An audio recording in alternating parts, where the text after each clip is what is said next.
what you done especially for me today. Yeah. Yes.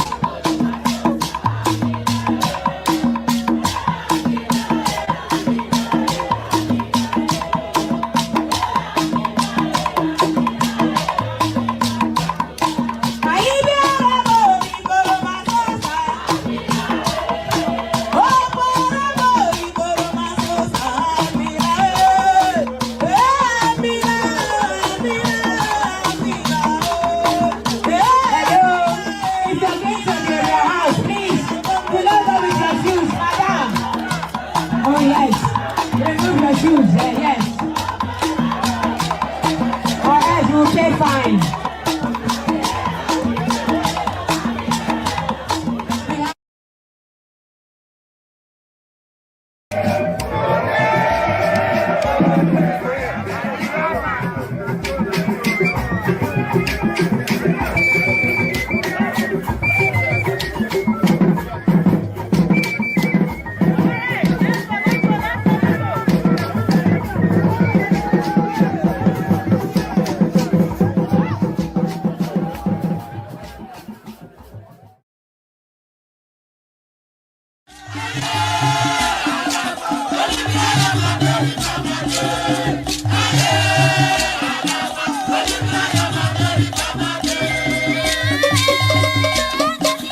Is this your job?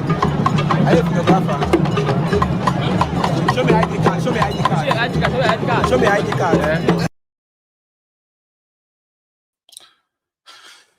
Thank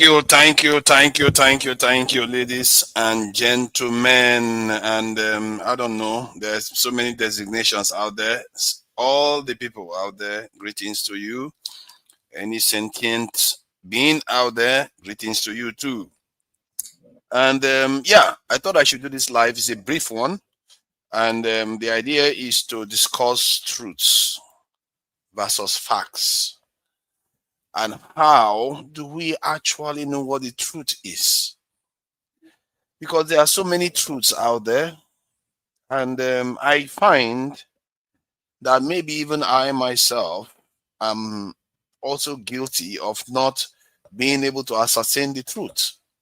Because a lot of people keep telling me, I don't know what I'm talking about. I needed to dig deeper to get into the truth. I don't understand it, and maybe that's why they are correct. Or is it that maybe they don't understand something? You know, we like to talk about this elephant concept where 4 blind men go and touch the elephant from different parts. I always like to think of myself as somebody, if somebody gives me part of a truth, I will accept it and hope they accept mine.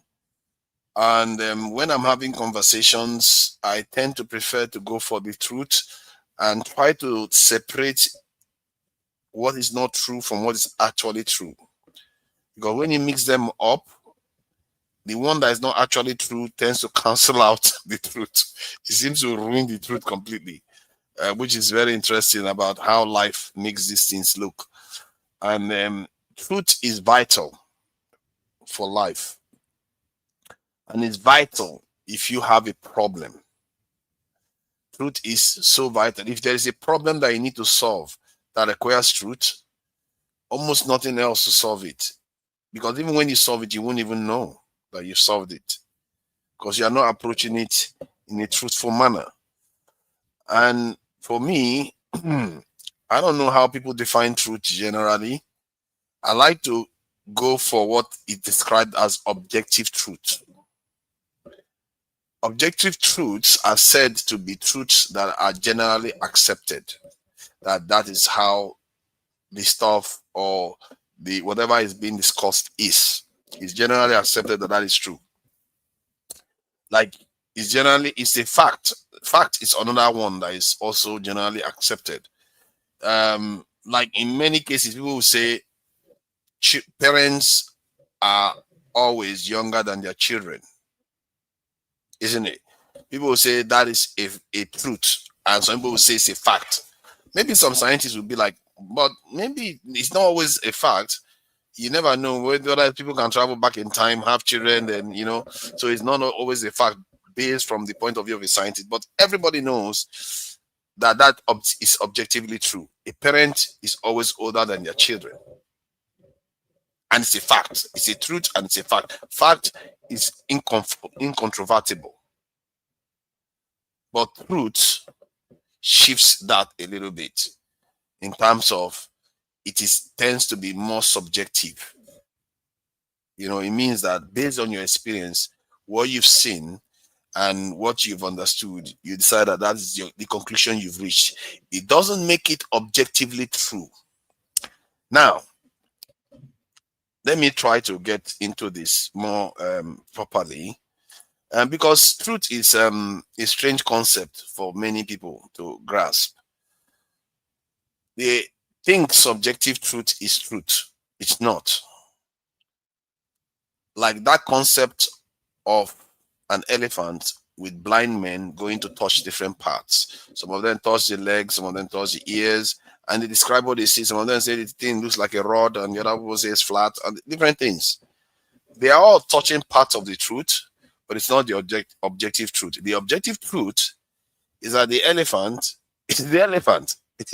And it's made up of all those parts that they are touching.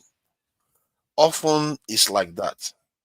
And this is why when somebody gives me what I consider a subjective truth that is really within the bounds of the objective truth, I will accept it, because I will know that, okay, based on what this person said, it is tied to what I'm thinking already.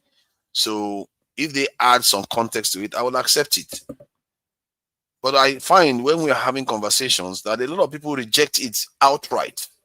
They'll be like, no. What you've just said is wrong.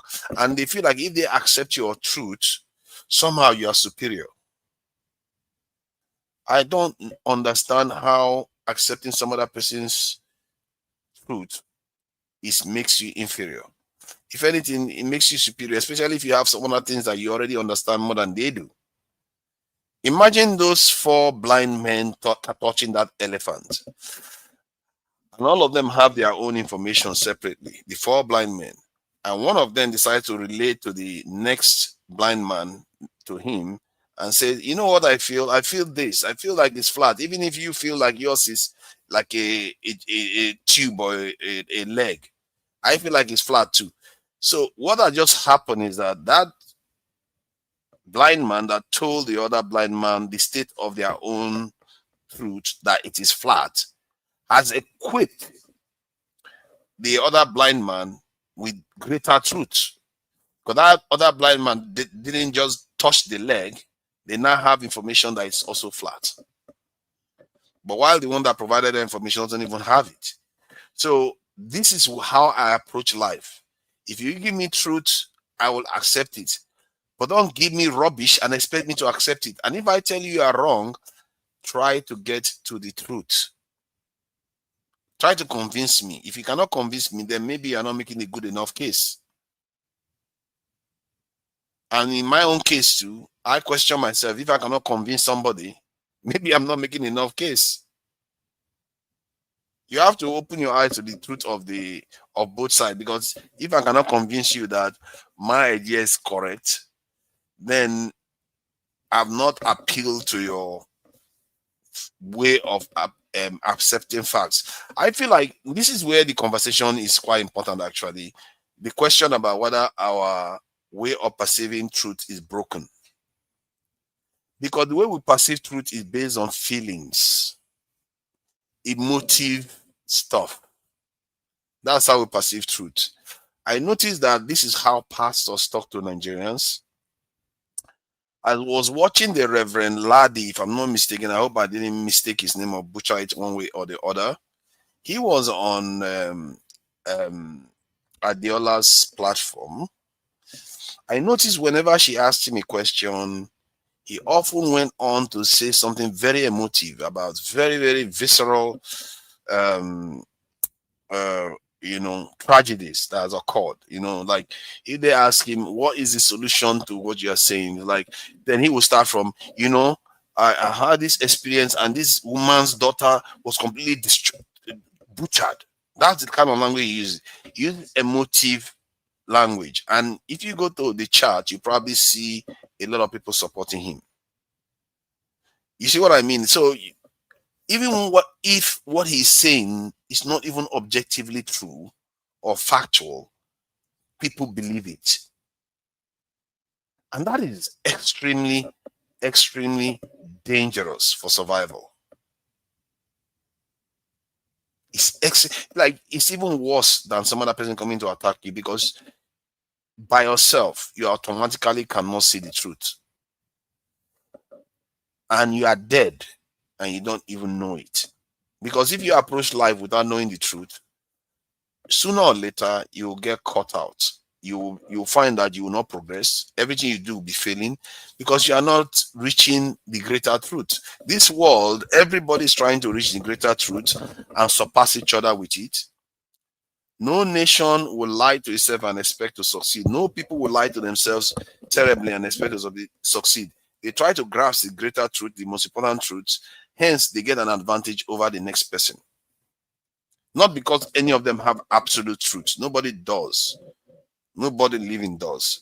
But if you have more than the next person, you are more likely to survive in this world. That's how truth is tied to survival.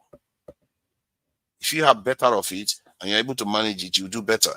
Lie to yourself, consequences will follow. Life will treat you the way it treats people that don't want to see. It's like walking around blind and expecting to survive. Sooner or later, you walk into some deadly stuff and you either off a cliff or something. And you'll be done away with, and nobody will remember you. And the life will just forget you and replace you with the ones that follow through, that can actually see the true world. So that is how I look at truth. Truth is light. Especially in religion, they talk about it from that point of view. They literally call truth light. When they say, like in the Gnostics, they believe that the purpose of life is for us to return to light, and they use it interchangeably with truth.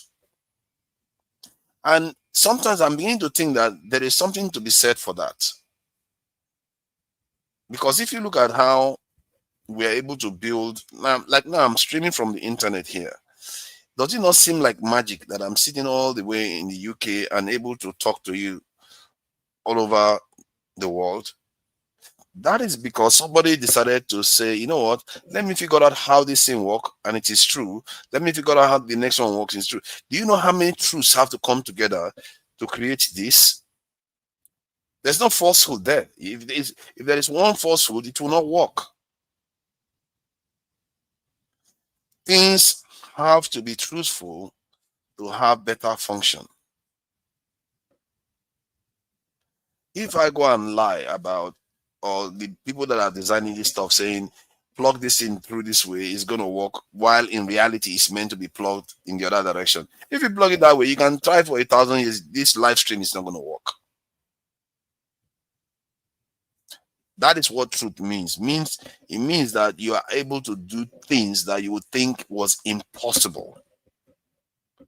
Human beings are cracking the atom now. They're able to crack something you cannot even see with your eye. You can barely even see it with the microscope at all. That's electron microscope. And yet, it creates some of the most powerful and devastating energy, or if you want to look at it, bomb in that we know of, that can level cities. Something you cannot see with your eye can all level cities. Because somebody decided that, what is that thing? Let me learn what the truth about that thing is. Truth. Not feelings, not trauma, nothing. Truth. And somehow the world seems to reward it. It doesn't care what they use it for. Even if they go and use it for evil, bomb, destroy cities and all the rest.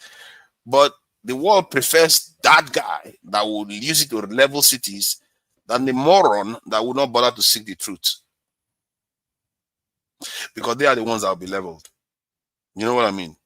If you don't seek it, you are the one that will be leveled, and the one that lent it would not be. Why does the world reward that? Don't you ask yourself? Because it means that all those things we take as important, feelings and all the rest, is not relevant. That is a human thing. But truth is almost woven into reality itself. If a tree is in the forest, to show you what I'm talking about, that truth is woven into reality itself. If a tree is in the forest, how do we know that tree is in the forest? If I go and see that tree in the forest, I come back, I tell you that I saw one tree in the forest. How do I know that that tree is still there when I leave?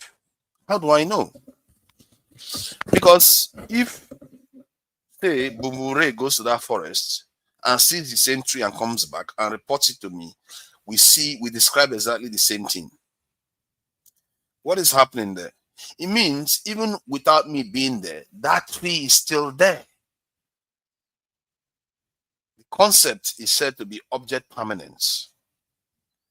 In other words, it's not about me. It's not about anything else. And even if you send a goat there, let's say the tree, instead of a tree, is hay. Horses eat. And horses, when they are hungry, they go and eat hay. I go there, I see the hay.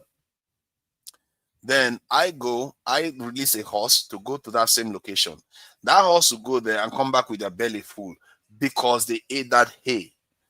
Not because the horse cares about what I'm thinking about, because that object is there.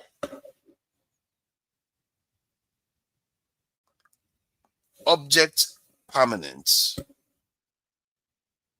Truth doesn't change because of your feelings. The universe preserves it. It's for you to crack it open and find out what it's telling you. That is why truth is important. And I fear that the way many of us talk, the way we communicate with each other, we don't seem to understand it. We tend to go around dividing, arguing repeatedly against facts. Now, I'm going to share some facts that I talked about in the previous live stream. The fact that we don't have enough personnel. I'll give you my reasoning. It's very simple, really.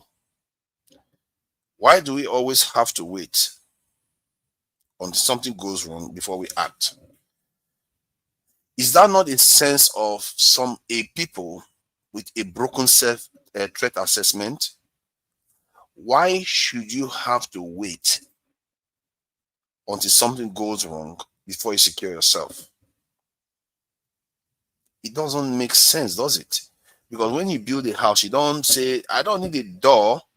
I'm waiting to be robbed first before I put a door on it. The reason why you do that, the reason why you put a door, because you've heard of other people being robbed. Not just a door, a lock, burglary proof and everything. You've heard of other people being robbed. So, if we follow that logic, we've heard of other countries being attacked. We've seen other nations with so much power that they can just wave their wand and Nigeria will be level. Why don't we do something about that? It's a simple question. Why don't we do something about that? Why do we wait until something goes wrong first before we act? Is that logical behavior? Do we ask ourselves, what are we subjecting our future generations to here? And it begs the question, if when you decide to reveal it to people, they fight you. They say you don't know what you're talking about. First, one other thing they always say that I find peculiar is they will say they agree with you and at the same time they're fighting you. That why are you saying that? How about the salaries? How about the corrupt politicians and all the rest? It's like, but that is all the things you just said is true. Why don't you just accept what I've said is true too? So that we deal with all of them. You go, You recruit those people to protect all the villages, all the schools. As a matter of fact, you make it like a trap that if the bandits show up, they will be caught. They won't escape. They don't have any escape. You do those things so that it doesn't happen again. That is logical connection of truths. We do this every day. We do this every time we build houses.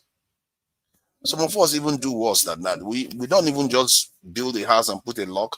We put gate, we put burglary proof, we put our house in an estate, then we put a fence around the property in the house. That it's already fenced, the estate is already fenced too. Then they will fence the property inside the estate, put all those barbed wires at the top of the fence. Then they will hire a gate man at the gate of that estate. Then they will go further, the local area, they will hire vigilantes to protect their areas. They've not been robbed once, so these same Nigerians have not been robbed once. Those same Nigerians, if you tell them protect the entire country, they start fighting you. See, send Swift. What I am saying is that our people tend to be illogical when you discuss national security with them. Even when I put it simply and said, we are already spending the money, but we are spending it in a mumu way. Like, we are buying burglary proof. Oyibo people don't buy burglary proof. Most of them don't. We spend a lot of money hiring gate men.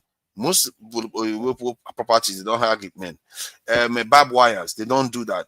They don't put a window guard and all kinds of things we spend a lot of money on investing in, and those things don't even keep us safe because you still have to come out of the house.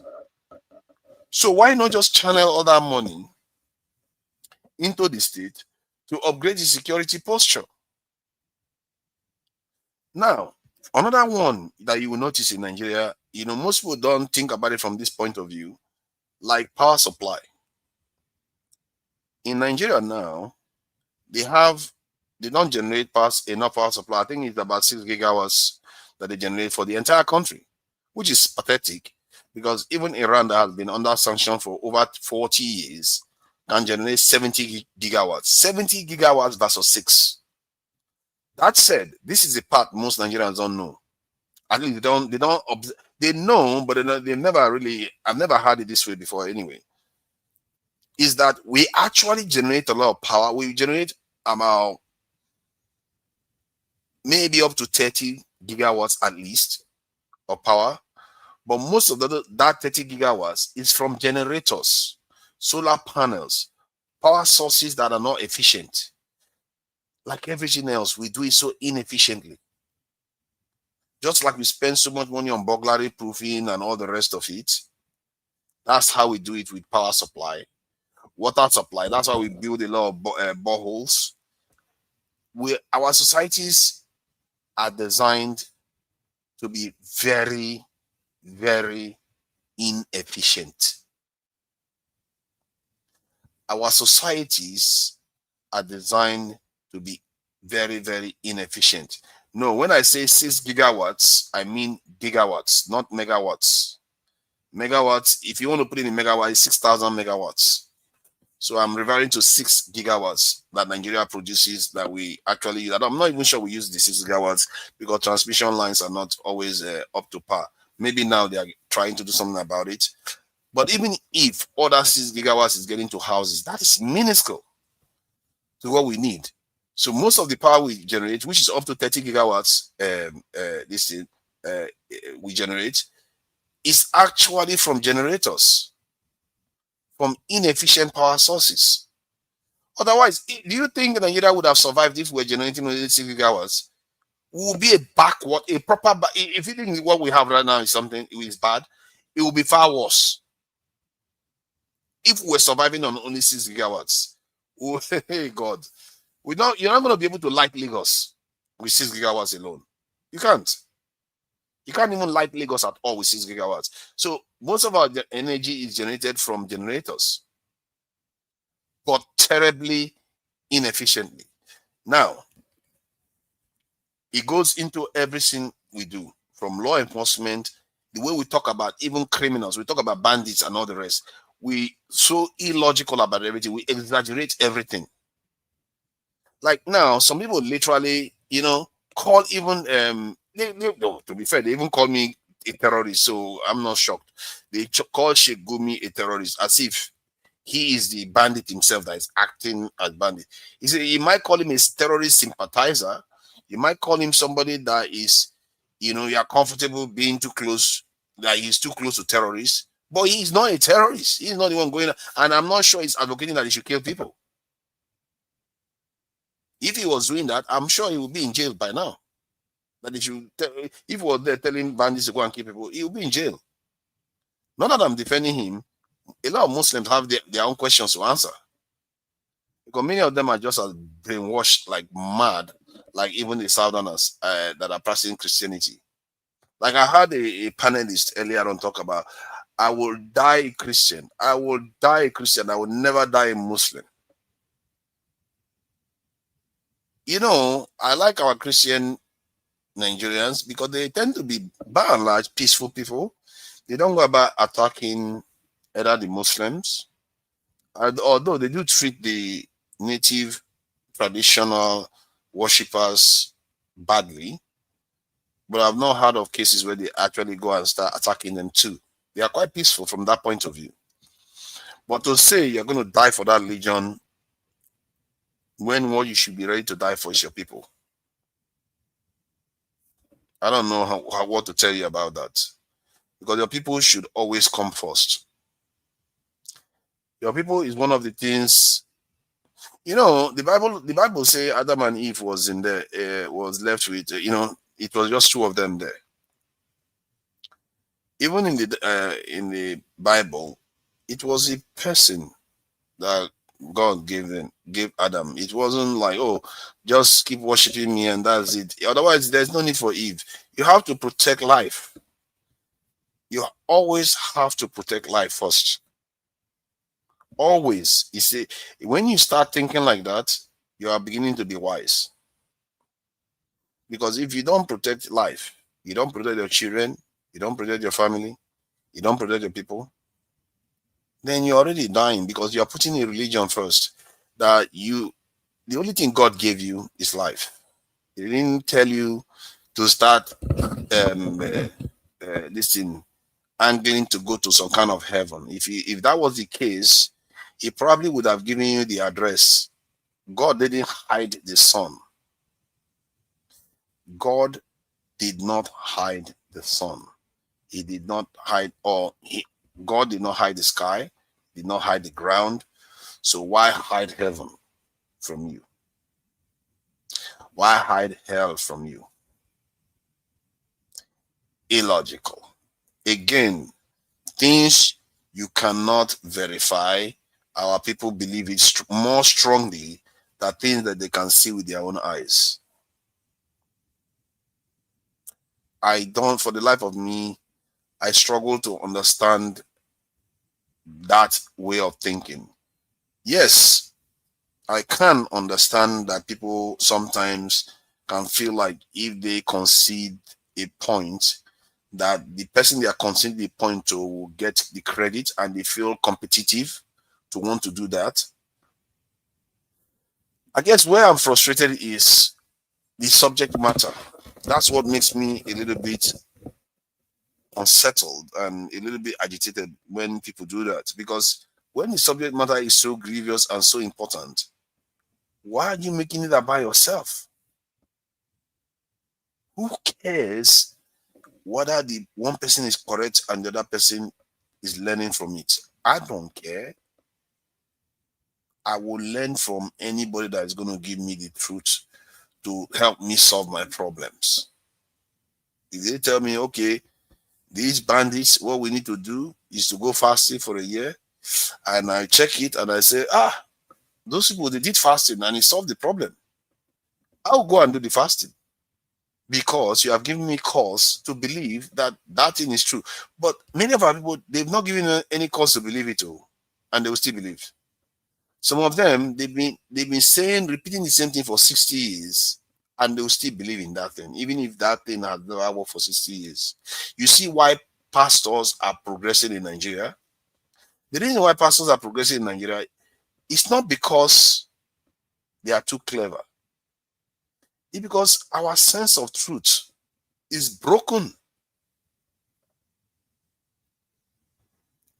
We fall for anybody that tells us what we want to hear. We are so susceptible to being conned. Has anybody ever asked how easily how we were able to con us so easily? They use one of us to fight each other every time. They used us to fight each other very easily, and they defeated us. We made it so easy for them, really. Why do you think that was so easy for them to deceive us?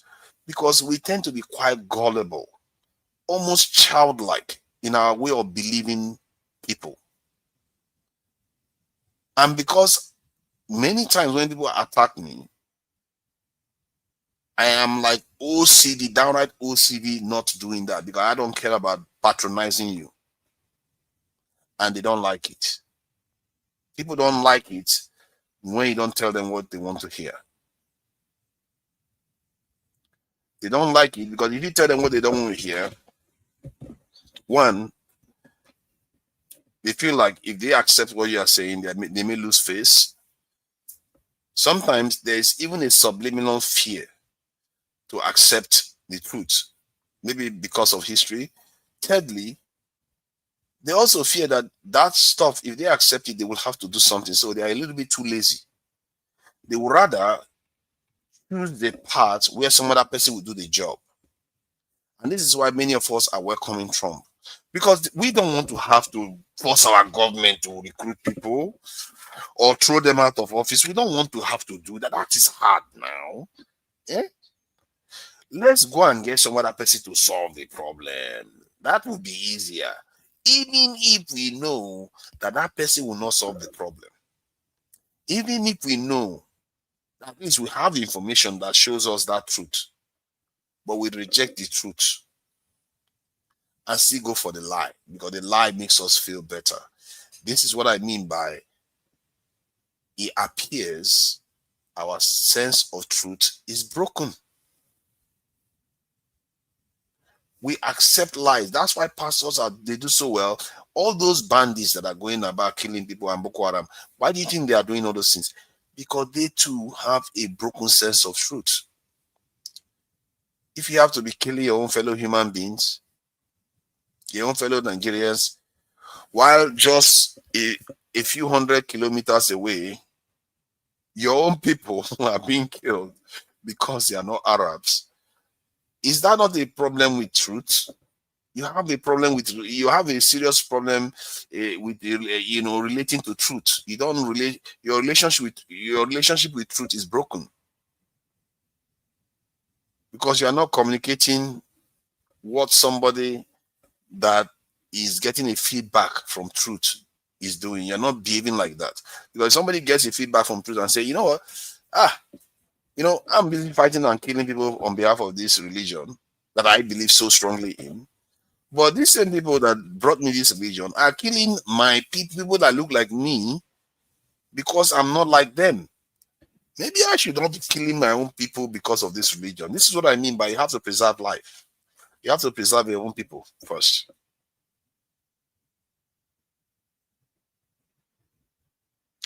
Another area I find we struggle with truth is national identity.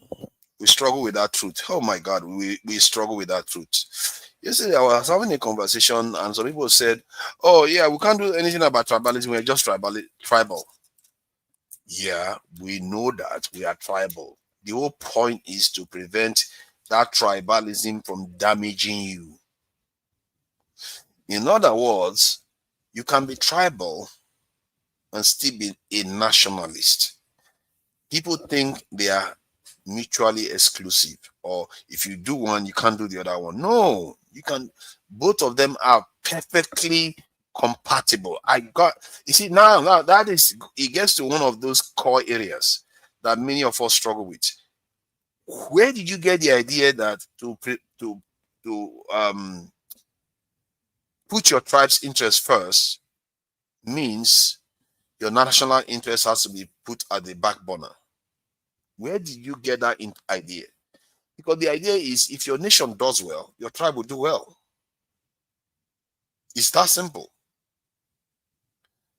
Again, one area we struggle with truth. Even if we have lived through playing the game we have been playing, pretending as if our tribe always comes first, and it never gives us good results. We did it, like, we even forget that we did it inter-tribe. We did it within tribes. Even if the result is still bad, we still think, let's double down. No. We didn't do it well before. Let's try it. There must be something missing.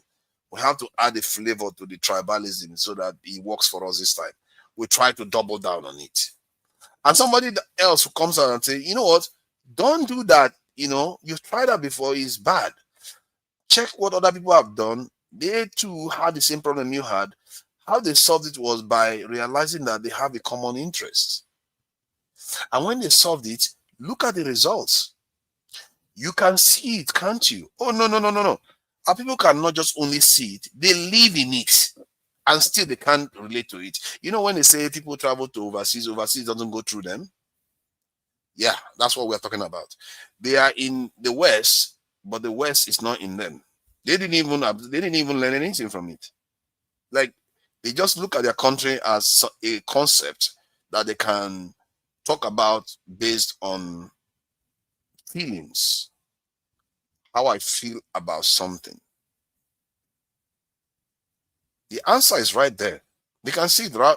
Like, the truth is right there. Like when I said earlier on about guards are being subject to 6 Hiroshima bombs, which by now is already way more than that. So when they said, no, it's not true. It can't be true. You are wrong. It was like, why are you defending that? It's a factual statement. America has sent 14,000, 2,000-pound bombs. Where did you think those things are not used to go and plant flowers? And if Israel even came close to using half of that, that would be multiple times that of the Hiroshima bomb. And some people are arguing about that. Because why? They don't want to think that the people they are supporting are capable of such carnage.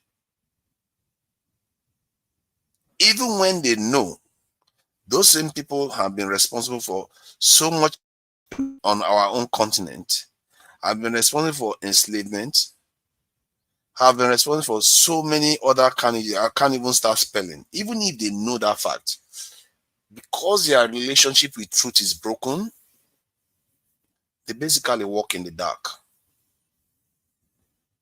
And such is a poorer person for it. Because if you walk in lie, you're already in the dark. And if you don't come out of it, you are diminished for it. Life doesn't have too much to offer us. You come, you have children, and you do as much as you can in it. Life is not that complicated. We choose to complicate it all the time. And to do those things, you need to adhere to certain rules. And these rules, other people have studied it and given you the information. That's why we are online here. Somebody probably, I went and learned how to stream and I'm here online. Somebody did that. They passed truths to me. If I had chosen not to listen to those truths and done something else, it would have been awful. I wouldn't be online right now. I will keep failing. I will not be able to get online. So life works with truths. You are more functional when you follow truths, especially when you have to function. But in our own concept, the way many of our people perceive it, when it comes to using their mobile phone, they will follow the truth rules. They'll follow instruction. When it comes to getting their master's degree, their PhDs, There are multiple degrees. They will follow logic.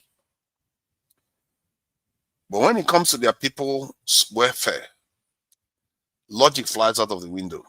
Completely flies out of the window. Now it's all about tribalism. It's all about discrimination. It's all about everything else. It's like, how can we be like that?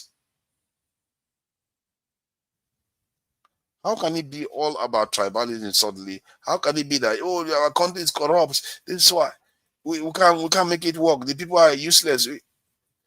The moment you are saying that, you have to know you are one of them.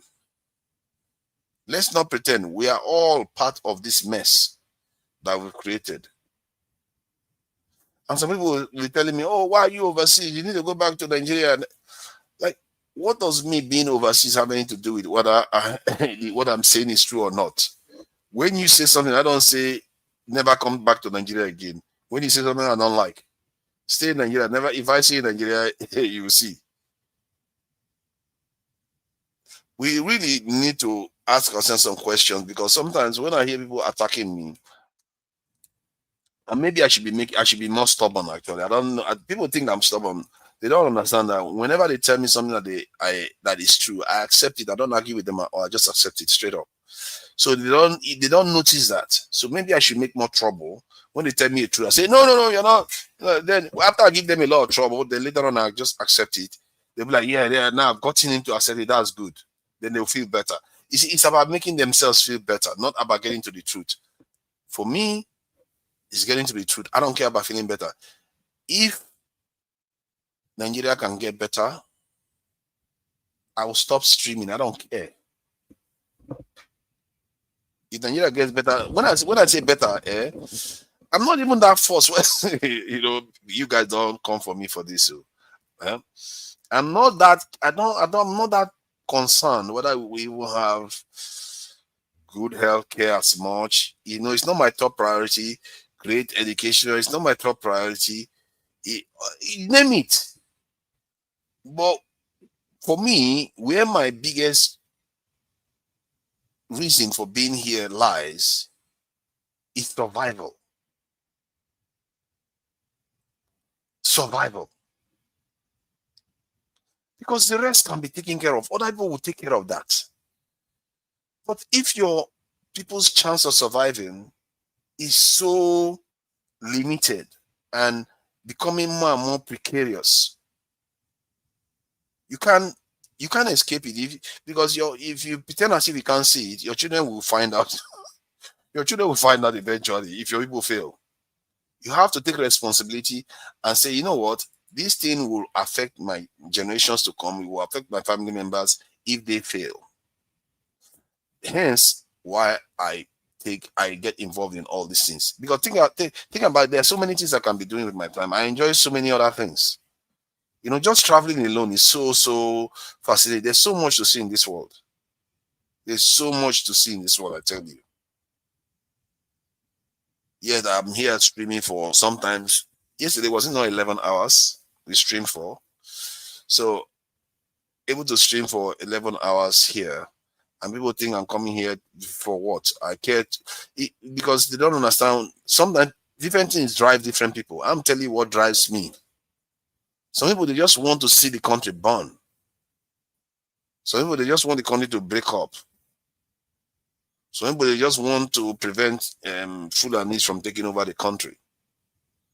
Some people want to, like someone like Showore, just want to jail all the criminals in Nigeria.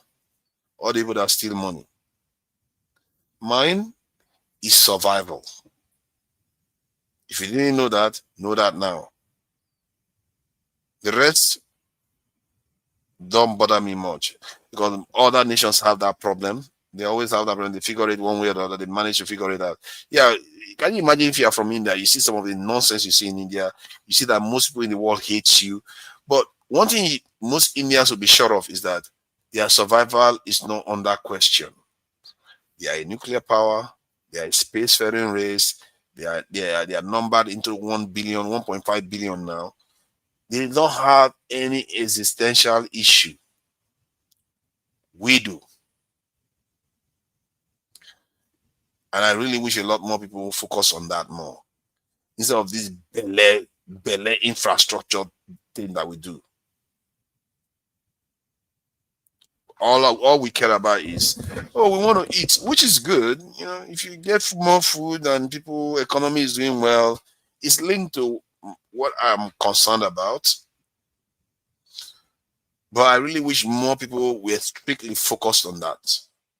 Because that part, I'm not sure a lot of people are focusing on the idea that we could be in serious trouble here. That these other nations are a lot more equipped, a lot more sophisticated than we are, and the gap is expanding. We are not closing the gap fast enough. And sooner or later, if the gap expands too much, the consequences will be dire, and our population is growing. So technically, they will even have more people to have to decimate if we stand in their way.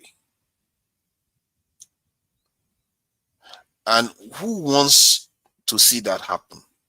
Nobody wants to see that happen. Nobody wants to live in the day of, for want of a better word, I will use a more religious term, the day of tribulation. You don't want to be there. The closest most Nigerians have heard of this, and I'm sure most of us are not alive to experience that. We don't see it. I don't even know whether anybody was alive during that time. Was during the colonization wars. If you were around when that was happening and your kingdom was sacked, your king maybe even dead, and everybody's running, your warriors are decimated, and you see them being taken into slavery, never to be seen again, then you know what it's like on the day of tribulation. You might have an idea, but I'm not even sure anybody has actually captured those events properly in any movie, because they probably censor many of our leaders and our media not to air these things, because they would be like, you are kind of indoctrinating your people against us. You can't do that. You're not allowed to do that. But they can make the movie of them torturing us, but we are not allowed to make the movie of them to show the gravity and the destruction that was laid at our doors. Children, women, old people have to suffer the indignities that came with that. Forced to change their religion, forced to serve foreigners. That's what they did to us. If you live through that, you might have an idea. And I don't think can you even imagine what it's like to be in Gaza when all this stuff was happening, or be in Ukraine? Ukraine is a little bit different because it's mostly soldiers that are encountering themselves. But if you're in Gaza, you have an idea. Or Iraq, when Iraq was invaded, you have an idea. And in Iraq, it's not even like that bad. They didn't entirely take over the country for indefinite period. They were there for a bit and they left. In our case, they stayed. They ruled for a while. And after that, they left. And the people they left are the ones governing you today. And the ones that are governing you are the ones that condition you to even run out of your country. You see why it's a circular feedback loop, where you see how everything works together to break us. I think Nigerians, many of us are broken. Truly, make no mistake. We don't.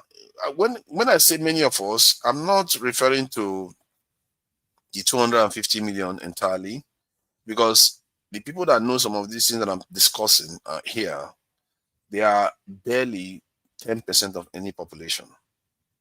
Any population in the world, they are barely 10% of them. So those populations that belong in Nigeria, that group, they are broken in Nigeria. So when I say that, that's what I mean. Not all Nigerians are broken. The people that are supposed to know these things, they barely exist in Nigeria.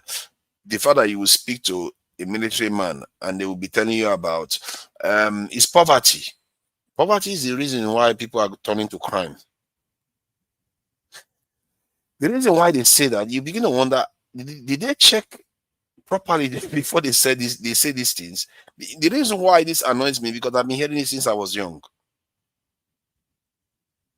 Because the UK is not poor in relative terms. It's not that poor. Nobody will say the UK is one of the poorest countries in the world. But yet they have more than 1 million criminal convictions every year. Why?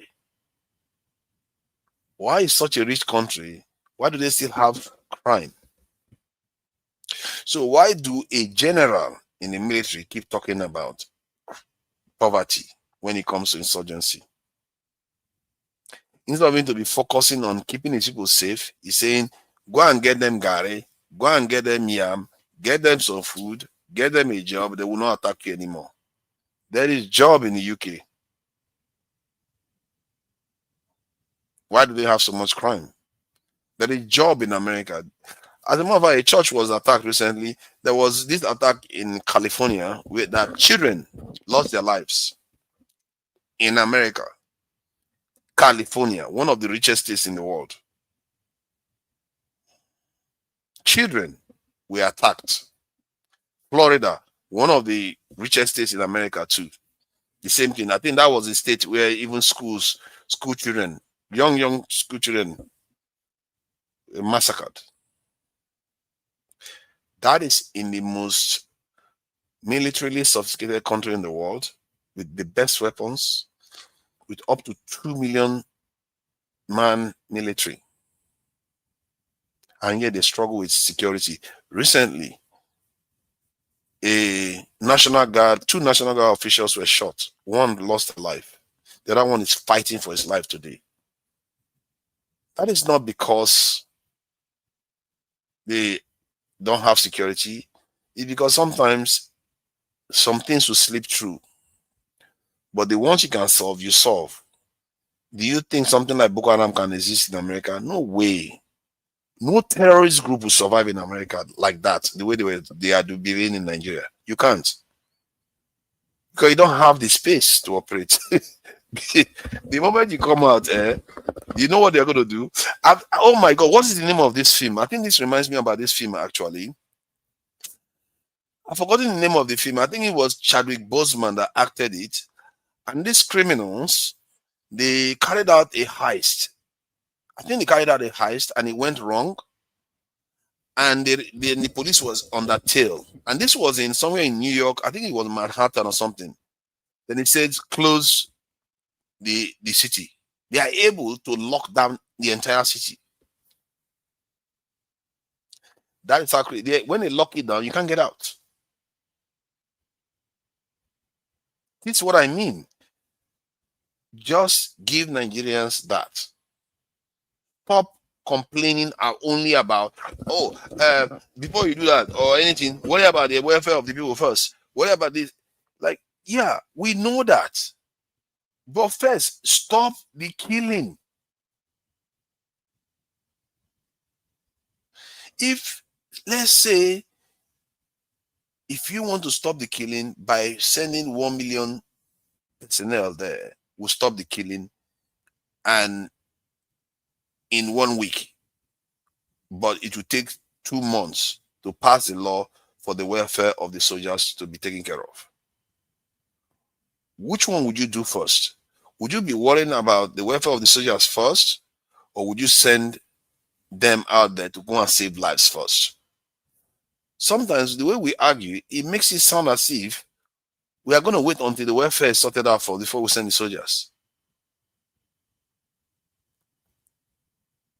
That is not how it works.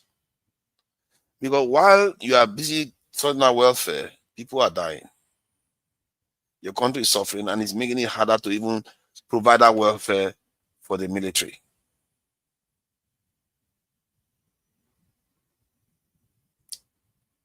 For me, that is so clear to see. Most nations go through difficulties. Some of the nations, like in the case of China, they were living on rations. That is one example. They were living on rations. They didn't have enough food to go around. They had to cut down what they are eating and share it amongst themselves. That military went on to build their first nuclear weapon. So, and many of our people know this truth. They will still keep arguing with you. You know, why? Let me read from the chat, because I think I like to interact with the chat. These chat people that like to fight me, I think I would like to take them on a little bit today, actually. Because the good thing is, when I'm here myself and people are not here, what can happen is you give me your stuff, I will check the fact. Anybody, you know, Adesina, John, Boom Boom Ray, Odin, Quinty A, I don't know whether you are there or you are still somewhere in your this thing bat cave. I don't know whether you're still in your bat cave. You can come out now. So all of you that like to criticize me on national security, especially, and my logic, if you say I'm faulty, now what is going to happen is I'll give you a chance for me to accept your position. You present your truth, and I will check it up versus mine. If mine is more accurate than yours, you apologize and I'll flag it here. And if yours is more accurate than mine, I will apologize. So now, Boom Boom Ray, you like to argue with me that having large military personnel or having nukes is not necessarily important. Provide me your evidence, and I'll provide you multiple evidence to show whether you are correct or wrong. And same goes for Franco Gods. I don't think you've not said anything that I find problematic. Black America need Nigeria to be strong and secure. I think I agree with you on this one, and this in Crenshaw, because if Nigeria is strong and secure, all black nations will get their strength from there. Like, we may not notice it, we may not agree with it, but most Asian nations, like the Chinese, North Koreans, and all the rest, Vietnam, all of them, Thailand, they take strength from China, just like NATO takes strength from the United Kingdom. If Nigeria is strong, many black communities all over the world will feel it. We don't have a choice about it. Most groups, the people that decide their fate tend to be the largest ones. If you look at the Europeans, is it by coincidence that the United Kingdom is, the United States is the one that is determining their direction? Look at in Asia, East Asia, that like the Chinese and all, China seems to be the big boy there. The Indian subcontinent, the same thing. India is the largest one. But on the black continent, Nigeria is the largest one, but so far absentee landlord. And many of our people have to understand that destiny that has fallen on our lap. And it didn't fall there just by coincidence. I've said it before, 60 to 70% of black people around the world, at one point in the last 3,000 years or so, have got a connection with that place you call Nigeria right now. If you take into account that the Bantu expansion started from the Mambila Plateau, that is somewhere in the east of Nigeria and Cameroon, so it means almost all the Bantus you see from Nigeria, Cameroon, Congo, and all to South Africa, they are linked to that Nigerian location. Then if you look at the slave trade, almost a third of the people that were taken overseas come from just the Nigerian area alone. Not to mention the people surrounding it that are already linked to Nigeria already, that we're taken along too. So you can see how, and many of those who are in the diaspora now, that is called from the United Nations, they call them the fifth region in the United Nations. So they are all over the world now, connected to Nigeria. One of the things that surprised me, that led me to this, positions or claims is during the Sudan war when it started. I think sometime in 2023 or 2022 when it started. I heard that Nigerians were being, taken out, and on the news they were saying there were about 2 million Nigerians in Sudan. I was shocked. Or that what? Since when has 2 million Sudan managed to travel all the way to Sudan? They say, oh, because they go through there to Mecca. That was an eye opener. Then I went and checked Nigerian populations. I was surprised how many. I think more than 1 million in Benin Republic alone. In Cameroon, way more than 1 million. And that just tells you what is going on in that area they call Nigeria. The most populated area in Africa. It's like the population is just radiating out from there. And we think the Bantu expansion has stopped. It hasn't stopped. It's still happening. It was happening slower before because the Nigerian population is growing now. Many African population is growing. It's getting larger and larger. And you wonder why many African countries, they everywhere they turn, they are saying Nigerians.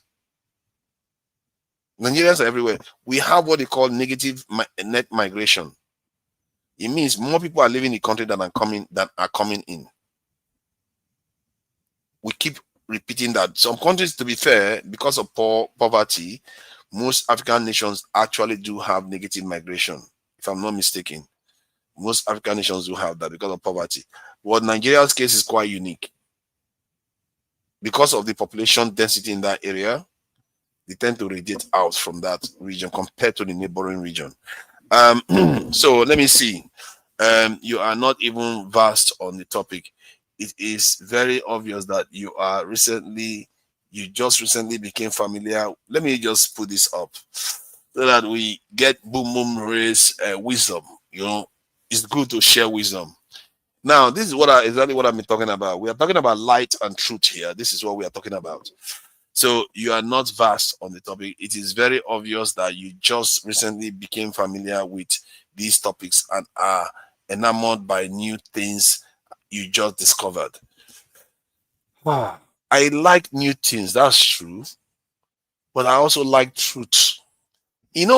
Some of the truths I discover, you can say is confirmation bias. It means that because I'm thinking in that direction, that's why I like it.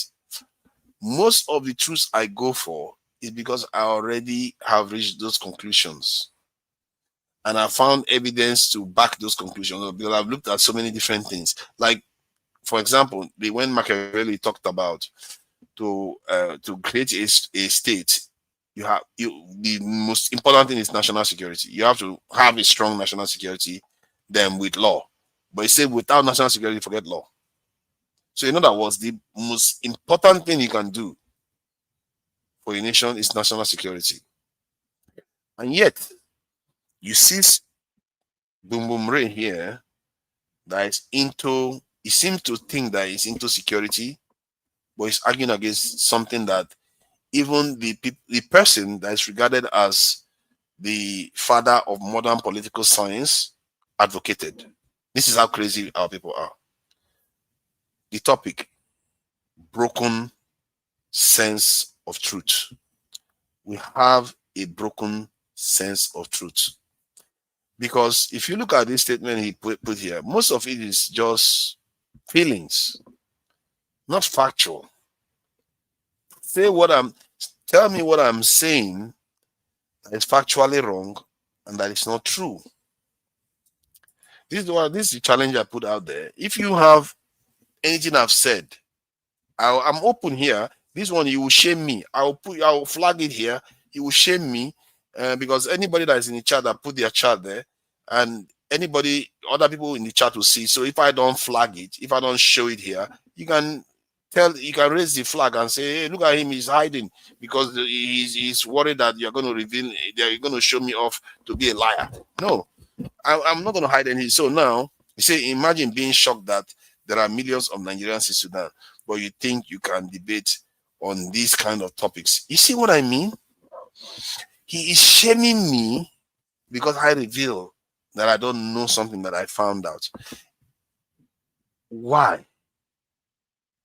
I'm not ashamed to tell you that I didn't know. I admitted that I didn't know, But he also confirms something that I already suspected. Because when they said the Bantu expansion started from Nigeria, it didn't surprise me. I always used to laugh at one Cameroonian, because every time he will come and start bashing Nigeria and says, you need to just stop that nonsense, because one of these days the Nigerians will just start chasing you again, and you will run all the way from Cameroon to South Africa like you guys did before. When I was saying it to him, I was under the pressure that the Bantu expansion actually started inside Cameroon, not in Nigeria. When I said that, because I always told him that it was Nigerians that chased them. That's why they ran all the way to South Africa. But it turned out that it was actually in eastern Nigeria, somewhere in eastern Nigeria and western Cameroon. That's that area they call Mambila Plateau. That's where it started. From what they said, anyway. I'm not the anthropologist or archaeologist, whatever they call them. So that's where. So I always laughed at him about it. Then later on, when I found out that it was from there, then I went on and said, you know what? This one is actually confirmed now. We literally chased you from Nigeria and you ran all the way to South Africa, your people, and we are going to repeat it with you again. So that is what's in jest, of course, but there's some truth to it. So when I found out that Sudan had 2 million Nigerians, I was shocked. I wouldn't say shocked, I was surprised. But at the same time, it lent itself to it's just more like data points. It's like you are getting more information to support the theory that a lot of people found out from Nigeria. You know how they said the Sahara is drying and there is migration from the north towards the south?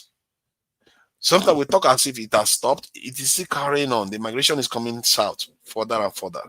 And the world, if you look at the world today, everything that has been happening almost 2,000 years ago is still happening now. The dynamics hasn't changed that significantly. The Europeans are still expanding south. What do you think is happening in Israel? The lighter skinned ones are moving in to move the darker skinned one away from there. They are light skinned, make no mistake, most Arabs in Palestine are light skinned.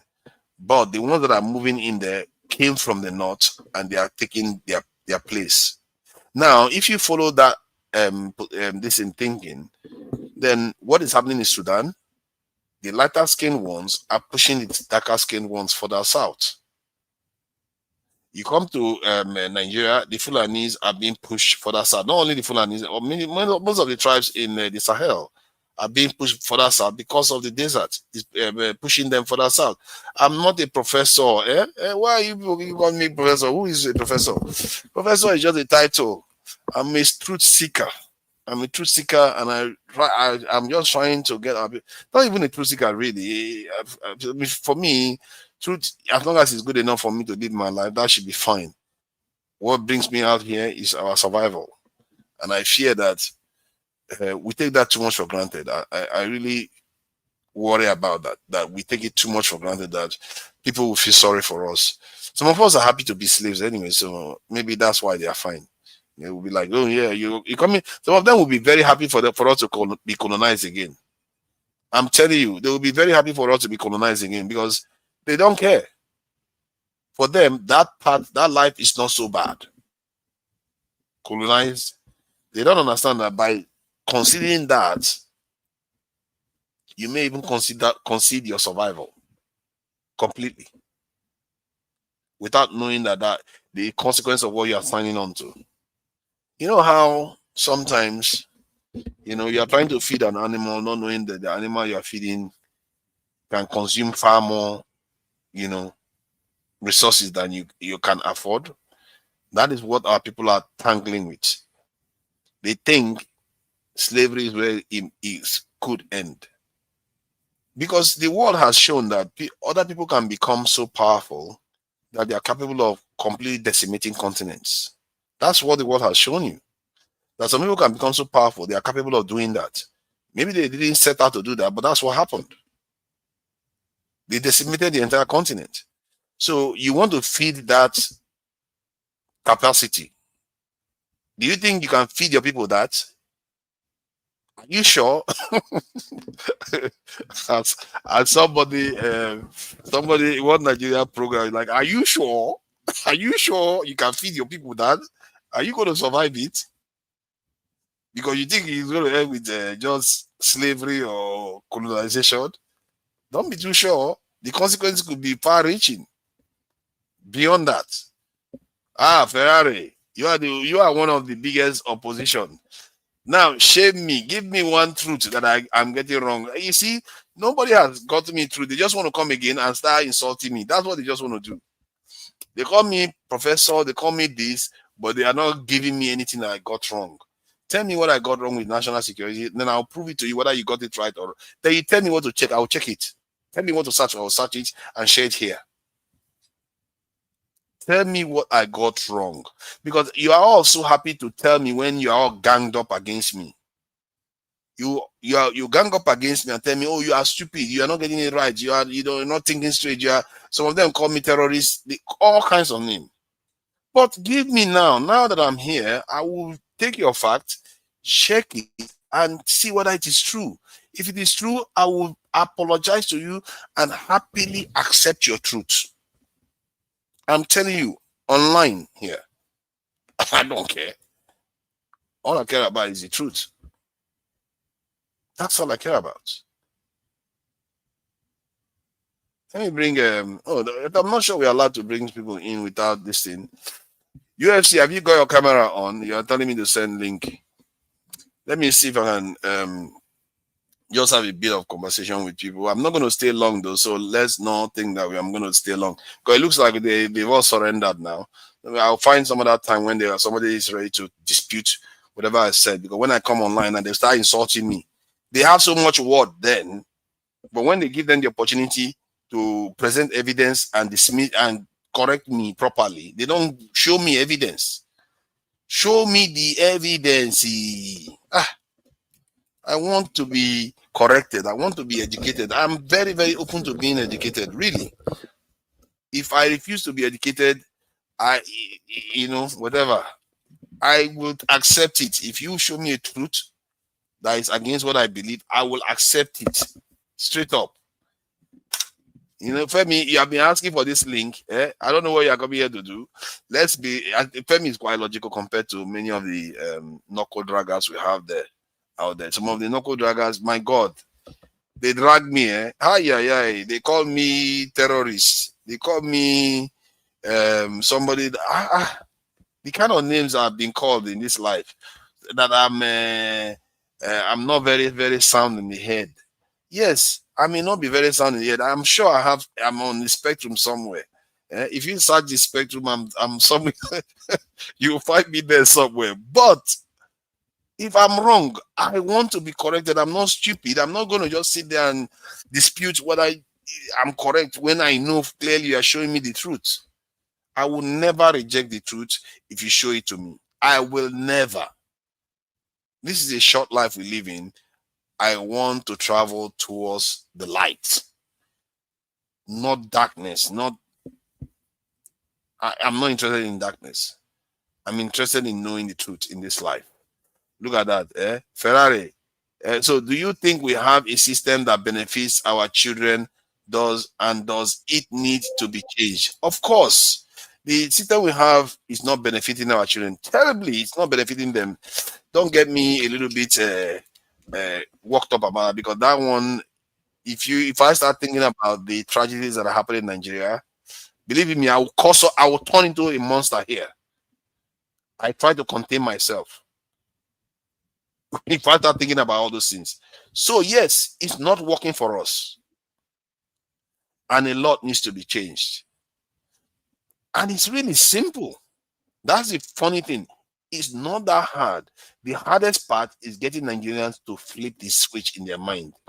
That is the hardest part. I used to think that, just because the mind is a very powerful tool. And when human beings refuse to move, forget it all. They are like a winch that cannot be moved. They won't shift it until something forces them to shift. So from that point of view, I agree with you. Something needs to change. The question is, how do you change it? For me, you start with national security. Once you start fixing your national security, you'll find that the bleeding will stop. Most of the reason why our nation is not functional, it's not because of just ordinary corruption. It's because the corruption is coming from the idea that we are taking our wealth and taking it overseas. That's where the damage is being done. Because if I steal money now in Nigeria and I spend the money in Nigeria paying, even if I use it to pay, I don't want to use this, like just use it to spend on women or spend on houses, whatever I spending money on, that money, those people will take that money and spend it on hospital bills, light bills, name it. Businesses will take around, and the system, guess what happens with the system? Eventually it becomes self-healing.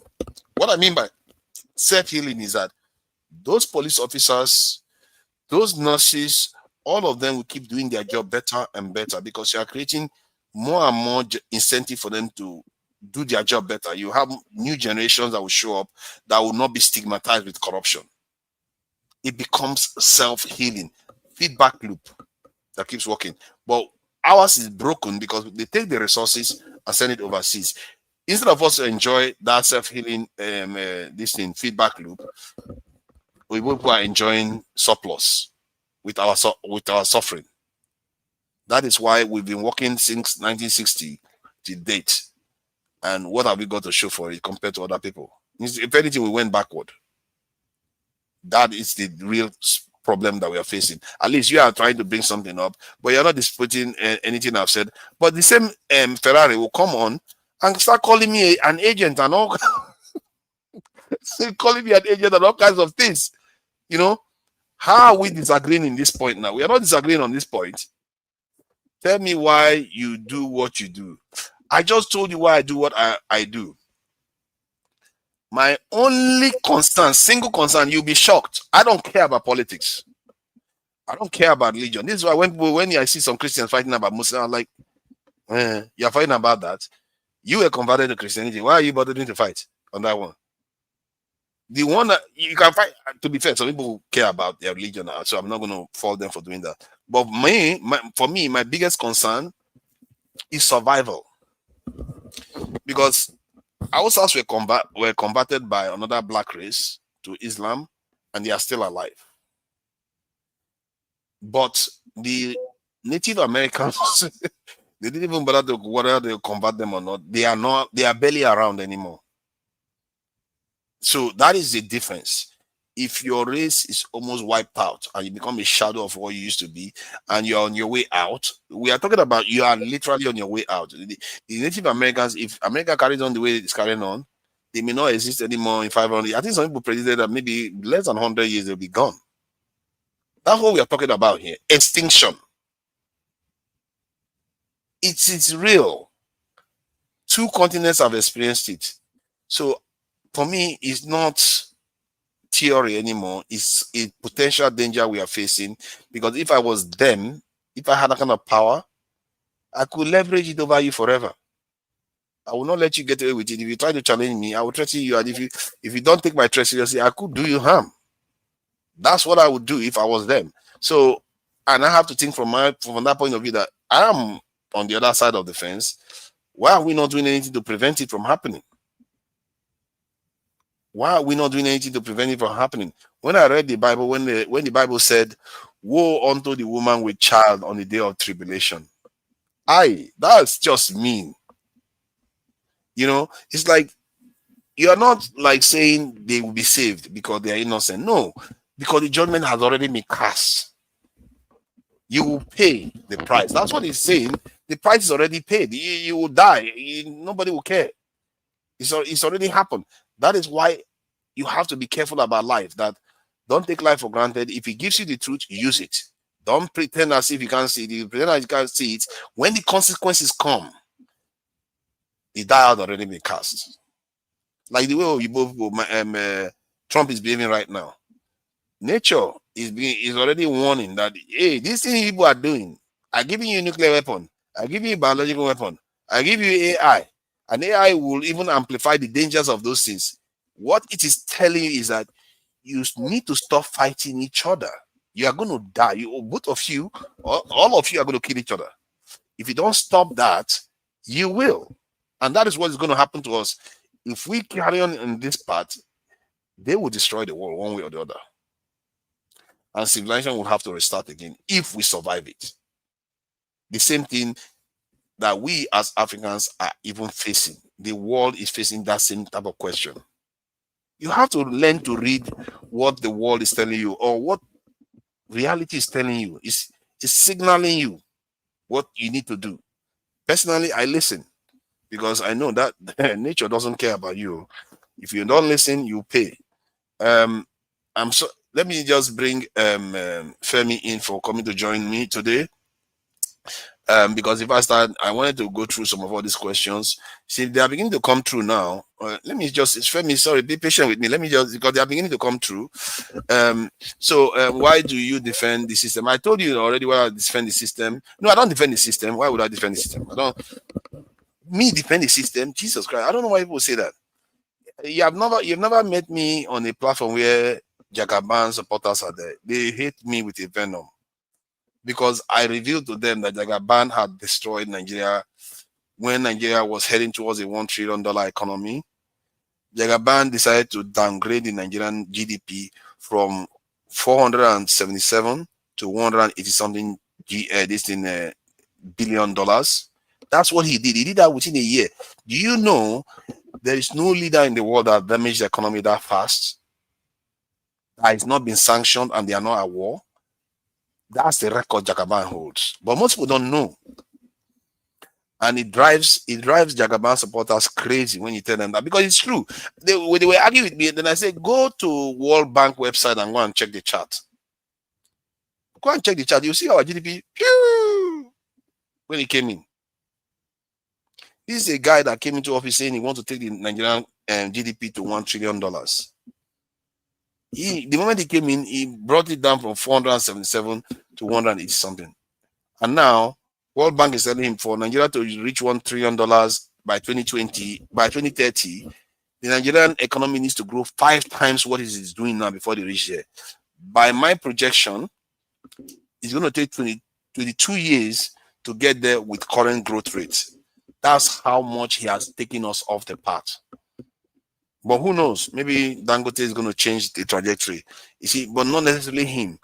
Dangote. Some other person is going to do it. He tried to sabotage Dangote because he went and floated the currency, damaging Dangote refinery prospect. Because every debt Dangote used to owe, and if Dangote was making money in Naira, the debt had just increased in value.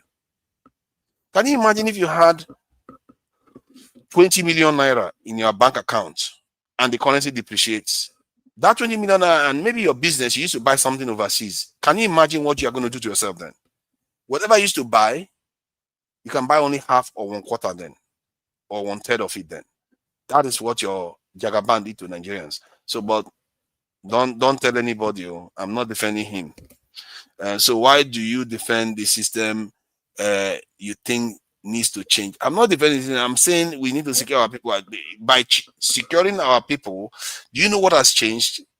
You see, what has changed is something that has never been restored for more than 100 years. Since the colonization wars that we lost, we've never really had a security to defend ourselves. And maybe we never even had it enough before then. That is how fundamental the change would be. If Nigeria upgrades its security posture from having 200,000 soldiers to 1 million, that's how significant the change is. It's something seismic. So when you say change, I actually mean real change, not this fake change that they're getting. All the one we got after independence is rubbish, because those things are not sustainable. But if we upgrade our security posture from where we are to 1 million, now you are beginning to punch at the level you are supposed to be. And that is not even high enough. Egypt is already there.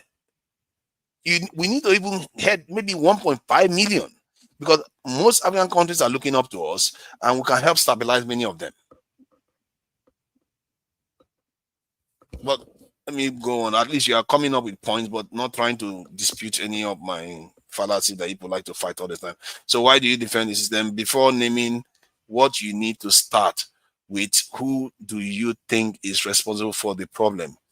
Responsible for the problem, I think we are all responsible for the problem. I'm responsible for the problem. You know, am I not a coon here overseas? I travel overseas. I came here to enjoy myself, not knowing that leaving your country is not, it's not very comfortable to be in the country, but it's not good to always leave your country and not come back to build it back. The Chinese did that. They left. They made their people have to come back to build back. Some of them didn't come back, but most did return back to China to help China build. It's easier to return home when you know that home is secure. That home has a future. China was already a nuclear power by the time they started sending their people overseas anyway. They were a nuclear power. The moment they had the chance, they went nuclear. They were not wasting for any nonsense. Let me see.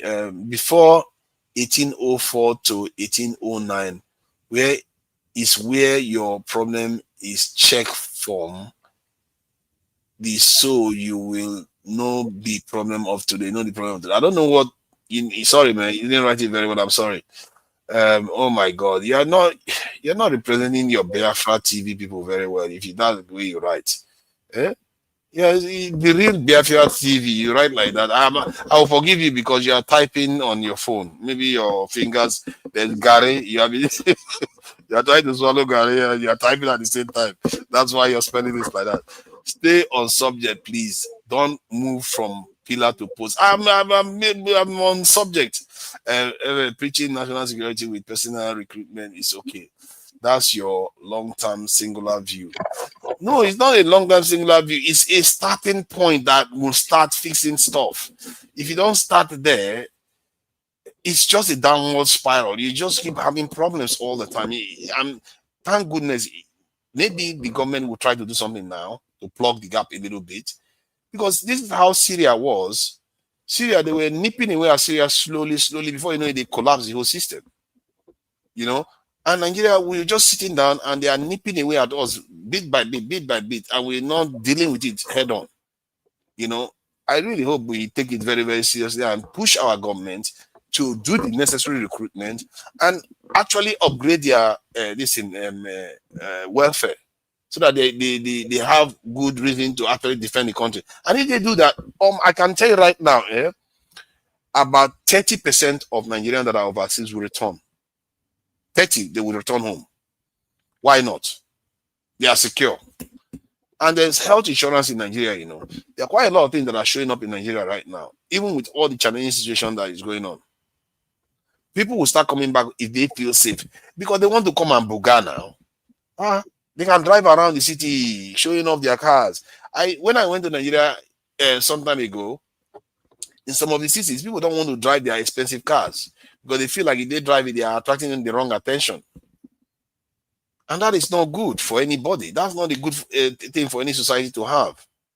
You have been saying the same thing for years. I will say it until when you wake up in the morning, you sing to Tinubu, recruit into the military as you promised us. Recruit first. Because I would rather that happens than the opposite. And people start telling me, oh, you were right. I remember Olga came here and said, you have been vindicated. Who cares whether I've been vindicated? I don't want to be vindicated. I want this stuff to be done. Who cares what because if you are vindicated, it means what I've been warning against has happened. I've lost.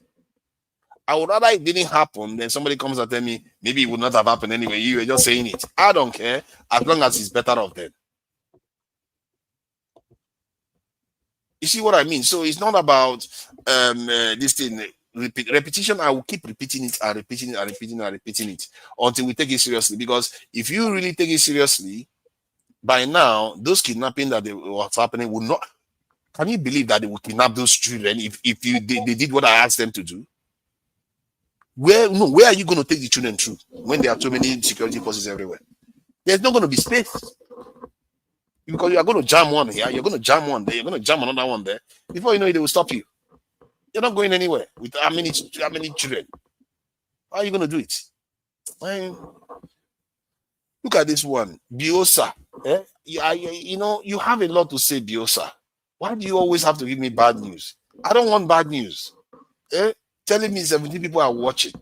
Why do I want? Biosa, from where I sit, I'm seeing 50. I don't know where you are watching from. Let me see where he's watching from. Maybe you're watching from somewhere. 17 is watching. I'm not seeing 17 anywhere, Biosa. I don't know where you're getting that one from. Dan Azaya, I say Biosa. It's Dan Azaya. Biosa, you will live long. Let's stay on this topic of survival of the black man. I think what was it? I can't keep exercising that now. I've already said that. Look at that, your Uncle Biosa. Uncle Biosa is he's a nice guy. He's a nice guy. Let's leave him out of it. You are the troublemaker, Danazaya. You didn't come with anything to dispute with me, but when we are discussing any topic, you just keep saying I'm wrong. I'm wrong. I'm wrong. I'm wrong. I'm wrong. You have the opportunity now. You know what? I'm going to be doing this almost every week. I'll be giving people opportunity to dispute my points so that we resolve the problem. Because I think that it's getting to a point where people are thinking I'm crazy. I don't know what I'm talking about. Like I've gone crazy, and I have to try to meet them where they are.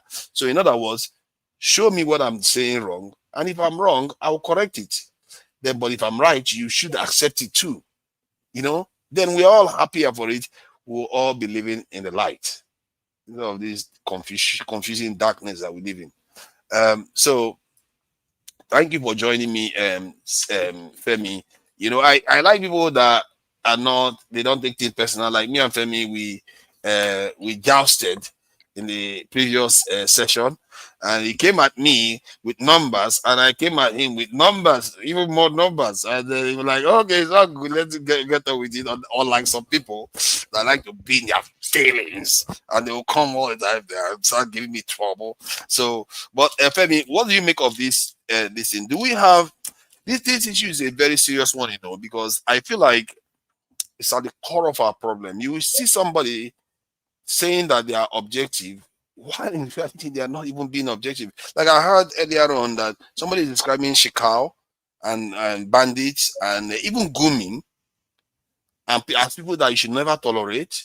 Then that same person is willing to tolerate Nnamdi Kanu's behavior too. How does that even work?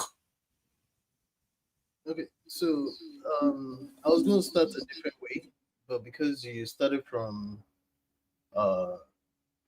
Nnamdi Kanu and Jekau and what people may have said, I'm going to use that as, and for anything you may not like that, I would say, just understand that it's not an attack on your person. Because I think I just want it to be clear to you that when people disagree with you, remember there are times when I, as an example, agree with certain things depending on, in some cases, the topic. So I think once that's clear to you, and you also understand that nobody has a monopoly or wisdom on anything, and two things can be right at the same time. It's very possible. It's a thing. Then that becomes some kind of template of sorts.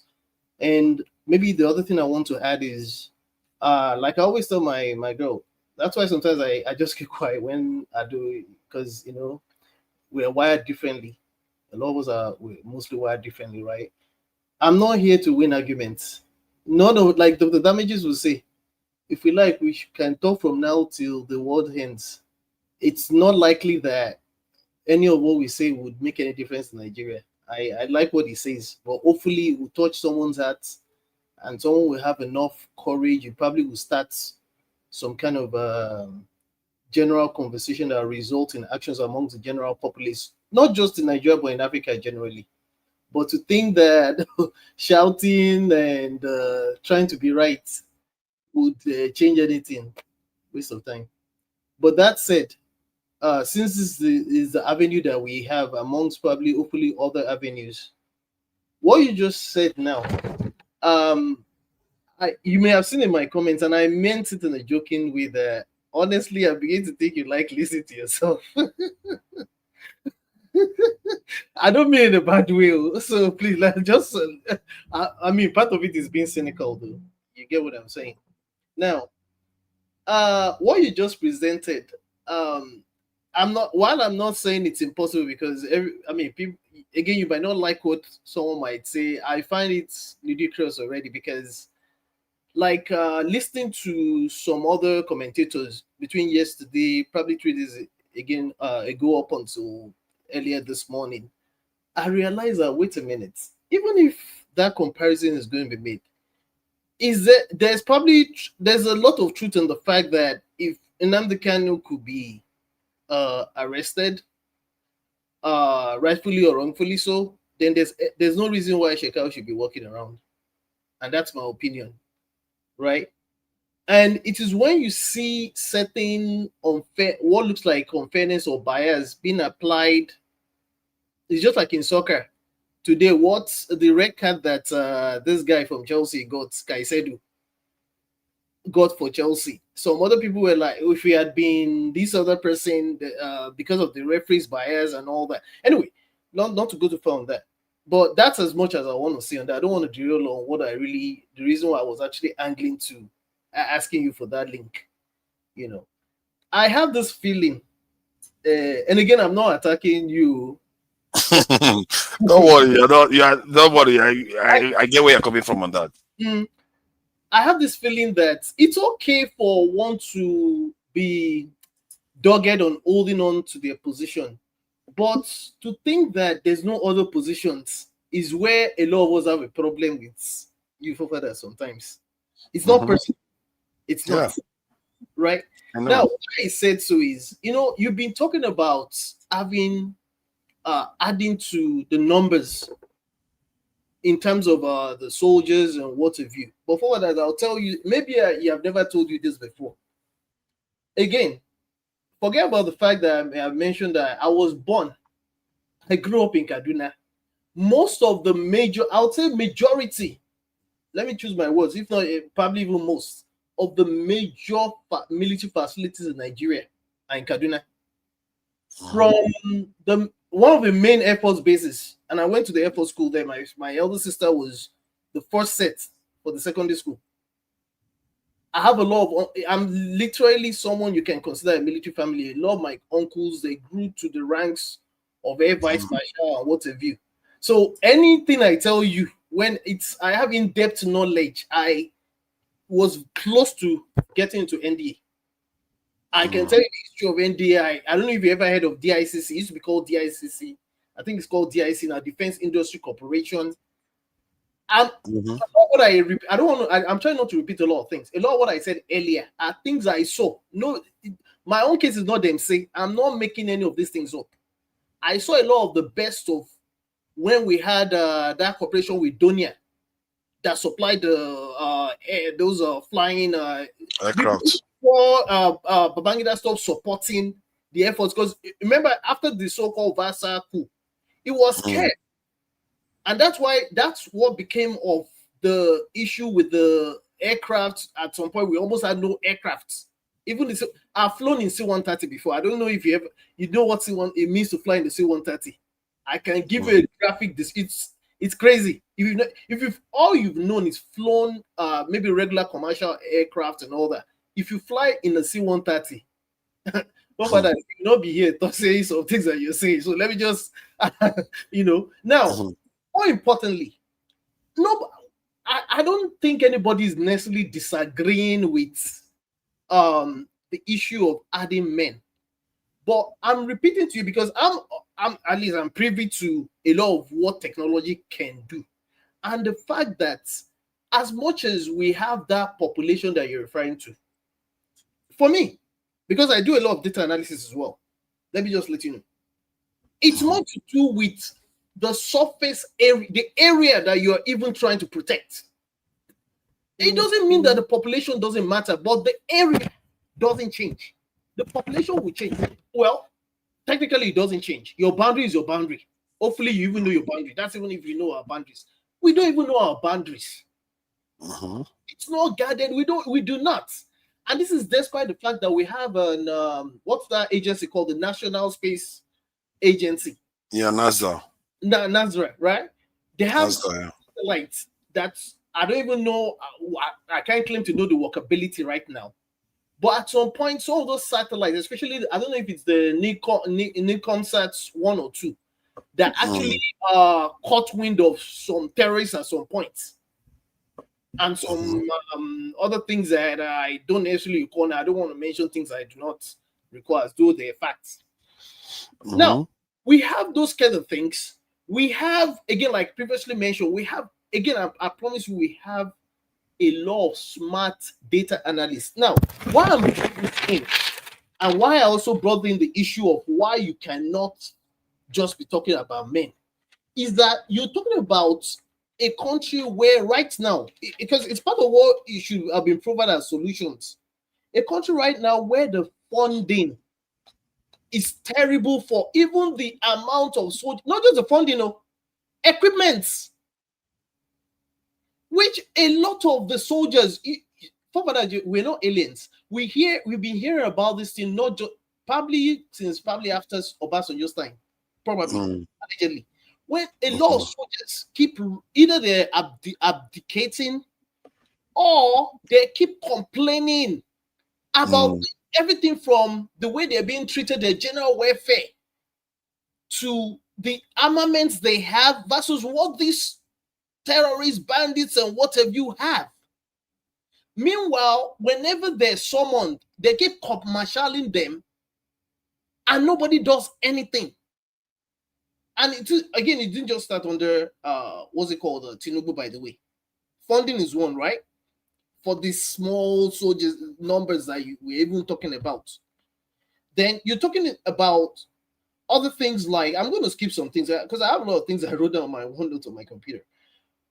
Then even the equipment we have, what's the maintainability? I gave you a graphic, I gave you a history of where I'm coming from to let you know that there are things some of us know, but we've been there, we saw it, versus what we even have now. Now, where is the maintenance on even the things that we have? That's two. Then there's this issue of where technology now comes in, because the way wars are, if there was going to be a world war today, if you take away even nuclear weapons, not only will you be fighting when it comes to the amount of how advanced your technology is, but back in the days you don't have drones.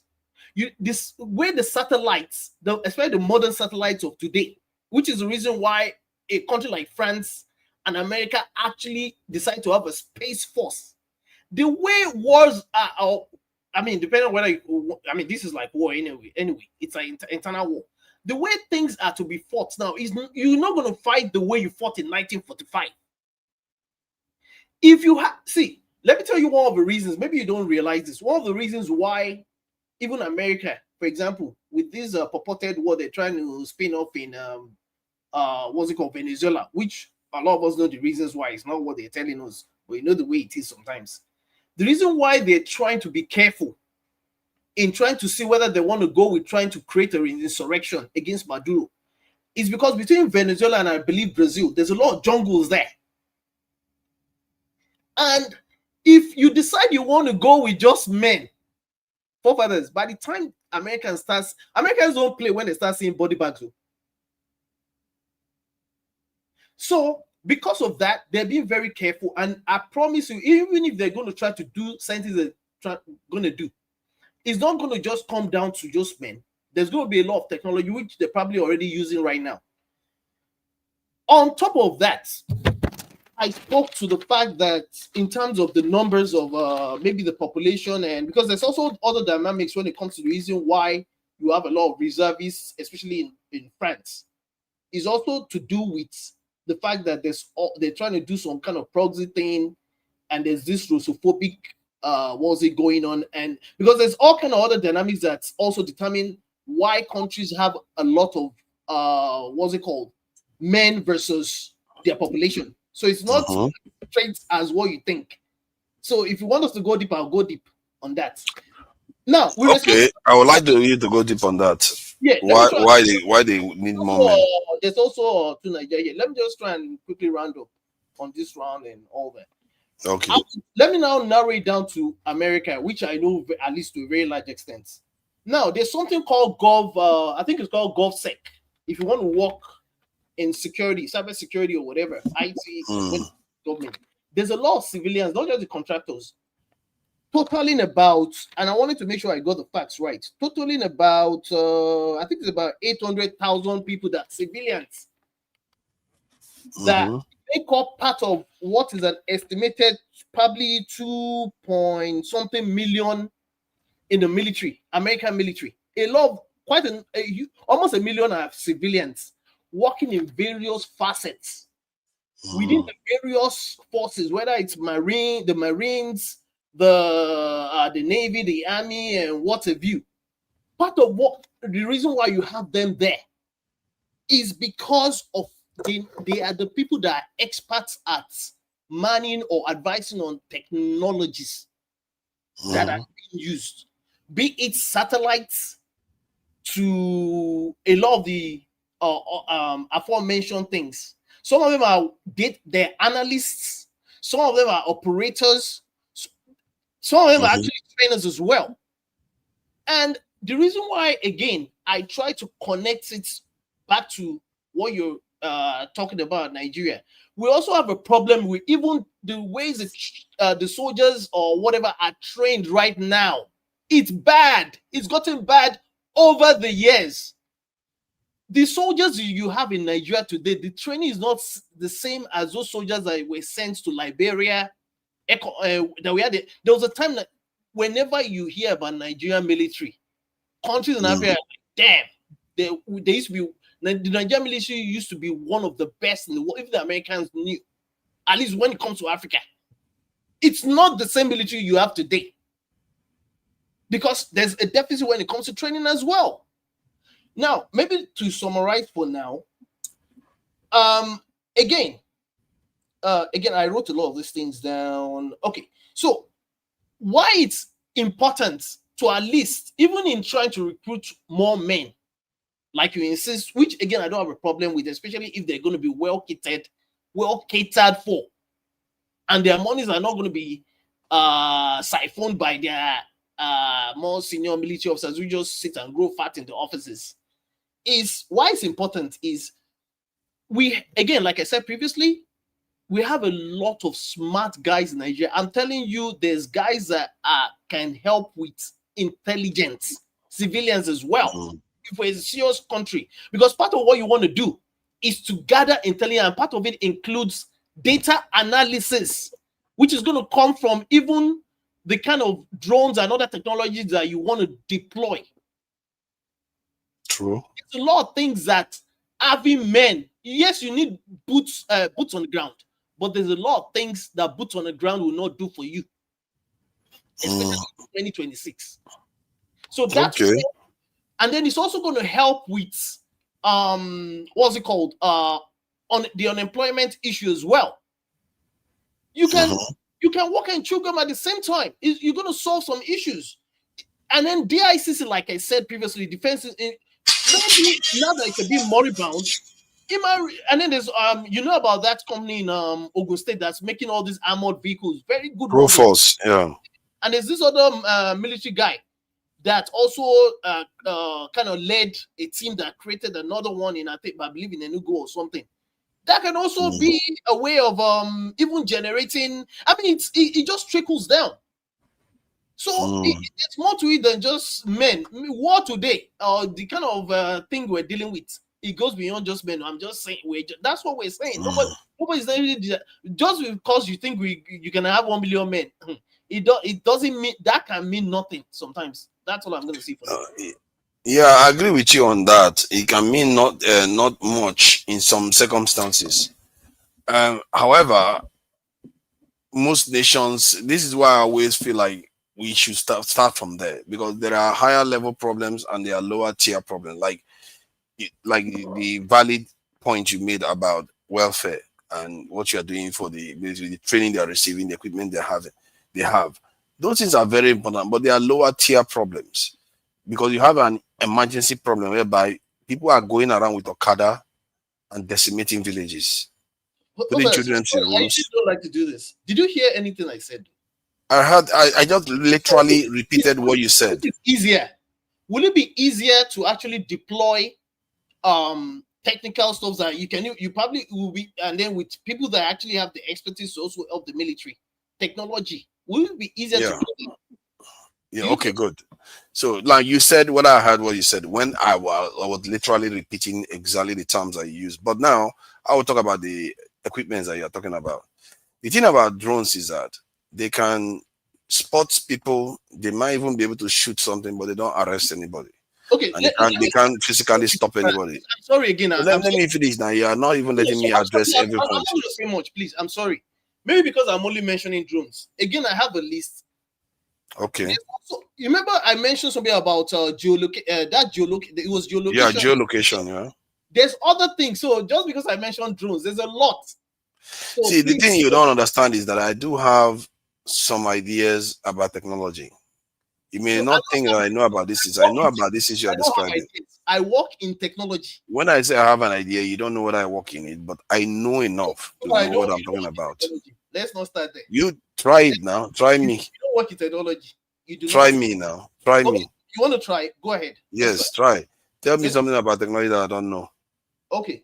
So give me an idea of how GPS works. A deeper dive idea of how GPS works. First thing, I will ask you one key question. What is actually received on the GPS device that people have in their hands? What telemetry data is received? Tell me whether you know what that is. Don't answer my question with a question. Since you want us to no, because I want to show you, because I don't want to lecture you that you steal it and say you already knew that. But I wanted to reveal whether you actually know the fundamentals. Tell me what the nature of the data that is sent to the GPS. Answer my question, then you can give me. Okay, now ask me the question again, because I'm not going to give you that answer. But okay, ask me the question again. You know what, if you're not going to answer the question, then ask me again so I can understand. Because maybe I forgot it. Just at a high level, just give me an idea of how GPS works. Okay, the way GPS works is that it's based on satellites that are placed in space, sending signals, timing signals to the ground station. They have normal some of them they have different stations positioned all around the world to relay GPS positions to the satellites in space.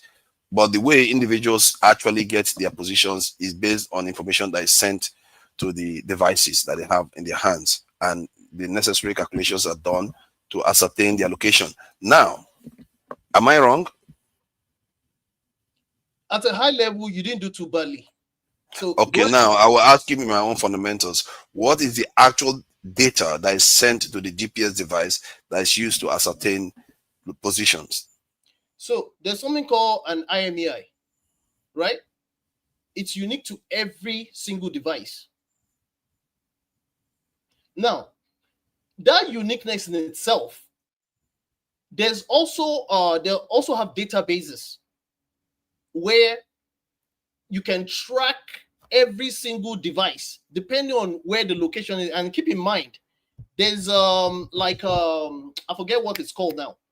There's this tracking thing. You're heading the wrong direction. I'm talking about the fundamental nature of the data that is sent from the satellites to the handheld devices that are supposed to be positioning you.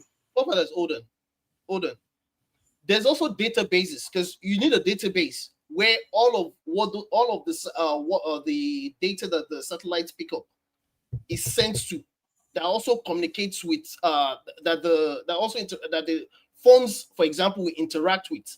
And there's a device in every phone that serves as the geolocator for if institutions like this, for depending on whether what you want is where the person is located that you're looking for, because every phone again has an IMEI.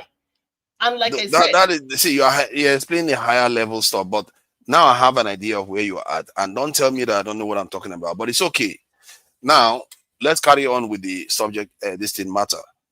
The subject matter, what you address in terms of welfare and all those things, I agree with them. I am not disagreeing with them. Gyroscope, but continue. Yeah, all the tools, in short, technology, let's put it technology, welfare, all those things are higher level problems. Like I said, there are young men carrying Okada with AK-47 with RPGs terrorizing the country. You need to deny them space. If you have guns, you have armored vehicles, that's what you need to invest in. Obviously, you have to create barracks for them to be in, uniforms, all the necessary that they need. I've done some calculations on this. Yes, it's in billions, but Nigeria is losing almost 50 billion every year. We've lost $1 trillion. Intelligence. technology. No, I support that too. I'm not. I support expanding our intelligence. As a matter of fact, the single security department or structure that needs to be expanded the most is the intelligence one. What's the Because best way to get intelligence? they give you a bigger bang for your buck. Pardon? What's the best way to get intelligence in 2026? I guess most people will say using this thing electronic methods. But I think it probably depends on the nature of what you are working on. You can, intercept electronic communication and, all kinds of bugging, whatever you want to call it. They have different methods for doing this sort of stuff. But in reality, sometimes it's good to have people within the organizations to do those sort of things. Denying that, but the fact is that the problem we have is when you keep talking about people without also understanding that, again, like Chim said earlier, you can walk and chew gum at the same time, and also addressing the general Malay in the country. Yes. Oh no. The problem of the country is the fact that, like I said, the country is bleeding, and it's also insecure. People are now afraid for their survival, and IDP camps are all over the place. Like I said, I don't even want to start thinking about those things, because sometimes when I think about them, that's probably why I get a little bit crazy with you people. You think because when I think about the suffering those people are going through, and our men keep saying they're worrying about welfare of the soldiers and all the rest. No, you need people to stop them from killing those children. Soldiers can be replaced, but those children, I don't want them to be taken out. You're a soldier today, and you're not being treated well. Meanwhile, you probably are risking you're risking your life in Sambisa today. Would you say the same thing you're saying now? I probably won't say the same thing, because objectively, because sometimes some things are true, even if it's inconvenient to you. There is a reason why we are biased people. Human beings are biased. We can't help it. But it's true. Like when you say that most people, if you tell them, if you stay in Nigeria, your life will be better, your country will be better off. But as a group, we all travel overseas individually, and our nation is poorer for it. But we keep doing it because we think we are doing it for ourselves. And you see it, because we can't think holistically. We're not seeing the bigger picture. And that is how human beings behave. We can't help it. We also have a problem with that, because there are people in Nigeria that do not have any interest in leaving Nigeria. True. However, the ones that leave, because some of the time the best brains that leave the country, they leave the country less developed. That is the consequence. Anybody will tell you that if Africans were not traveling out of Africa, Africa would be far more advanced by now. I have at least one friend in Nigeria. At least one. He's been an Microsoft MVP for the last probably 9 years. That guy is not living in Nigeria, and he's one of several bright brains that we still have in Nigeria that are not living. How about that? No, I agree with you that not everybody. No, quite a lot. We have a robust middle class. Oh no, I wouldn't call it a robust. We have significant middle class in Nigeria now. And there are a lot of young people that I know. Based on this, another area we don't cover a lot. Maybe even up to 1 million people in Nigeria are working online right now, from TikToking to working for foreign clients and all the rest of it. They are making a lot of money online. That's why you don't see them coming on the street to protest. But people are missing that, and I'm not even sure the government is capturing that data on when it comes to analyzing what is going on this in the country, especially economically. But that's another issue. Like I said, we have a fragment. We don't have no database, so don't even go there. Okay, now that's where that database comes into its own. But we have so much problems, especially national security ones. Nigeria has lost in excess of $1 trillion in GDP in the last 15 years. $1 trillion in GDP loss due to insecurity. Who does GDP help? This GDP, who help? You know what the GDP does?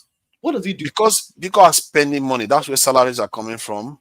That is what investments are coming from. Because GDP is World Bank and is directed. All those GDP, who even help? The market woman in Ojota. Who does GDP help? GDP pays for soldiers. Sorry. GDP pays for soldiers. GDP creates jobs. GDP creates safety, healthcare. How many soldiers? 1 million soldiers. People like Egypt, they have 1 million. They get paid well. They have, yeah, you can afford it. You'll be surprised if your country is secure. No, You can afford to pay them. Well, they get kitted well.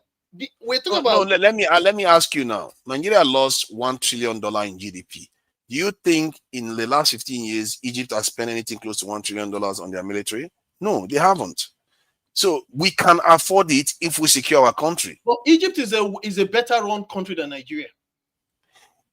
If your country is secure, it will become better run because it's not bleeding anymore. I talked about how it can become self-healing. At the same time, you don't wait till you fix insecurity before you fix other things. After all, they were not fixing things before things became this bad anyway.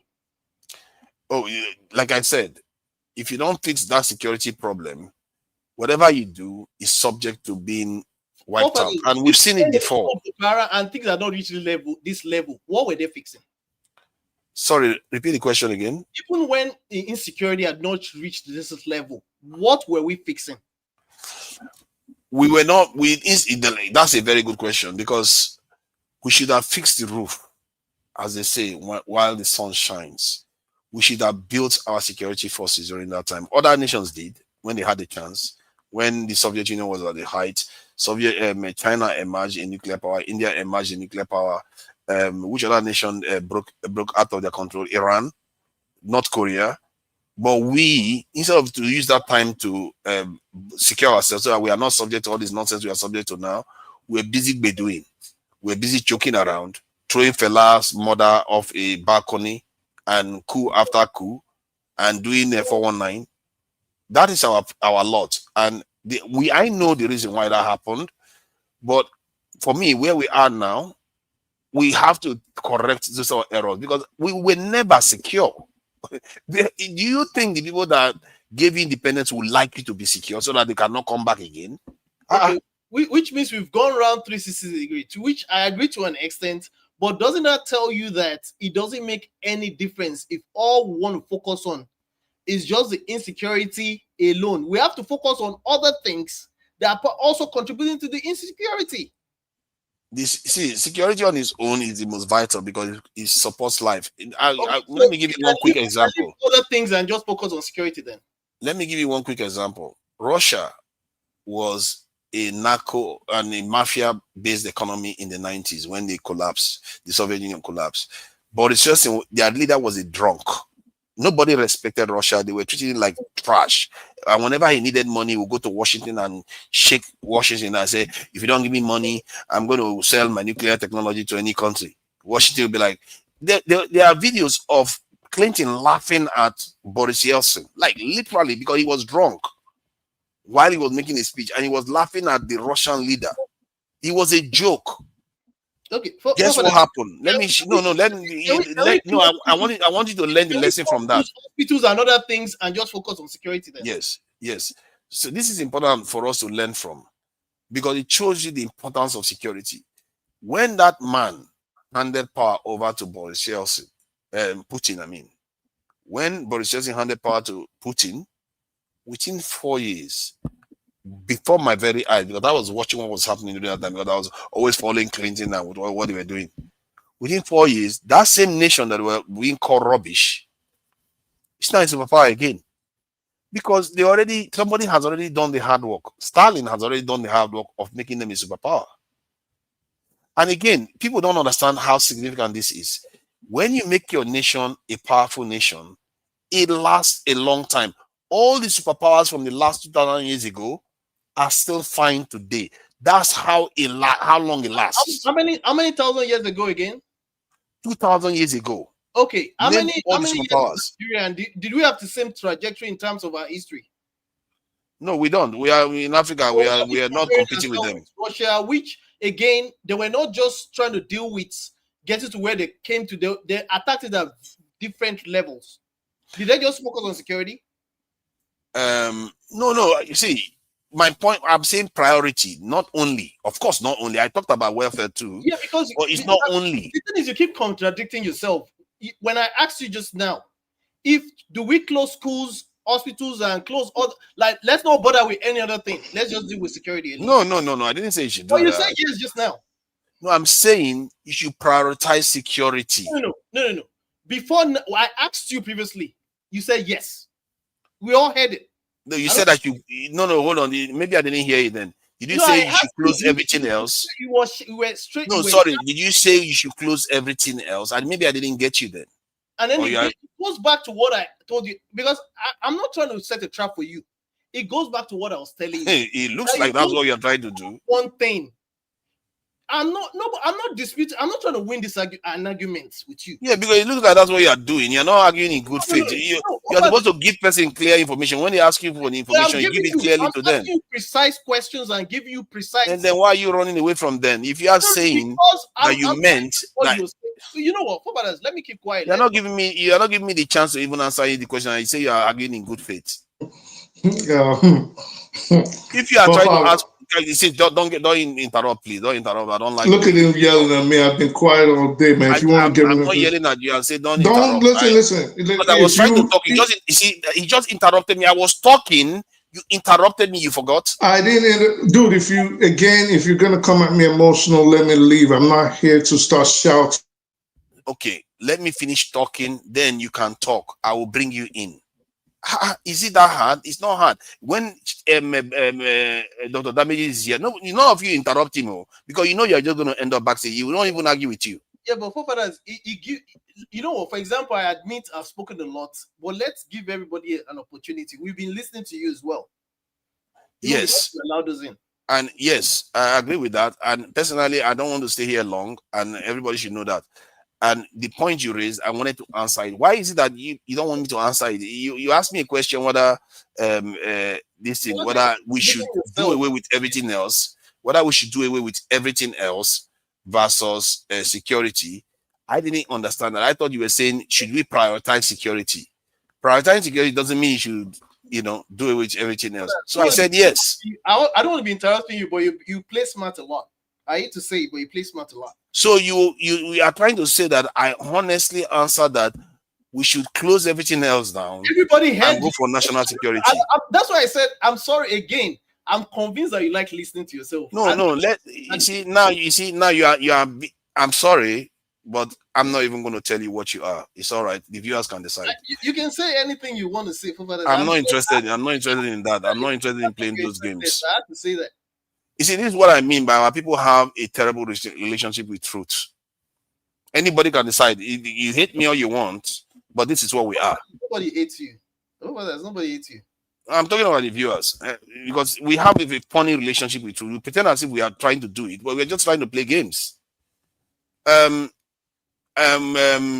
Niger, one brain cell. Thank you for joining me today. It's two Nigers, one brain cell. I know you always try to avoid it. No, it's one brain cell.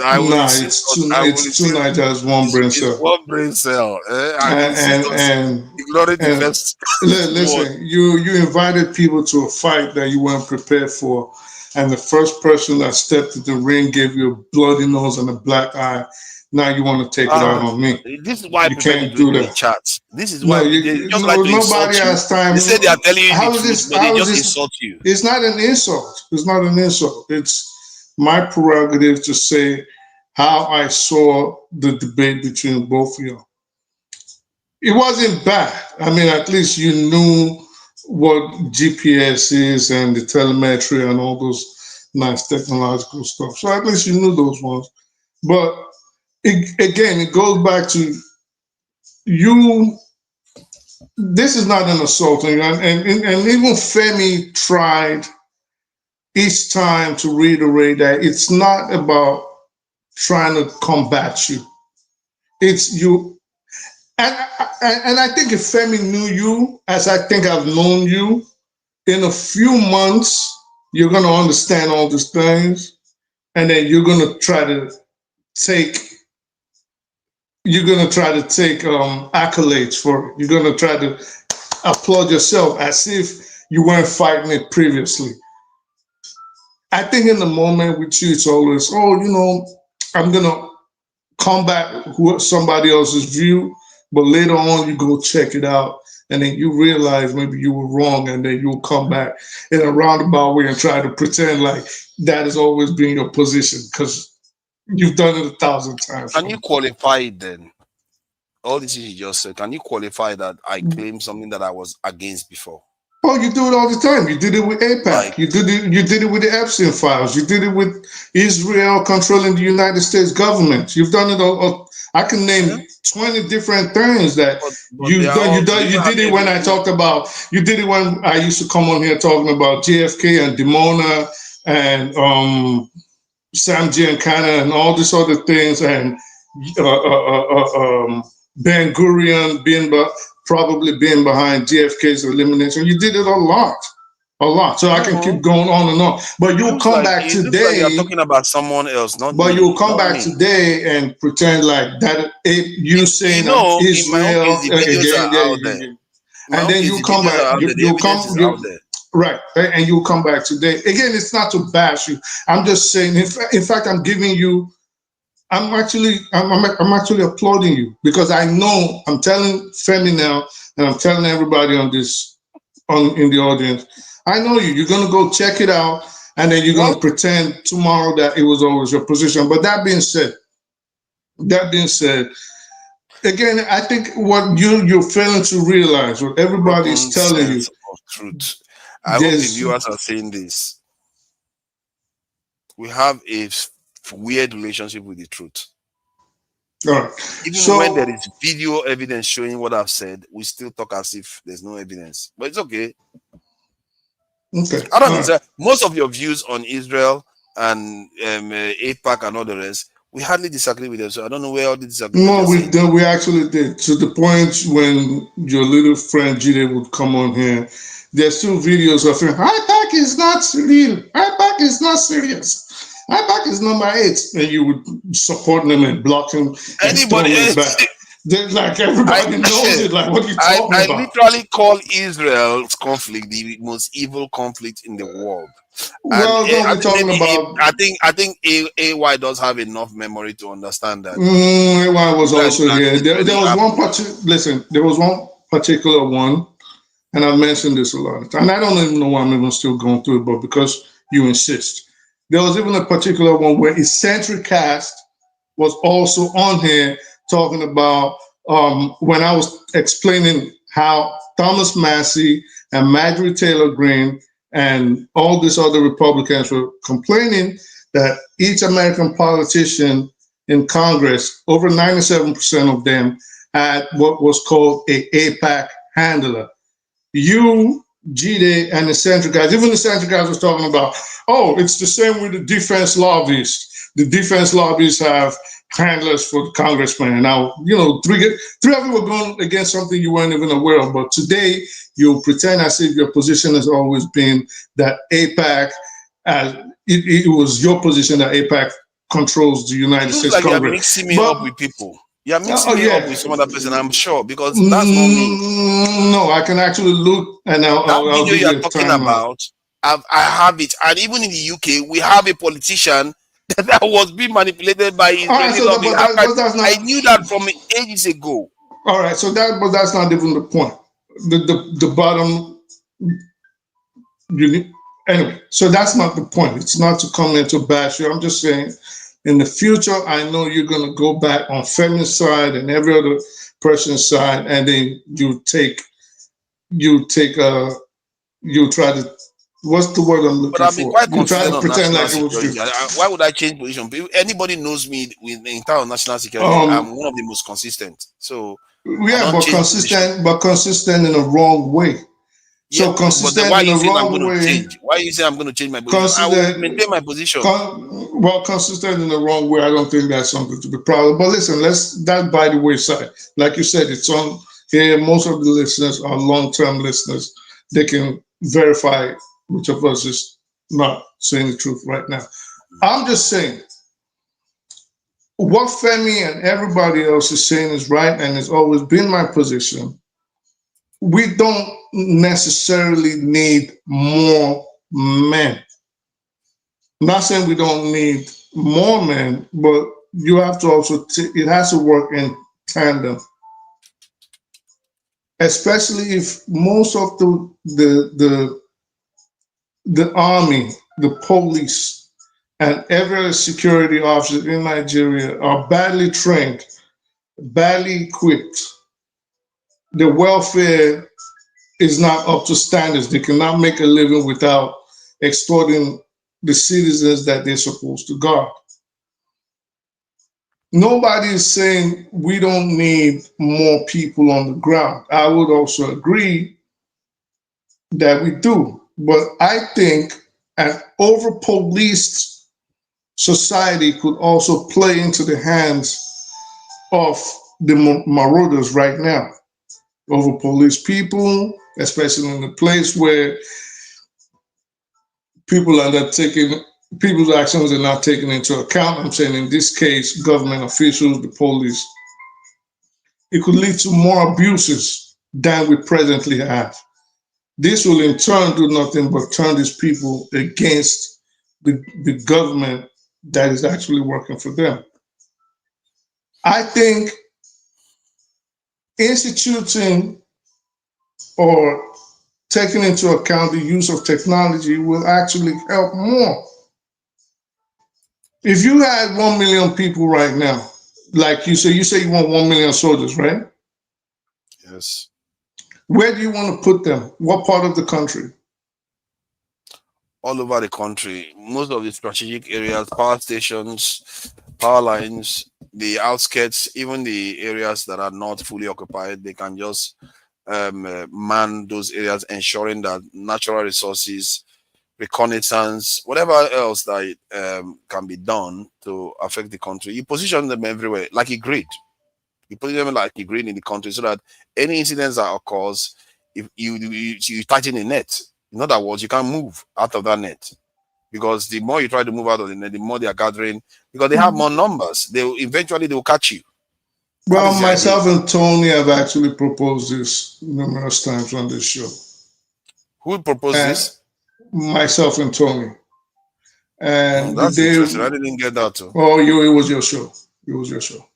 Again, yeah, it was your show when we were talking. That position all the time. He argues against that position. No, that was actually the day Tony said certain things, and I knew that he actually had knowledge of how security works. So he mentioned certain things and tried to watch his words. It was on him.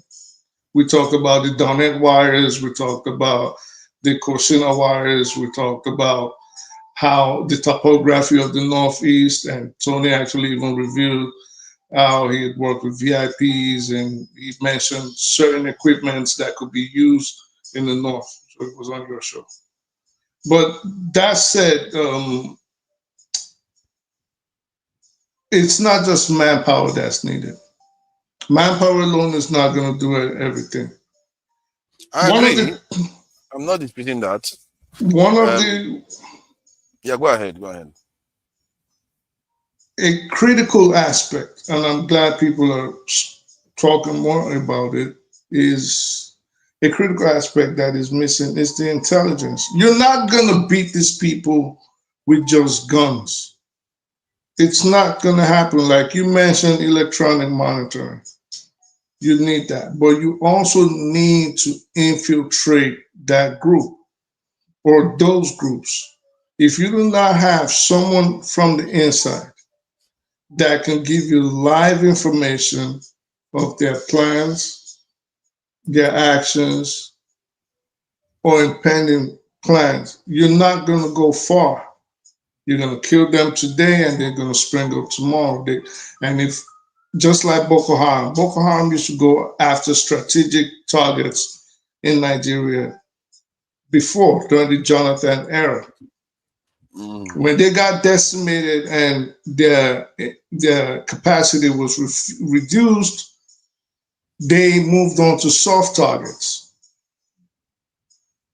Suicide bombings, hitting people in the marketplace, innocent civilians praying, usually in the mosque, before they now decide to start actually even targeting the churches. So containing them, yes, with the numbers is needed, but infiltrating them is paramount. I agree with that too.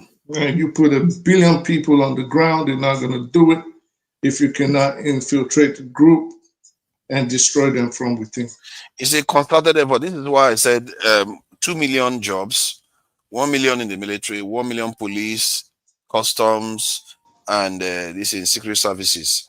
Because if you amplify the secret service, they give the highest return in terms of pound for pound. What do you mean secret services? The secret services, intelligence services, to collect information, track information, and sometimes actually intercept before they even actually. I mean, we already have the NSA for that. They're not significant. Their size is minimal. Compare them to, like, say, Israeli intelligence, they are nothing. And if, what do you mean? That intelligence services, like if you look at something like Mossad now and all the rest, you're not going to compare the Nigerian intelligence to that at all. So what I'm talking about is compare them in what way? In size and technological advancements, effectiveness. Well, I mean, come on, Nigeria is a developing country, and it's not technologically advanced. Why would you compare the effectiveness to that of the Mossad? Because you have to look at the world you're in. Don't look at only Nigeria. Nigeria is part of the world. We can't just think as if we are in some kind of silo. The world is out there, and they can. If you think only Nigeria, then whatever you are doing is still limited, because the people that have what are you saying? Higher technology will be able to undermine you. All right. So are you saying, okay, now this is how I go with conflict issues. So now, are you talking about espionage? You're talking about Nigerians intelligence carrying out spy activities against potential adversaries or even friendly countries, allies. Yeah. People that support terrorism. Yeah, that's what you do. Every separate. The people that spy on America the most are Israelis. How do you have to? All right, I know that. But how do you know for a fact that Nigeria does not carry out this kind of missions, the intelligence agents? One, because based on the way they act, they report everything anyway to the other side. You can see that Ribadu, the head of the NSA, is begging them. And at the same time, I've not seen one Nigerian spy one day caught and brought on TV like, oh, he's been spying on us. He's been taking our secret and trading with Nigeria. No, because the guy you are going to trade it with will hand it back to the ambassador. Okay, so that is the pathetic situation we're in. Okay, so this is going again. Remember, we're discussing this now. We were discussing a local issue. Remember, you made it international and talking about the effectiveness of the NSA versus the Mossad. Excuse me. I'm just setting the standard. I'm setting the standard. Right. So I'm just saying. Well, you did bring it. You did bring it in. No, I'm not. I didn't bring it in. I just said the standard of our. Okay, so if you want to run away from it, that's fine. Let's just stick to I don't local. want us to go start talking about it. Right. So you should have not brought up the Mossad instead of acting like you. No, I said as a standard, I need it to be that high. That's all. All right. So if you want to stick to that, then maybe do you want us to discuss that, or do you want us to go back home? I don't want to go there. I would rather go back home so we can discuss. Fine. So let's just stick to that, and let's stop conflating issues. So, okay. If what you want is within Nigeria, what has shown you right now that the Nigerian intelligence agencies are not doing, and that would also be my position, but what has shown you as a person that the Nigerian intelligence agencies are not doing what they're supposed to be doing? They are doing some of it, but I'm not sure they are as effective as they should be, personally. And if you look at some of the stuff going on in the country, they should have been able to report and ensure, or some of them intercepted some of it. Like the report we saw with people, guns traveling all over the country. Many Nigerians can boast that they can almost bring anything into the country as they see fit. So I cannot say they are optimal, and they cannot be, given the resources that they have at their disposal. It's obvious. But given what they are doing, I think they are still overperforming, given the resources they have at their disposal. But you see, okay, so now you're talking out of both sides of your mouth. In one instance, given the resources they're underperforming. This is what you just said. Overperforming. No. I meant overperforming. No. Listen, I've had this. I know how you discuss. You basically said the NSA, given the resources that they have, are not doing what they are supposed to be doing in terms of intelligence gathering with regards to how they're carrying out the war against terrorism. This was your position. But again, because you know that you've always said that they are overperforming with regards to the amount of police that is on the ground right now, you quickly try to switch it. So which is it? Is the NSA, wait. Which is it? Are they performing not well enough based on the resources at their disposal, or are they overperforming even with the mega resources that is available to them? Which is it? Because it can be both at the same time. I will shock you by telling you that based on the minimal resources that they have, the outcome that they are achieving based on what is necessary to secure our nation is suboptimal. That's not good enough for the nation. But objectively, based on the resources that they are getting compared to any other security services in the world, they are actually overperforming because of the. Are we going international again? Are we going international again? No, it's not international. It's in a way just a standard I'm using. Whenever I say standard, you say I'm taking international. No, but you can't. We cannot be talking locally, basing all our answers on the local realities on the ground. But then, 1 second again, because you want to be proven right, you go out of bounds of what we're talking about and change the rules of the game. Because you just because you wanted to say, again, this is why I said you can't speak from both sides of the mouth. You can't always be right. So is the NSA under? Is the NSA? You have to talk to me. Sorry, hold on. Your point is not going to run away. You have to talk to the person you're talking to. You know, I've often said our security forces are overperforming. At the same time, it doesn't mean the result. Like now, I know they are being kidnapped. They are kidnapping people every day. You should understand the concept behind it. Just because I say they are overperforming doesn't mean the result they are actually achieving is good enough. I'm just saying that based on what they have, they are doing their best.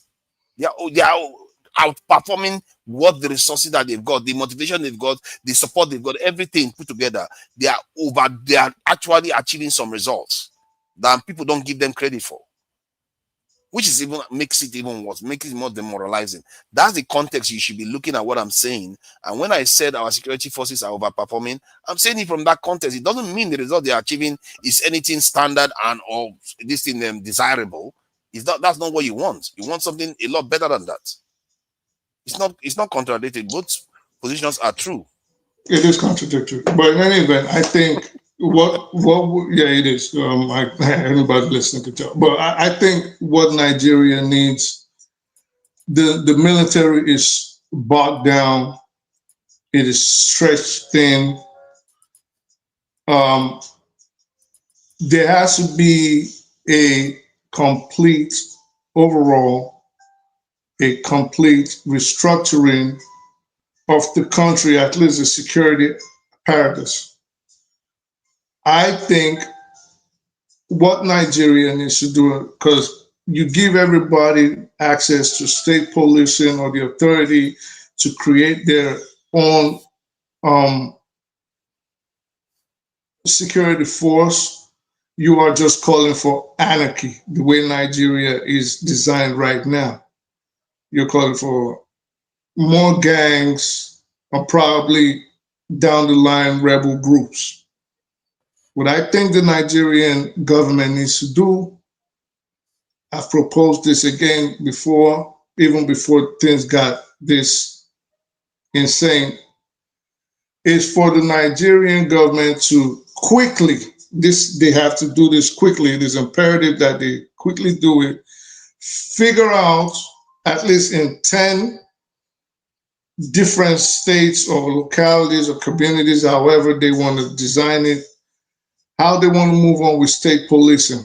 Don't just make everybody, just don't go pass a law and make every state now you're responsible for your own policing. You're going to destroy that country because there are a lot of nefarious characters disguising as leaders in Nigeria right now. At this point, if we cannot tell that but a lot of this, it's not inevitable that if you create state police, that it could lead to a positive outcome. I agree with you. 70% likely, based on the way politicians are right now, it could turn very, very bad. 70%.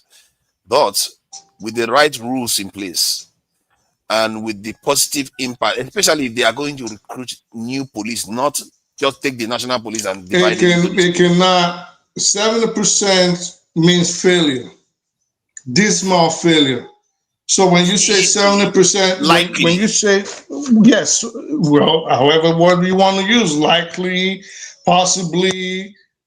Yeah, but with the right rules, you could get the 30%. With the right rules, well, if you have 70% is failure rate of 70%, you're as good as dead. All right. 70%, you didn't even say 35%, which would also be. No, I'm not saying failure rate. Maybe I'm misunderstanding. I'm saying what you described, like that thing could turn very bad. It could go very bad. Like could lead to the breakup of the nation. Well, 70%. Yeah, 70%. You are correct. No, 70%. You are correct. By that. So meaning 70% bad. The failure rate of 70%. Yes, but I'm saying, so we're saying the same thing. If you put the rules in place, that 70% will reduce. If you put the rules in place. If you put the rules in place of anything, it will work out fine. All right. So that's what I'm trying to draw to your attention. 70% of a failure rate of 70% is dismal. It is abysmal. All right. That is the bottom line. If you gave the politicians in Nigeria right now control over their own politics or their own localities, and you're saying, and you agree with me that 7 out of 10 will fail. If you're saying 7 out of 10 will fail, that means you're saying in Nigeria, what's that? 21 states about? No, I think you are misunderstanding the probability I'm quoting here, but you can go ahead. What's the probability? Like if you want to do one thing and somebody tells you that you have a chance of succeeding, 70% chance of succeeding, 70% chance of failing, yet it's just one thing you're doing, what does that mean? It means that your likelihood of failing it is tilted against you. You are likely to fail that action, or you are likely to pass. Oh, listen, okay. So it's not about 70. It's not about 10 times, 7 times the thing is going to fail or something like that. No. 70% simply means 7 out of 10. In probability, it means you are tilted 70% chance of failure. Forefathers, 70%. If the number was 10, it means you're going to fail 7 out of 10 times. Okay.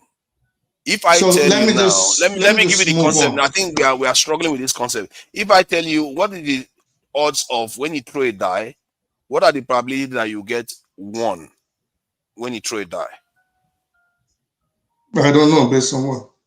1 out of 6. 1 out of 6, isn't it? So because it's 1 out of 6, it's 60%. This thing is 8% chance or something. No, less than 12%. I'm not even sure. I think maybe 16-18% chance you are going to score a 1. No, that's what it means. Listen, let's just stick to. I'm trying to get you to understand what I'm telling you, so that you can understand. Oh boy, we have to have a baseline of conversation. Let me just move on. Like, you just keep interrupting me every time. Like, no, but that's why we are having this conversation. Maybe you will learn something here today. Oh, look at that, he's laughing. I'm trying to teach you probabilities here. So you understand the chances of something happening or the chances of something failing. Oh my God, there's a lot of noise. If you said 7 out of 10, listen, in any event, If you say there's a 70% chance, are you saying there's a 70% chance it will succeed or 70% chance it will fail? Yeah, that's it. You like that chance? Which is it? Yeah, Both 70% can chance. be true. No, 70% chance that it will fail based on the way you are looking at it. So But seven out of if you put oh my, don't go rules too in place- far. Don't go too far. Don't go too far. you don't Don't I go just too make far. one statement. No, don't go too far. If you agree, you say stop putting caveats. We do know you're not talking to people that don't know the essence of law and order. Of course, we all know that if the proper rules are put in place and implemented and carried out, it will succeed. We know this. Just stick Okay, to. good. That's all. Oh my God, you are wonderful. So 7 out of 10 times. I mean, I'm sorry, but your boy keeps interrupting me every time I make a statement. Yeah, let him finish so that Emeka. So if 7 out of 10 you agree that it'll fail, we both agree then that it is not in the best interest of Nigeria at this time to give total power of governance or policing to the governors because they have nefarious characters in charge. So this leads to where I was going to before we started talking about rolling dice and gambling. What I'm saying is very simple. A pilot project. Pick out in Nigeria, the Nigerian government picks out certain states or localities and use them. Maybe it could be local municipal policing, it could be state policing, it could be county like we have them here, local government policing. Pick out 10, maybe 15 as their funding can carry them, and use it as a pilot project, maybe for the next 4 years. And bit by bit, you start spreading it out. But the policing has to be under strict federal oversight, which will go with the rules and regulations that you mentioned. It has to have strict federal oversight. But if the federal government makes the mistake in Nigeria today, as it is, with the security situations on the ground, and allows all 36 states plus Abuja to be in charge of their own policing, I tell you right now, it'll fail. And we can always come back to this in the future. But pilot projects, bit by bit, strict federal oversight, and I think there's a chance. Thank you for that. Amen. Thank you for joining us. I noticed that the fact that you show up to here today, you're a man of logic. You like to have this sort of conversation because we've been having a lot of other conversations. You didn't show up until we had this conversation. Maybe it's just by coincidence, but it's interesting that I saw you here today. How have you been? And it looks like you have been relaxing, whatever you are, and you look well. I'm glad to see you looking good. So what do you make of the conversation about our relationship with truth? Do you think you can see that here in some of our conversation that we have a dysfunctional relationship with truth? Well, greetings to everybody. Greetings to you tonight, AY, Femi, and Boom Boom Ray.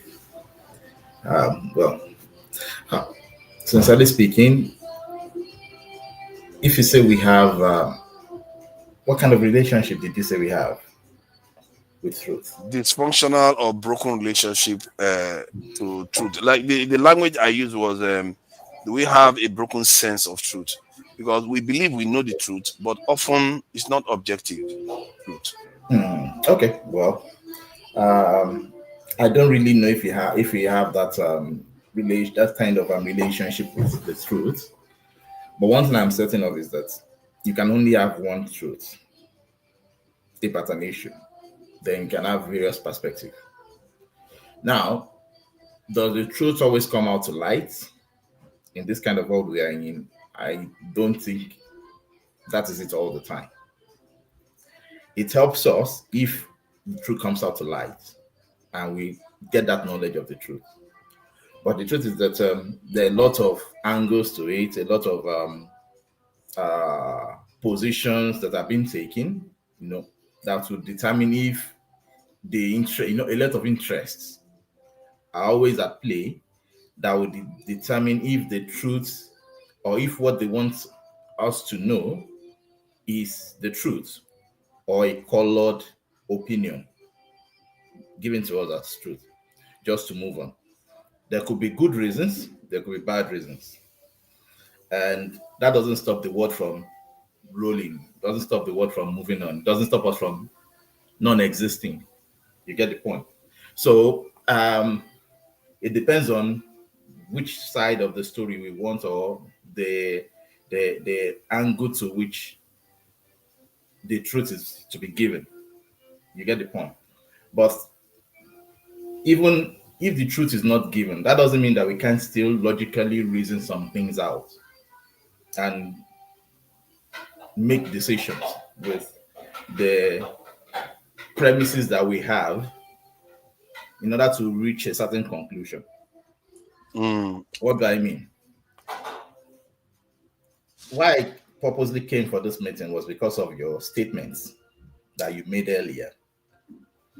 And I think that if I can summarize what you're trying to say, that security should supersede law, especially if survival is the goal of the game. If that's a kind of paraphrase, I don't know if that is if I'm correct to paraphrase that. Yeah, I think I guess if survival first before everything else, and it doesn't mean that you should not do it. You have to eat, you have to do other things to survive. So no, certainly, but and I know you quoted a kind of a medieval, you had the medieval Machiavelli. Machiavelli, this is the wisdom that has been in ages past. Security is always the foundation of every powerful society, which I agree to that. But what if you consider the fact that in those days, things have changed compared to this contemporary world that we are in? Like, nobody just fights wars anyhow again here. Not that wars don't happen, but you can't, the rate of wars going on now compared to those periods, definitely that significantly we don't fight wars in this world again. What if I told you, what if I told you that? So let me land first. Let me just build up I know your position and I've listened to it well. But I just want to see from the other side, which I think other people are also trying to let you understand. Okay, I will try to see from the other side. Go ahead. Now, this is my position. What's those just happen again now, except if they are well connived and it's not just out of outright arrogance of, I want to take your property and I'm going to war this time around. Things just don't happen like that again. Unlike in those days, the purpose is I want to show my superiority. If you don't pay your homage, if you don't bow down to me, and I'll conquer your cities, I'll conquer everything and let you know that I am the big man here. Those are reasons. But in these present days and seasons, it is more sophisticated than that. And what does that mean?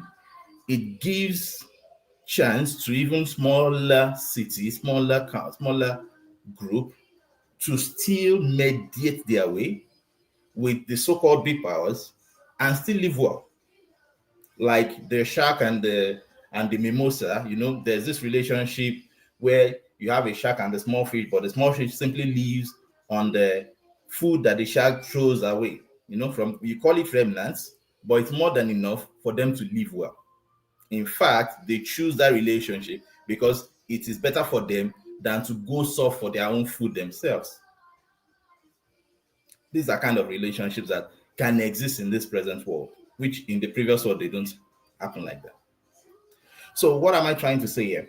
In a multicultural city like Nigeria, where a lot of things is at stake, you have distrust, you have lack of will, you have purposeless leadership, you have ineptitude at the brazen ineptitude that even an average common sense person understands that this is basically disrespecting my sense of common sense. and you see the people that you already will your power to save you, to protect you, demonstrating that, and you want me to come and give my life for such a person because they are talking of nationality and patriotism, I don't think that is fair on the average Nigerians. And coercing them to come into military or into the security architecture in order to preserve their so-called country is not fair on them, because number one, there's no sense of country with them.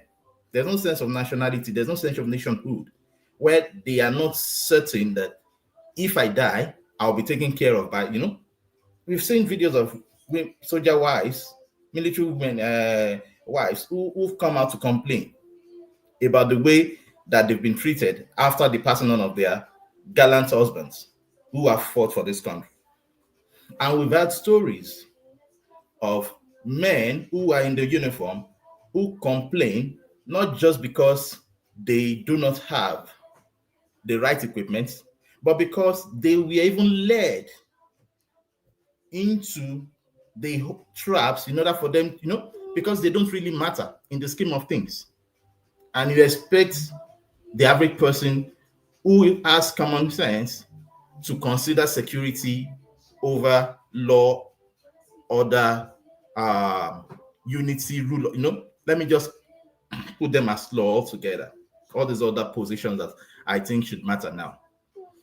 So my position is this: you can't force the average Nigerian into the military again. It's not in those kind of world. We don't live in those kind of world again. No, the life has changed. It might work in the medieval times, in Machiavellian times, but in this present time, it's not going to work. You don't force people, except if you live in North Korea. But if it is still democracy, if it's still the fact that, yes, I am still more tribal than nationalistic, you can't force me to come and join the military, except it pays my tribal position, except it suits my ethnic position. That is only when I can take it up. So I want you to see it that way, that if you truly want security, then you have to do some things first before you talk of security in this present Nigeria that we are in. You can't just go and say, okay, employ 4 million youths. Where will you see those 4 million? Who will come and join? The 4 million that you can't even give proper uniforms, that you can't feed well, that they know that if they lose their lives, they are seeing exactly what is going to happen to them by looking at the people who are ahead of them. We saw very recently where retired policemen were protesting that they have not been given their entitlements for over a period of time. And you think the present crop of policemen would give their best in order to serve that kind of a country? Where do they even live? See their barracks. Do you want to tell me that all of this put together, you can still consciously and with conscience justify that military should come first? Now, another argument you want to place is, but how do we handle all of this if we are not even certain of ourselves as a nation?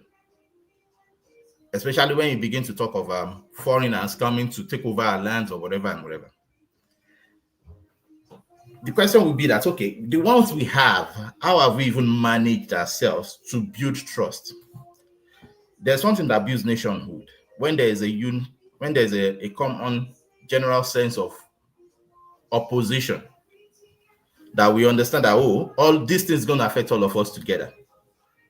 The Black South Africans, they came together when they saw that the problem they were facing is not unique to anybody. It's basically to all of them at once. They have to face it.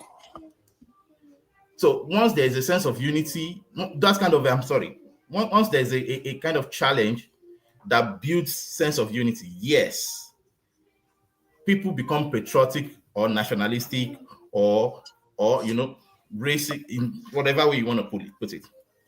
But when the outside, the inner forces are breaking you apart, and with common sense judging, you are seeing that there is no will for those who have given you, for those you've given the power to save, to protect, to lead you, and I mean the this time around.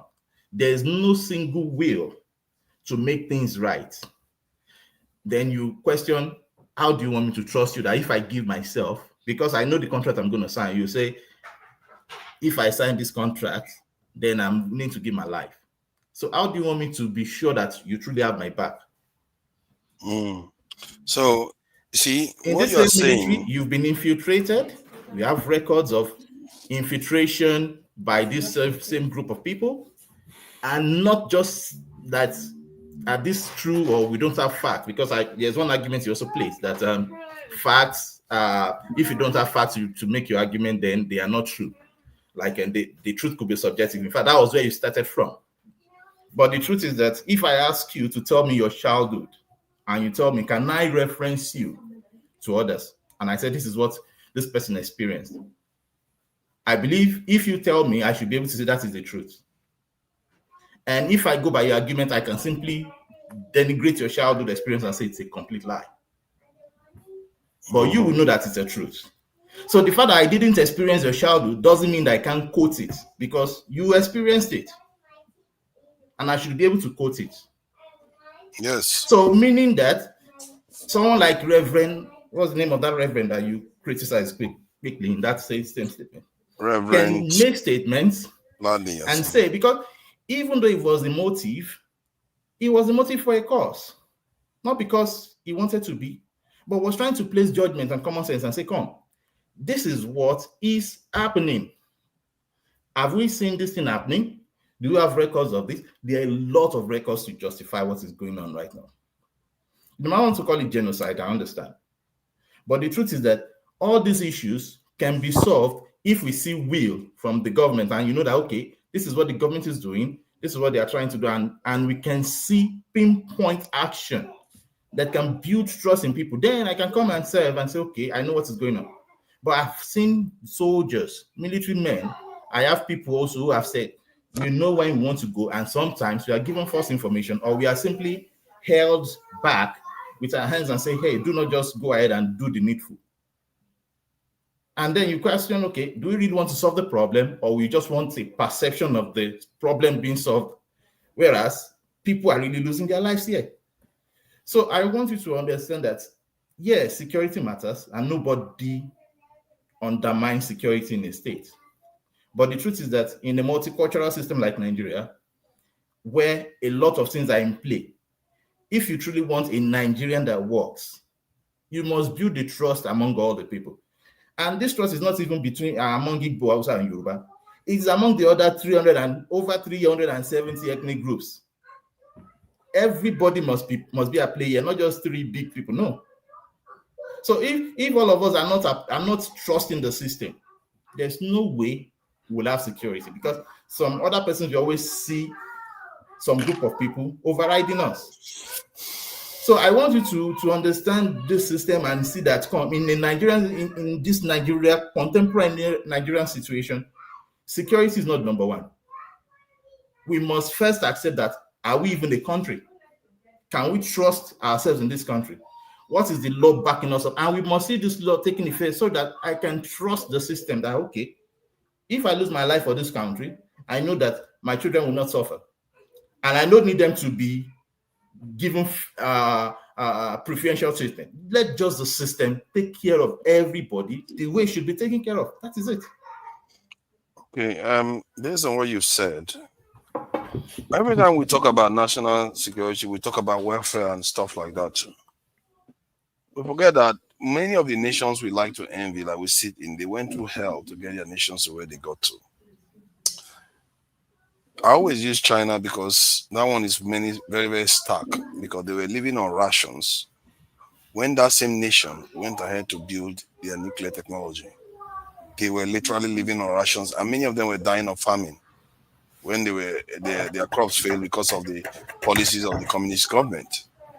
So that's what they did while they were going through hell.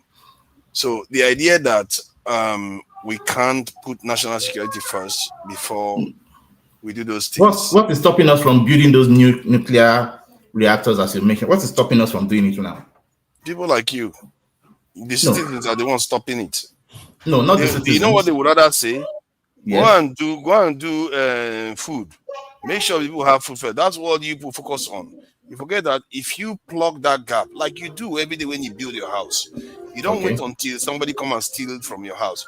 You put a door, you put burglary proof, you put inside an estate, then you put barbed wire fences, then you put gate man at the estate listing, then you put local vigilante. All this is inefficient way of managing resources, and you are paranoid even before you are attacked. But for your nation, when they say you should do it, like no, let's worry about food first. Let's do those other things first. You don't say that when you are building a house that I have to be eating all the time before I start even securing the house. Now, so, can I turn that argument to on its head? No. Let me address one other thing first, like about what you said about Machiavelli. Yeah. One of the examples he gave, he went as far back as Spain. No, not Spain. Rome. I mean, then used another country that was around during this time. He called them the Swissers, which are people of Switzerland. He says these people are doing so well because they are secure and they are the freest people. He said, to tell you how correct he is, he said the most secure nations tend to be the freest ones. Guess what? America, is it not the most powerful country in the world today? Is it not one of the freest? And Switzerland that he talked about almost 400 years ago is still one of the most secure countries in the world today. And it's, oh my God, it's truly the freest. Why is Switzerland the most secure country today? Because they have more bunkers than we have soldiers. You think so? They have bunkers to put all their citizens in a war. All. Not like Hamas is just getting coaching. Hamas is a baby compared to them. They will put all their citizens on the ground if there's a war. So that's how advanced they are. And their democratic system is one of the most advanced. They have a presidential council system where you have 7 heads of state. Now you are talking. That is the reason. Look, when you think that do you think that we need they are secure? They did that. They were secure first. No, sorry. During the time of Machiavelli, they didn't have that. Let me make that clear. So they were secure first before they had that. Okay. Nobody had democracy during the time of Machiavelli. Let's face it. That was 400 years ago. So that is the point I'm trying to make to you, that security, if you don't take care of it, there are too many examples to give. Give me the opposite example. What if in a situation in a situation where there's a particular group of people within the Switzerland state that now begin to see like fairness is not being a priority in the system, do you think that security is going to hold them for a long time? Yeah, but that's the beauty now. If that's the beauty of the system. If you create a secure environment, because one of the reasons why nations collapse is because they are bleeding. Nations collapse because they are bleeding. You have corruption and all this thing because they are bleeding. If a human being is bleeding and you try to treat that human being, it's not going to work until you plug that gap. So that's why they have justice. When you plug that gap, you start having justice. You start seeing all those things come to fruition. What you just said simply underscores all the argument and nullifies everything you said. That if humans are bleeding, security will not work. You can't. No, I said no, not security. I said justice system. Your system will not work. Not security will not work. No, eventually, if your system doesn't work, what happens to security? Do you think it will stand? Because but if you have security, the bleeding will stop. If you have security, the bleeding will stop. That's my point. Security will now form the only people who will be secured in that system, let me tell it to you now, will be the ones making the rules. Because now it will become authoritarian. They will use the powers they have to secure themselves, and other people will die. But they don't do that though. History suggests that they don't do that. That is what will always happen. Because when people don't trust all the greatest empires in the world, their people enjoy bounty. They don't oppress their people. That's what Machiavelli discovered. The more power you have, the more those people that have that power are free. That is weird, isn't it? But that's what happens. You would think they will use it to oppress their people, but that's not the opposite. Because those people have so much power, they will use the power to go and oppress other people. Then they will be like privileged citizens. They will be freer. Let me quickly say something. I want to go asleep. I know if I don't drag Welcome. you, don't let me say something. Welcome. Thank you Yeah. for joining us. Greetings, everyone. Eme, long time. Hey, why? I greet you. Yeah, my brother Eme, he said truth is one. I kind of actually disagree with him. Yeah, truth can be one, right? I've heard people on this platform each time they discuss it, they're gonna like, oh, two things can be true at the same time. Yes, that's actually true. Because when you discuss it true, we actually have two type of truth. One, you can call it absolute truth, which is the objective truth. Objective truth, you can't even argue it. It's either yes or no. So you can't argue it. For example, when you say water boil at 100 degrees, that's a fact. That's it. Objective truth. Nigeria has 36 states. It's a truth. It's an absolute truth. Yeah, it's also a fact. It's just that truth, that objective truth, yeah, is stronger than fact. Especially things in the past. Let's say Nigeria got independence in 1960. It's something you don't argue. It's a fact, it's a truth. It's an objective truth. Then you come to the relative truth, which is the subjective truth. That is where our opinion tends to matter. Like if I say forefather shirt is beautiful, Emek can say, no, the shirt is not beautiful. We could live in the same city. I'll say, oh, London is the most beautiful city in the world. It's the most peaceful city.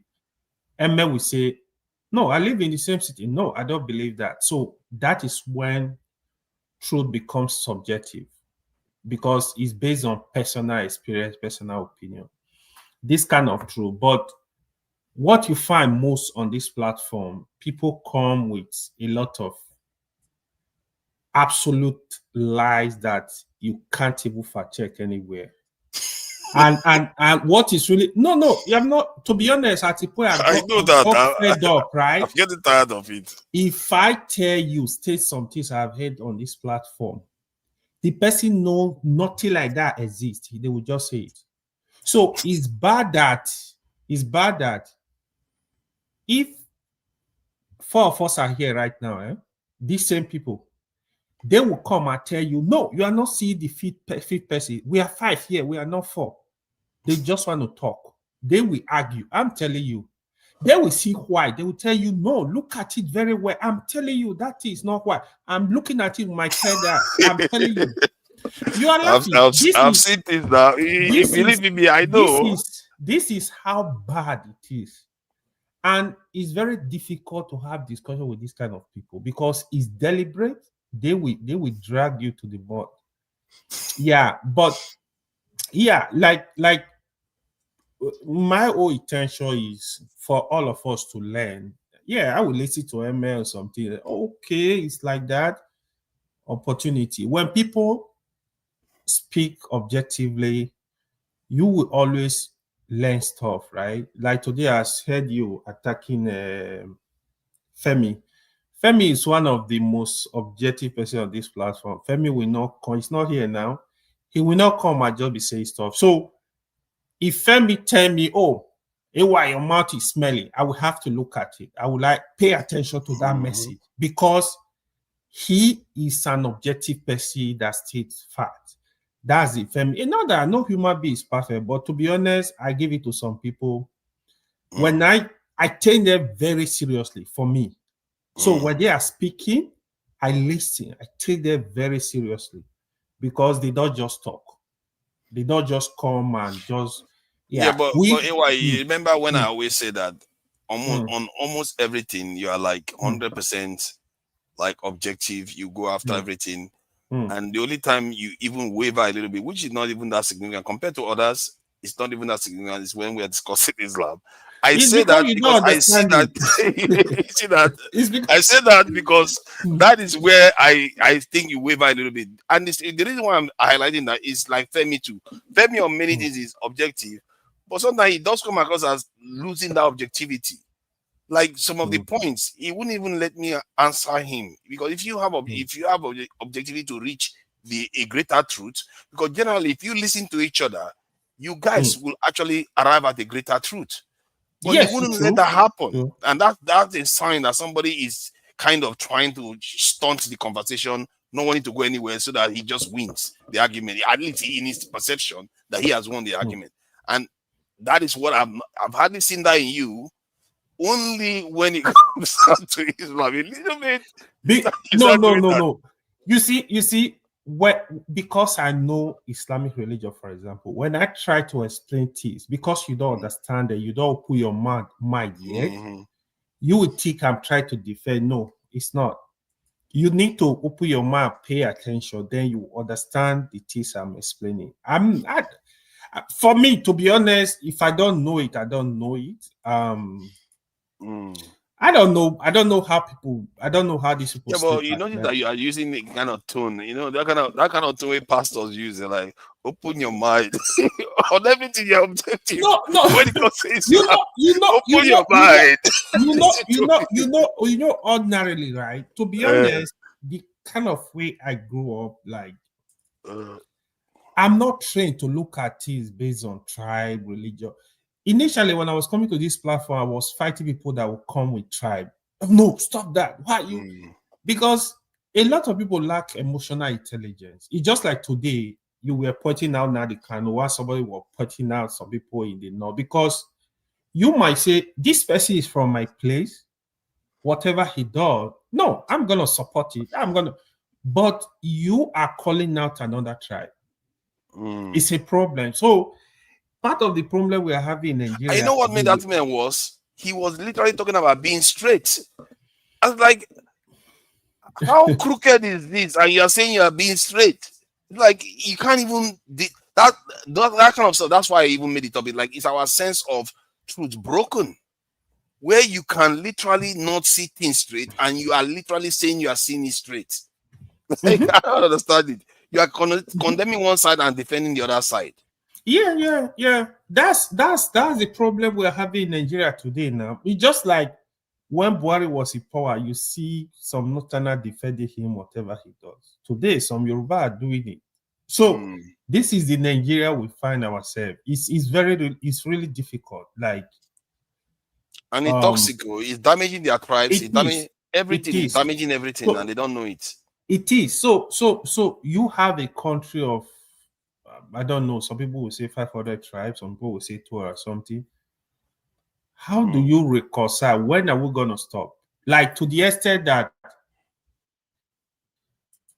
I see people hate their country. I've never seen people hate a country, like they hate their country like the way some people hate Nigeria. Some Nigerians hate Nigeria. You see, I have a friend. In fact, I have 2 Iranian friends. One, I work with her.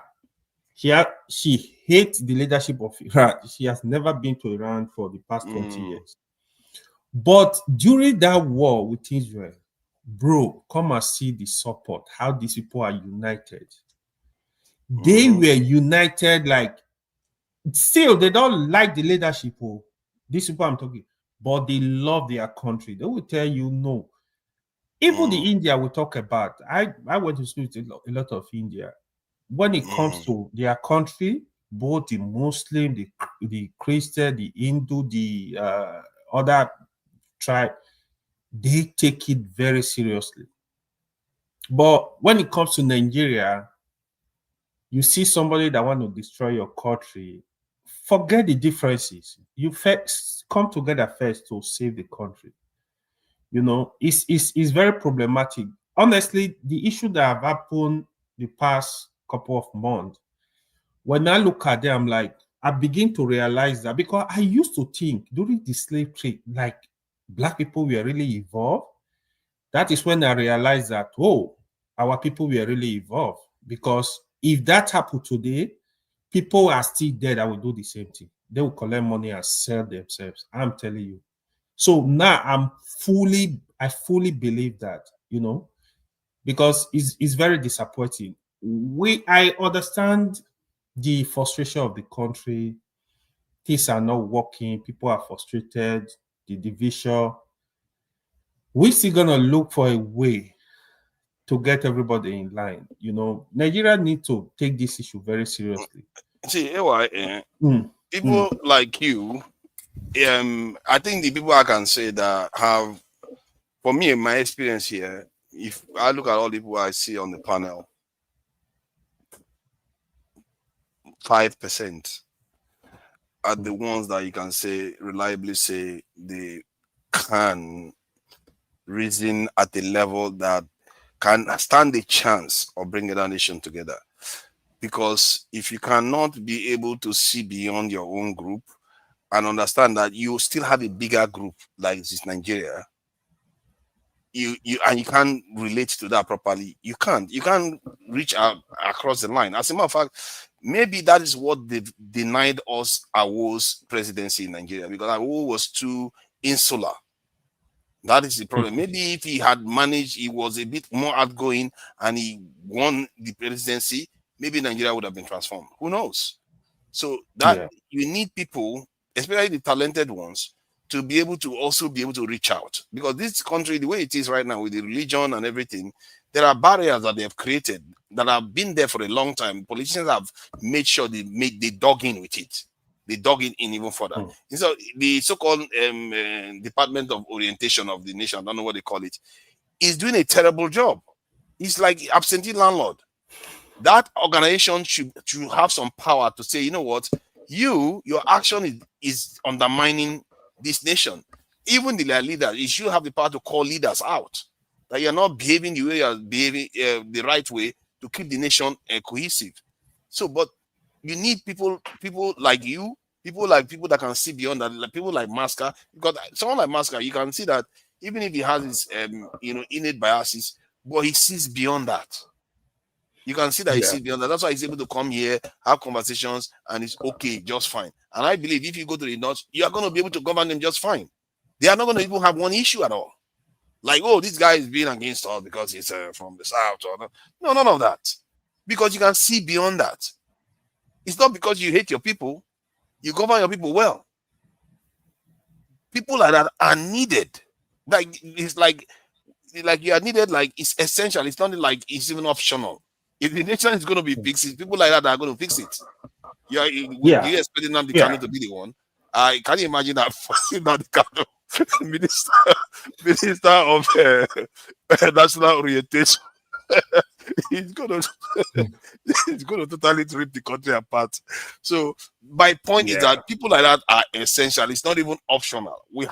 They are the ones that have to be raised up, moved forward, not these dividers and kind of leaders. Like I always keep talking about, because I don't know what that woman is doing in government. She doesn't like all Nigerians. So why are you representing all Nigerians if you don't like them? That's the kind of things I don't like. And now you look at you see you eventually come into that same point. Oh, sorry, just 1 or 2 minutes. Go ahead. You see, when you mention someone like Abike Dabiri, I'm a Yoruba man, and personally I don't like what she's doing. But why is she there? Because you say maybe she's playing the politics and she's representing the Yoruba group. Maybe those are the two reasons why she's there. She's representing a certain group and she's playing the politics. But the question would be, is she representing the Nigerian populace all at large? Because even from her statements, you can pick that they are kind of sentimental to certain group of people. Or that is what Fofana is saying. And that people is my point. That is why people that shouldn't be running the country. Exactly. And this to Nigeria, this is my point, because you question, if I'm a president and I can see that and live it that way, what about other things that I can decide and people are not seeing? And you don't want me I agree with you to on go and that. give my life to that kind of a system. You see, you are giving it to Nigeria, not him. To Nigeria. The lives you protect, the lives you will protect are not his. So he already has security. These are the people that will decide and say you should go to one place and you must obey that law. And also, it is an order. You must obey it, and you are not. Yes, just let me. Common sense tells you this is a wrong thing to do. And you say, so you are saying those women, those children. So you are saying those people in the churches should keep getting attacked, slaughtered because you don't like the president. That is not the point. Why You see, my point is that when they deploy you, even if your presence is completely useless, you will still when they deploy you lives. and you understand that they are asking soldiers to leave 30 minutes before something happens, you know that is not coincidence. That is a connived work. That is one incident. That is one incident. Most of the nation. Kunle Olawumi, who used to be a military man, came on TV, gave statements. Are you saying he doesn't know what he's saying? Yeah, you see what you are doing. You see what you are doing. You notice that. No, let me. Hold on. Let me finish what I'm saying. No, you see, you will not see it. Hold on. Let me just say what I'm saying so that you can understand what I'm saying.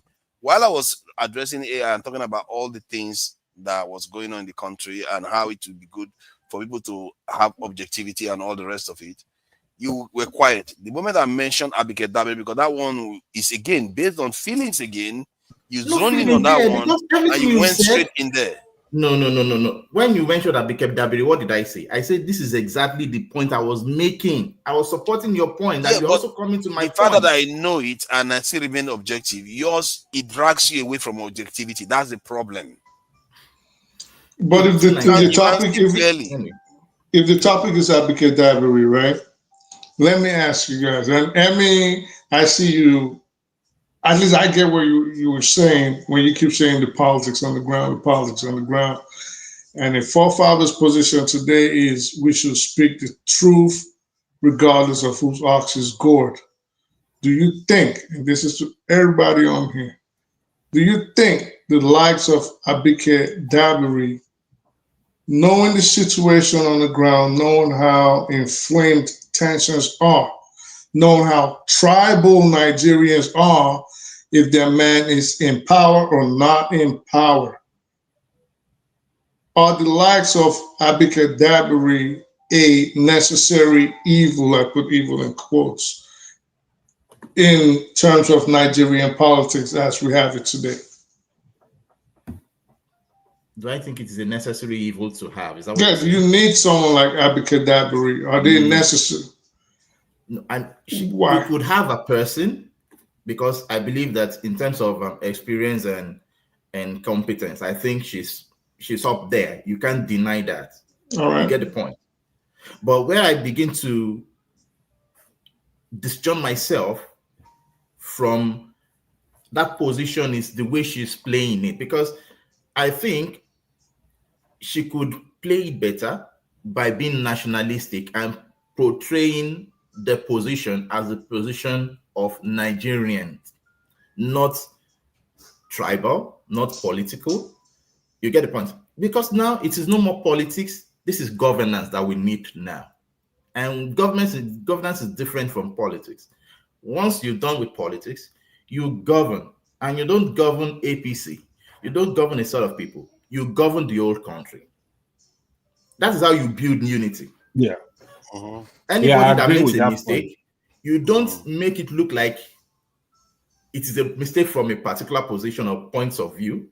It is a Nigerian that makes the mistake. And anybody that but we have to take it's a Nigerian that glorifies the country. You see, these are ways you arrange it, and people will not see you as being ethnocentric. I agree with that.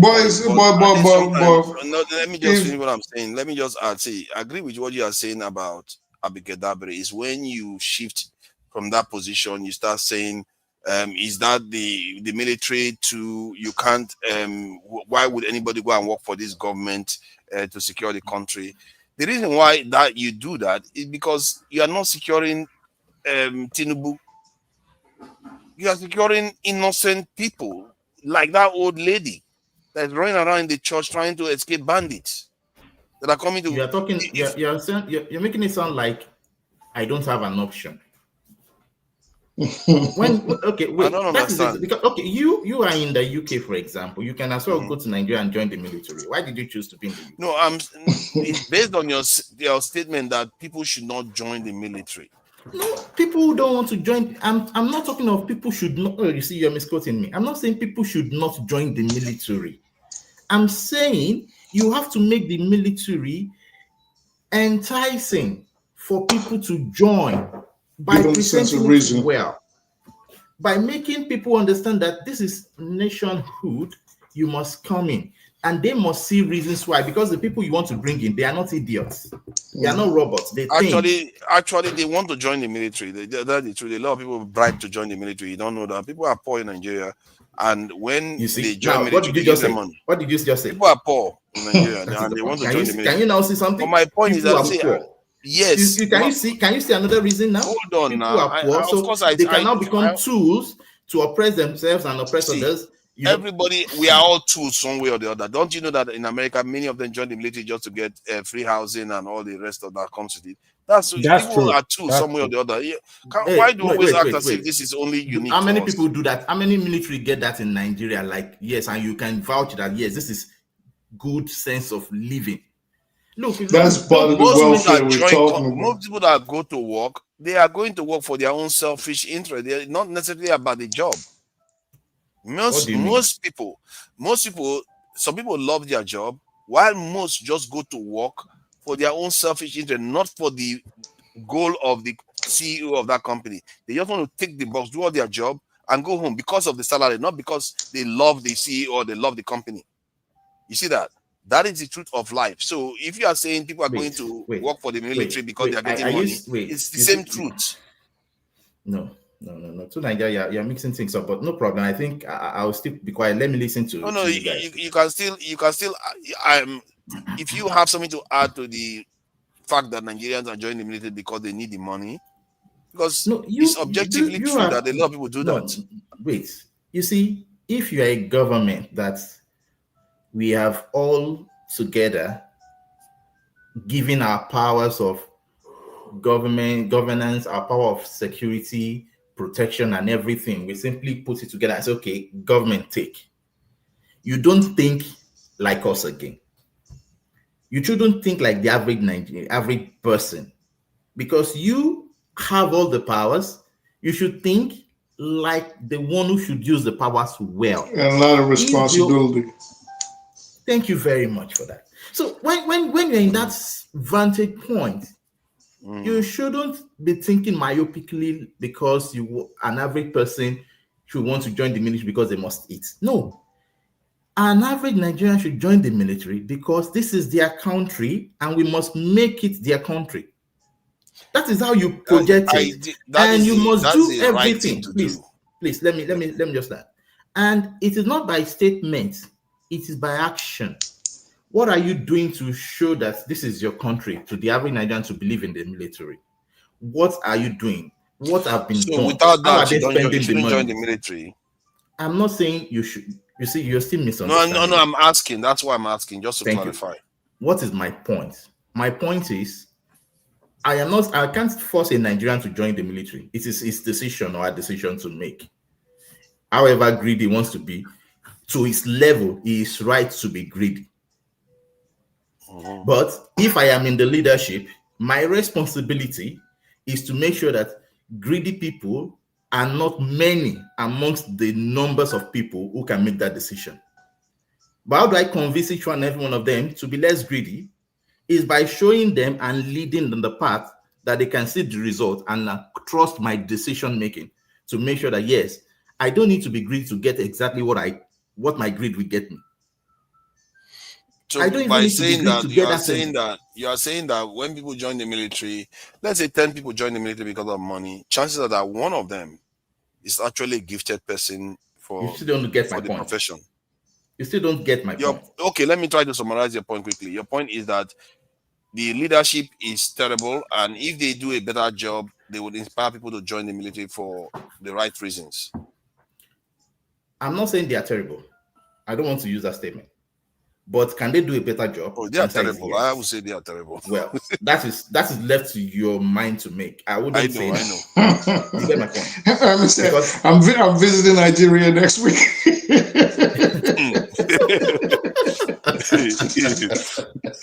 That is not even my point. Like, be careful now. Be careful. I don't want to get caught. Yeah.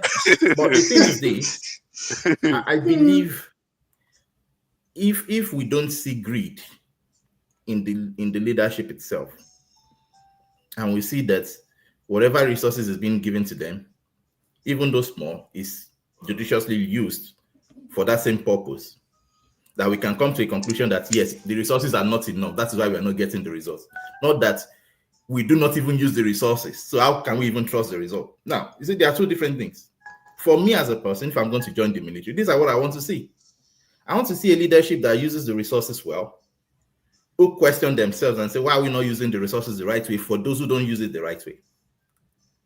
And from there, I begin to trust the system, because I realize that this is the number of people who can make that decision. And do you know that if I see that decision, it doesn't matter your religion or your race, I will follow you.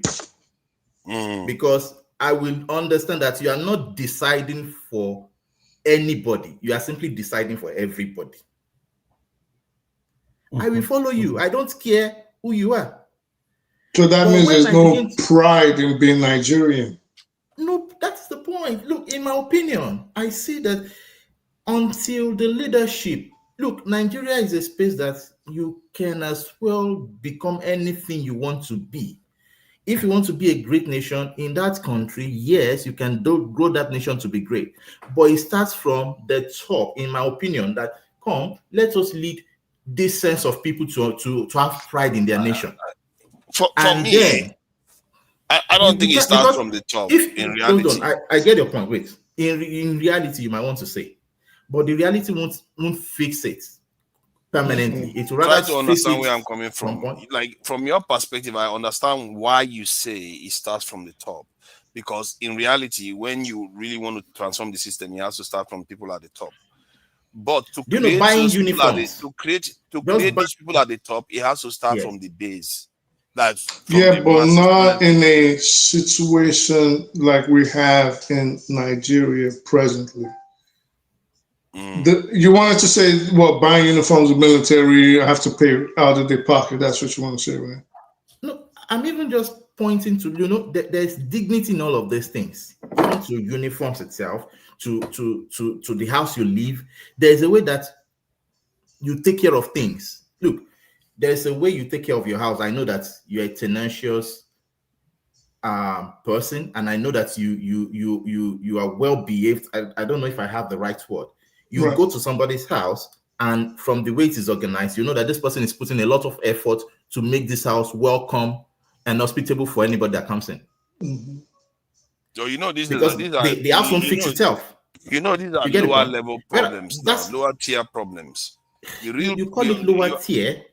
You call it lower tier, but if you want results, those are the real tier. Do you know why they let you understand that leadership is different from management? It's not true. You see, just because you wish it to be true doesn't make it true. This is the objectivity that you have to discipline yourself to have. I just told you while you are here, you didn't live here, you were hearing me, maybe you just didn't pay attention, that the Chinese people were living on rations. They were not enjoying themselves. There was famine in the country. Wait. There was famine. They were living on rations. Were they infamous among themselves? Or they unitedly enjoyed the famine and said, no, we are going to grow this nation?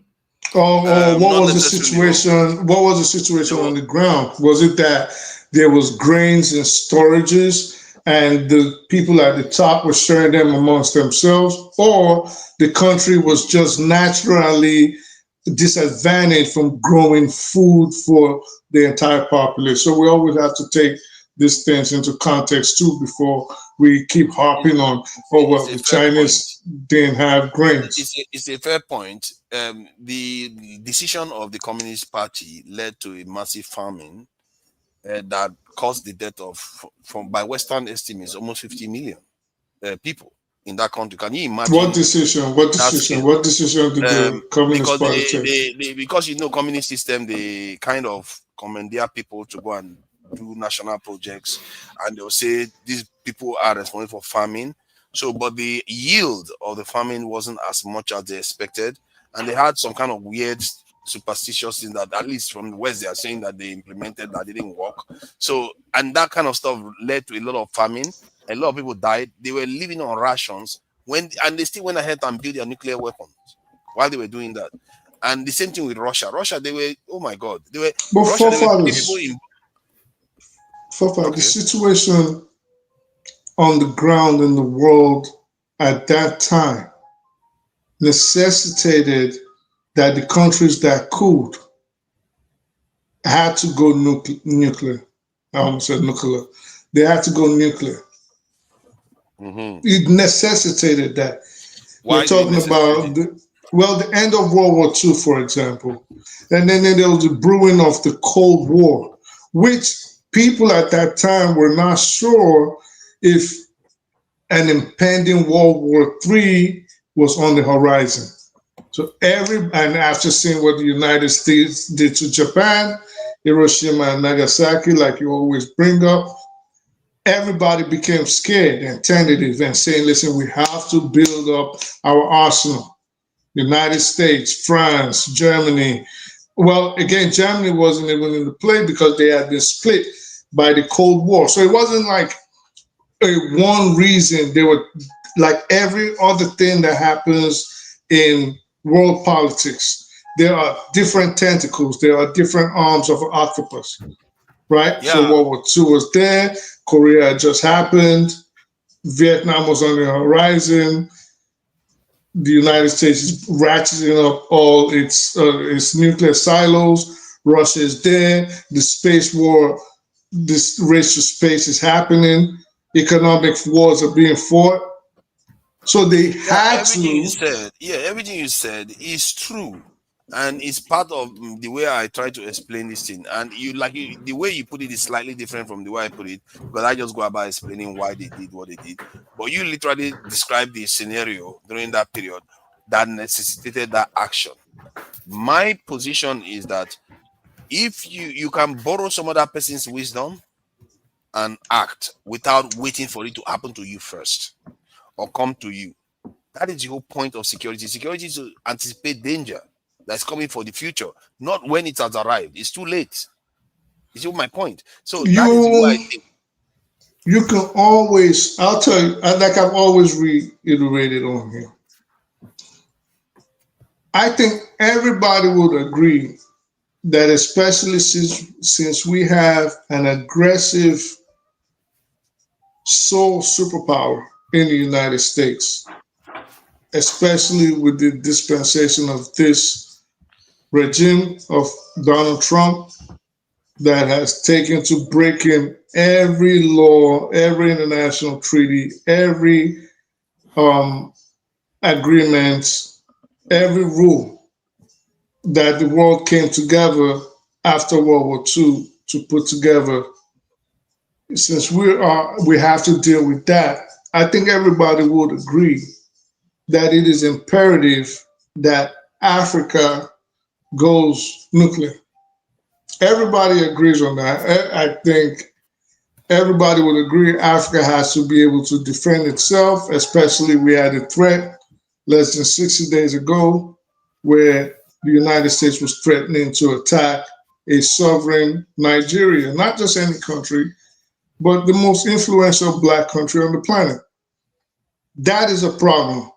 And this is a problem that has to be dealt with. But I think where people who disagree with you, at least I'll say myself, is that in as much as we agree that Africa has to figure out how to defend itself intercontinentally, it is not happening anytime soon. I'm not saying we shouldn't put measures in place, but I don't think that is our priority right now, especially with the situation on the ground.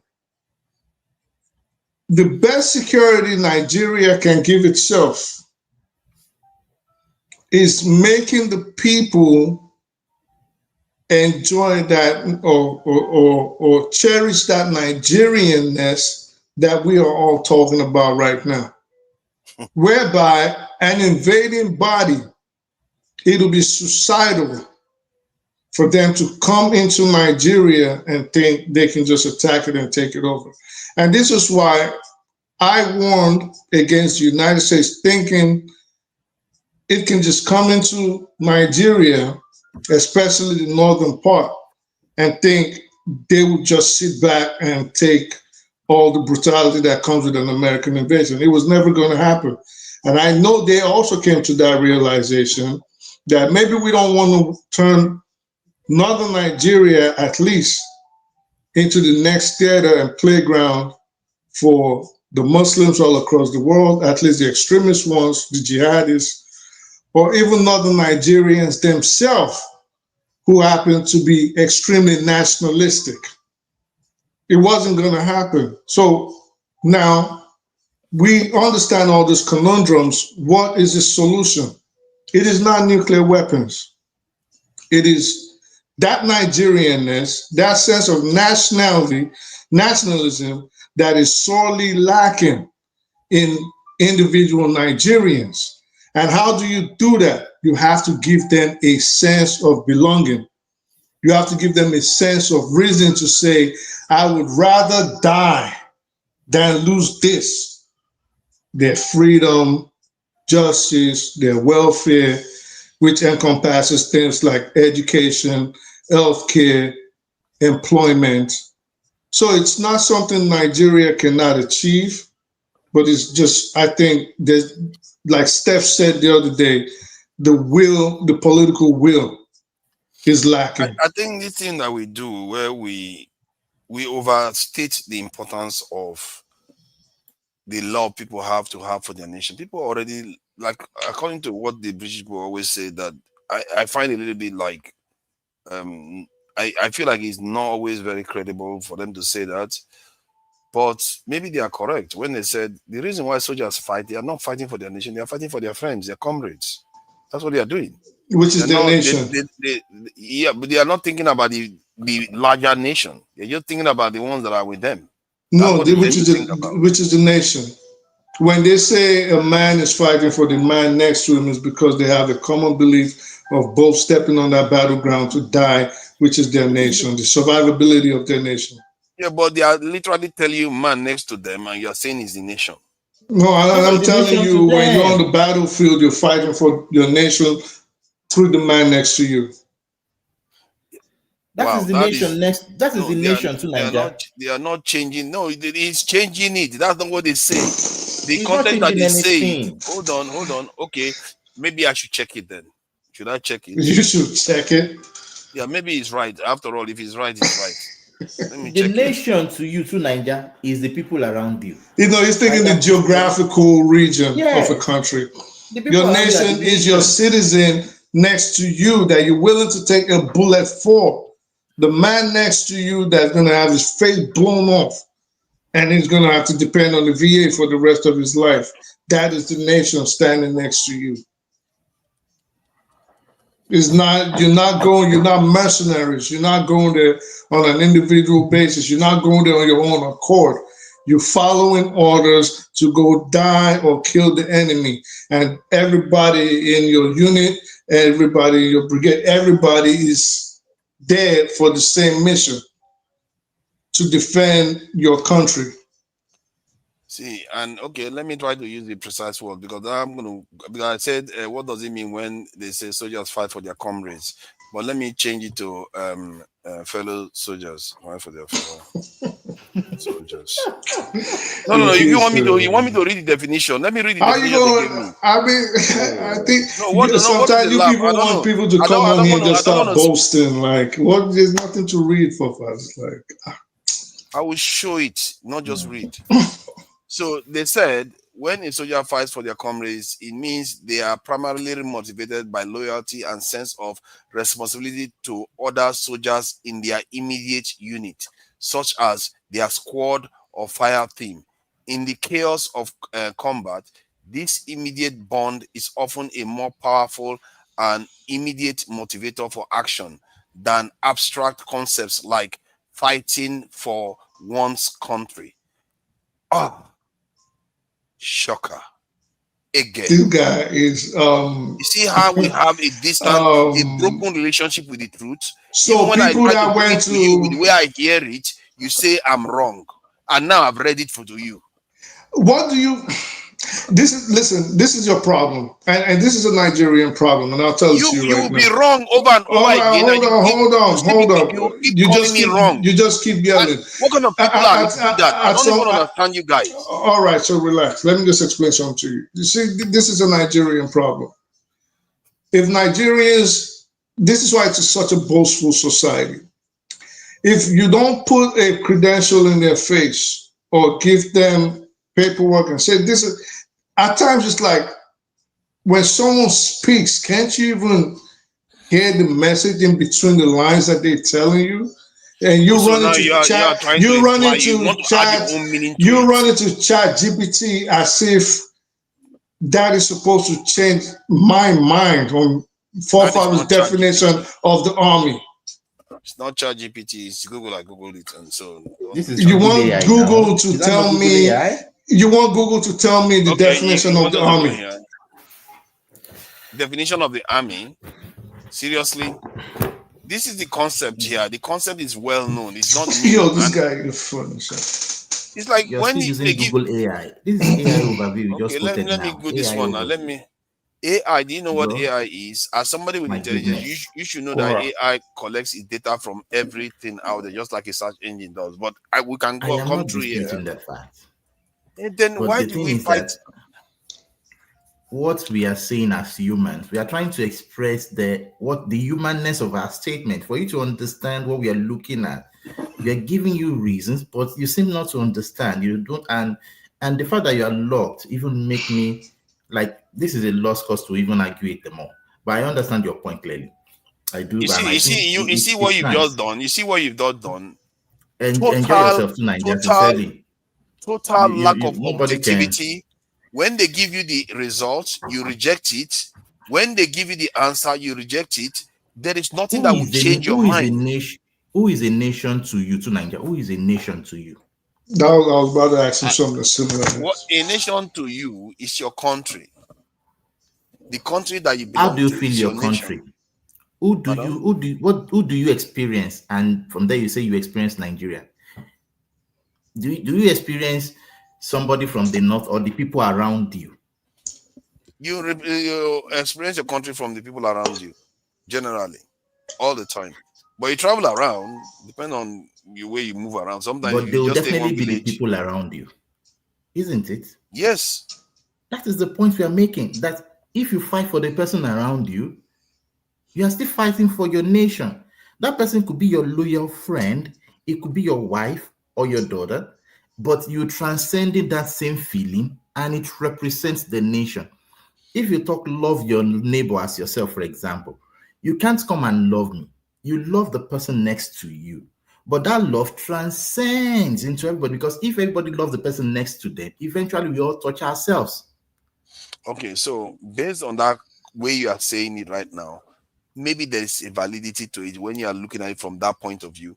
However, the context the statement was made, it's clear what they are saying because they go on to explain it. And I keep saying, I don't know whether I like that, because often you see them carrying flags and all this. Well, I don't know whether that is true, but they keep saying it. They say it all the time. Do you think they didn't know that they have flags? They have the nation. No, they keep saying these guys are actually motivated because they are just fighting for the guy next to them. Flag doesn't represent. It's a symbol of a nation, yes, but that is not. It's just a symbol. It is not the thing itself. It's not the substance. We are the substance of a nation. You, me, everybody that you touch, you interact with. This is the substance of a nationhood, and if you want me to fight for that nationhood, yes. If I fight for my friend because I don't want to lose him, if fights for me because he doesn't want to lose me, then he's fighting for that. If we all fight for ourselves that way, that is a nationhood fighting together. You see your reasoning. It's just like a molecule. Let me show you something. Let me show you something why these people are more correct. Because your assumption is if everybody is fighting for the person next to them, you are going to get a nation. You might actually get the opposite in some scenarios. Do you know that? Because, like you said, somebody fighting for their own tribe, their own group of people that they like, then they can stratify themselves, and the other side will fight for the people that they like. They will stratify themselves, then they will become a problem. You will get a problem as a result. It doesn't translate to. This is probably why they narrowed it down, because let me say something. Wishy-washy statement is too loose. Can I say something now? Let us come here. Okay, what is the goal of soldiers fighting? Thank you. I was going to ask him. The objective is to win from the point of view of the commander, but they are most of them sometimes comes down to just survive. My man is tired. I don't know, man. Like, you see, this is why I don't, every army. You see why I don't want them to come on the panel, because they don't want to talk about truth. They just want to insult you. No, I'm not You don't want to be objective. That's exactly what you are doing. Stop pretending that you are not. That's what annoys me. Hold on. All the time. Hold You're just lying. I'm laughing at Emmy's reaction. See, because wait, forefathers, chill. Relax. Oh, every army on the planet, okay, the number one objective is to defend their nation, to defend that entity they call a country. It's not about the commander or defending the soldiers. Even the commander's job is to defend the country. The commander-in-chief's job, which is why I noticed even on this show, people came back and back again. Like, if Tinubu himself is scared of dying for Nigeria, a statement which you yourself have made, that if he's not willing to die for Nigeria, then maybe he shouldn't be at the helm of affairs. Let me give you something. The motto of the U.S. Army, for example, is we will defend. What do you think that means? It's talking about defending the United States of America. The sovereignty. Let me line. 1 second, just 1 second. So in so doing, you have to defend your comrade next to you. You have to defend the man next to you. Your loyalty is not to your commander. Your loyalty is not just to the soldier. Your loyalty is to the motherland. It's to the defense of your country. This is the essence of a modern army. That's what they instituted for, to defend the nation. Yeah, I think the question I had was, what does a soldier fight for? In the army, I said, following what the commander is doing. But an army obviously is to fight for their nation.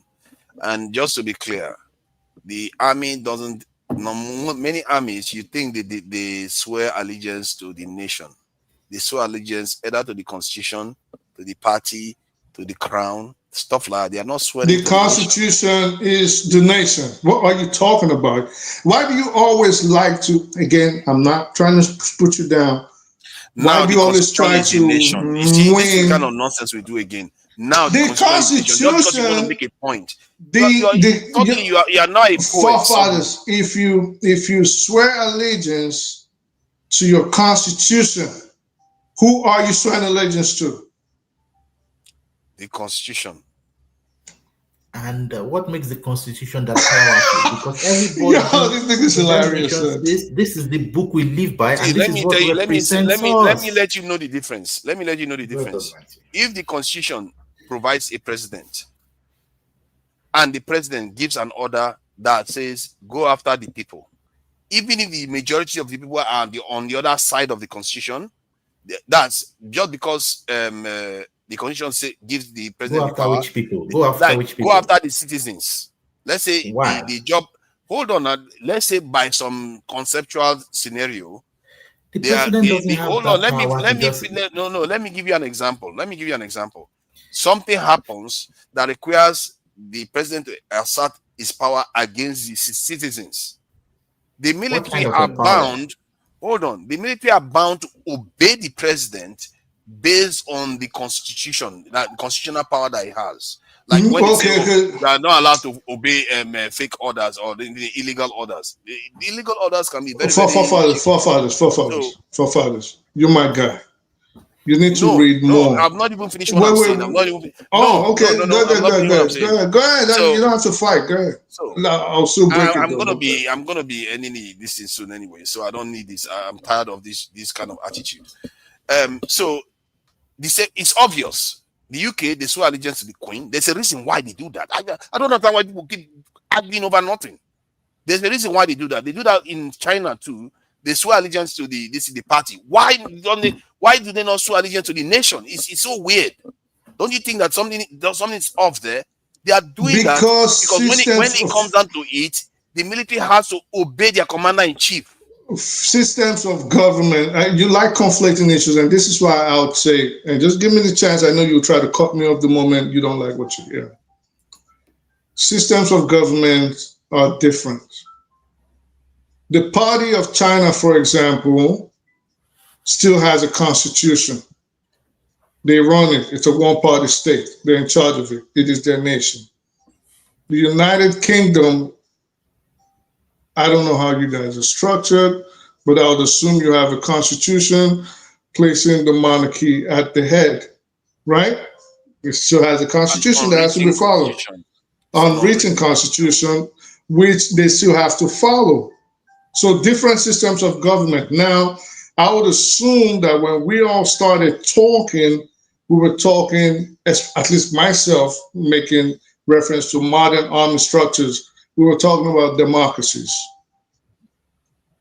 Now, to the example that you gave, if you've really read about Nigeria, your country, your birth country, and understand its history, you would not make the statements you made. And I say that because one of the reasons that led to the problems in the Western region was when Nnamdi Azikiwe gave an order to the police, even to the army, and they refused it. They said he was not constitutionally authorized to make the requests he made. He tried to say it was subordination. They proved him wrong. He was not the head of state. Whatever it was, he was the president. The bottom line is, it goes against. Was the prime minister. Good. So again, the bottom line is it goes against your premise that, well, if the commander-in-chief gives an authorization, let me bring you to the United Nations, to the United States. The reason why we have the Second Amendment is to forestall that kind of scenario that you gave us. If you give an order that is unconstitutional, which has happened even in recent times, multiple times, the people in charge of what that, they will disobey it. So, for example, the second disobey Trump. So multiple times. So but again, this is someone that's also violating the tenets of the Constitution. All right, so I don't think that would even be a good example. Having said that, the Second Amendment, this is why the Second Amendment gives us the right to a militia. And this is actually why the Founding Fathers made the Second Amendment in the Constitution. It allows, if you are facing a tyrannical government, the citizens, the ordinary citizens, the civilians, to form a militia to take over that government. This is in the Constitution of the United States. So without wavering, the loyalty of a soldier is not only to his commander-in-chief, it is to the nation. In fact, the commander-in-chief's loyalty is to the Constitution, which means the nation. Americans, for example, just like in Nigeria, do not work for the people at the top. The people at the top, based on the Constitution, work. They are servants of the citizens. So you can't just give. So the scenario you are painting here is, all you need is Supreme Court justices, House of Assembly members. You get them, change any rules, whether it's against the people or not. The military will have to obey the law and the Constitution. And I don't know what you're saying. Rephrase it. My point is that by swearing allegiance to the Constitution, it is disconnecting them from the people to an extent, because sometimes events can occur where the people that govern the people are on the other side of the constitution. They are on the right side of the constitution, but the people are on the other side. But then you change. You will have to obey the constitution and do things against the people. So why do you understand the premise of law and order? I say it respectfully. When you ask somebody that talks about these things quite often, it's crazy that you're asking. No, it's not crazy. No. I think what's crazy is that you do not understand how these things work, even though you deem yourself that the fact that you talk about them all the time makes you some kind of expert on the issue.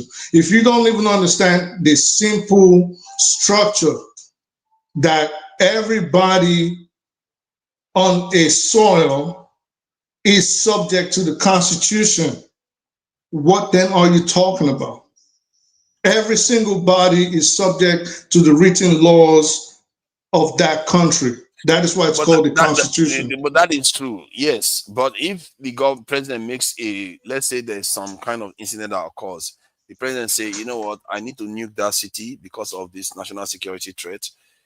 You might consider it against this illegal order, but that is his power. Now you have to do it because that is what the Constitution says.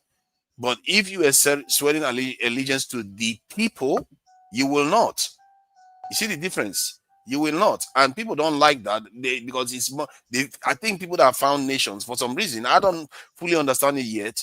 I think it's because they think it's more reasonable to empower the constitution or the party instead of empowering the people themselves.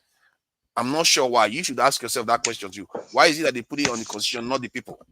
You could have just said, what do you I mean? swear allegiance to the people. You could have just said, I swear allegiance to the people of the country, not necessarily the constitution. You see what I mean?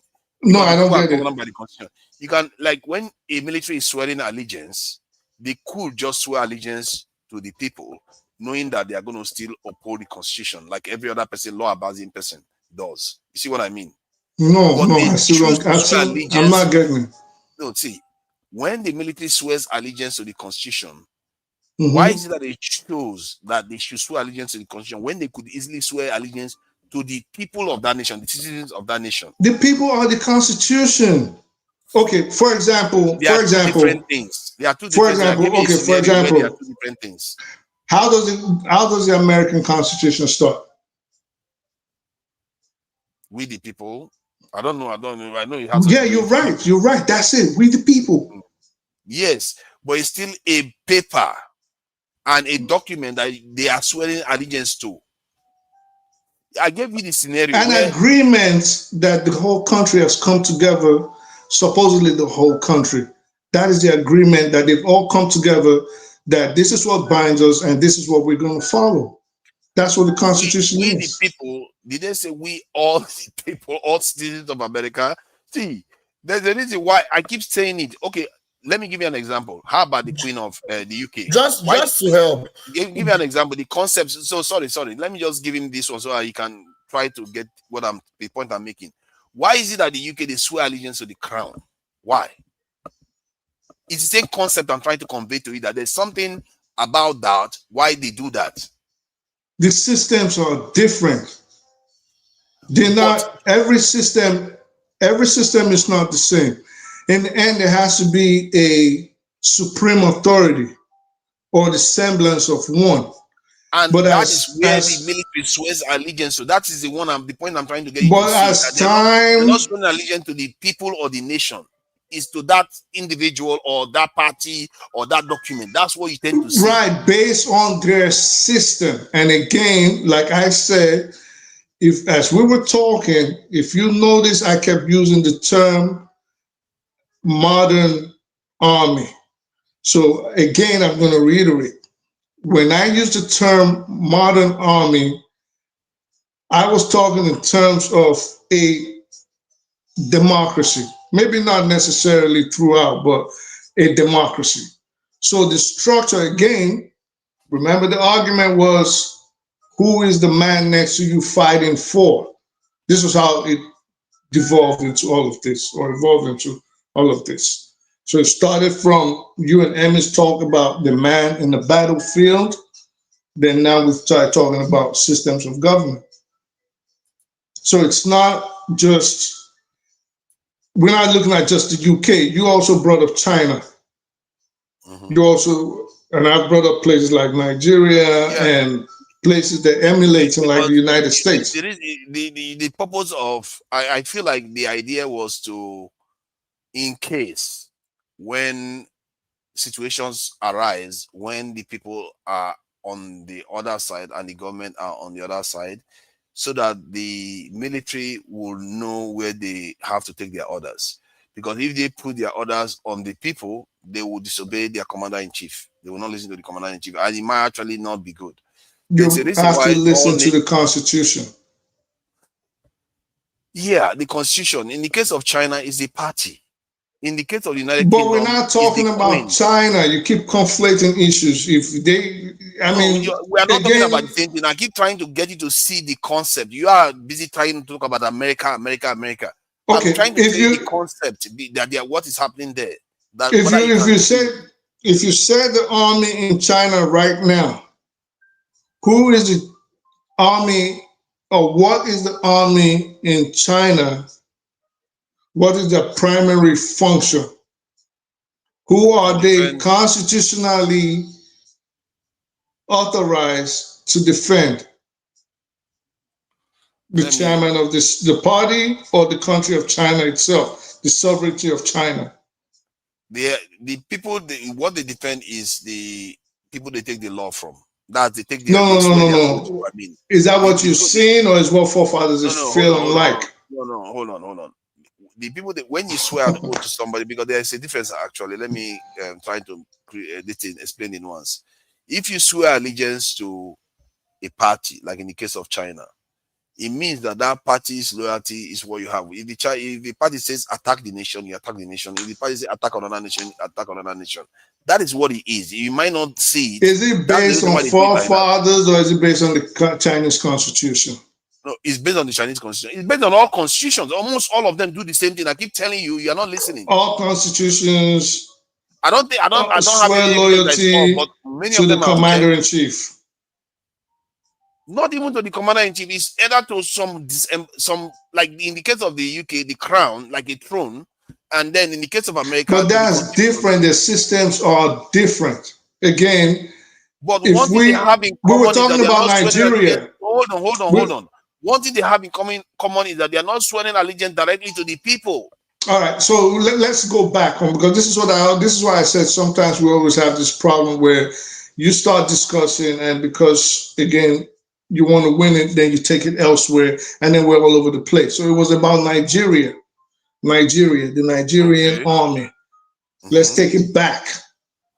Okay. Without deviating all over the place. Who do you think the Nigerian army should defend? The president or the nation? It's not that hard. I mean, based on what you're saying. Or you think it's the president? No.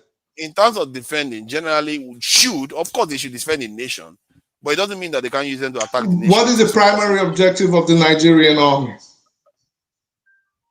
Defense. Of what? Or who? Of the nation.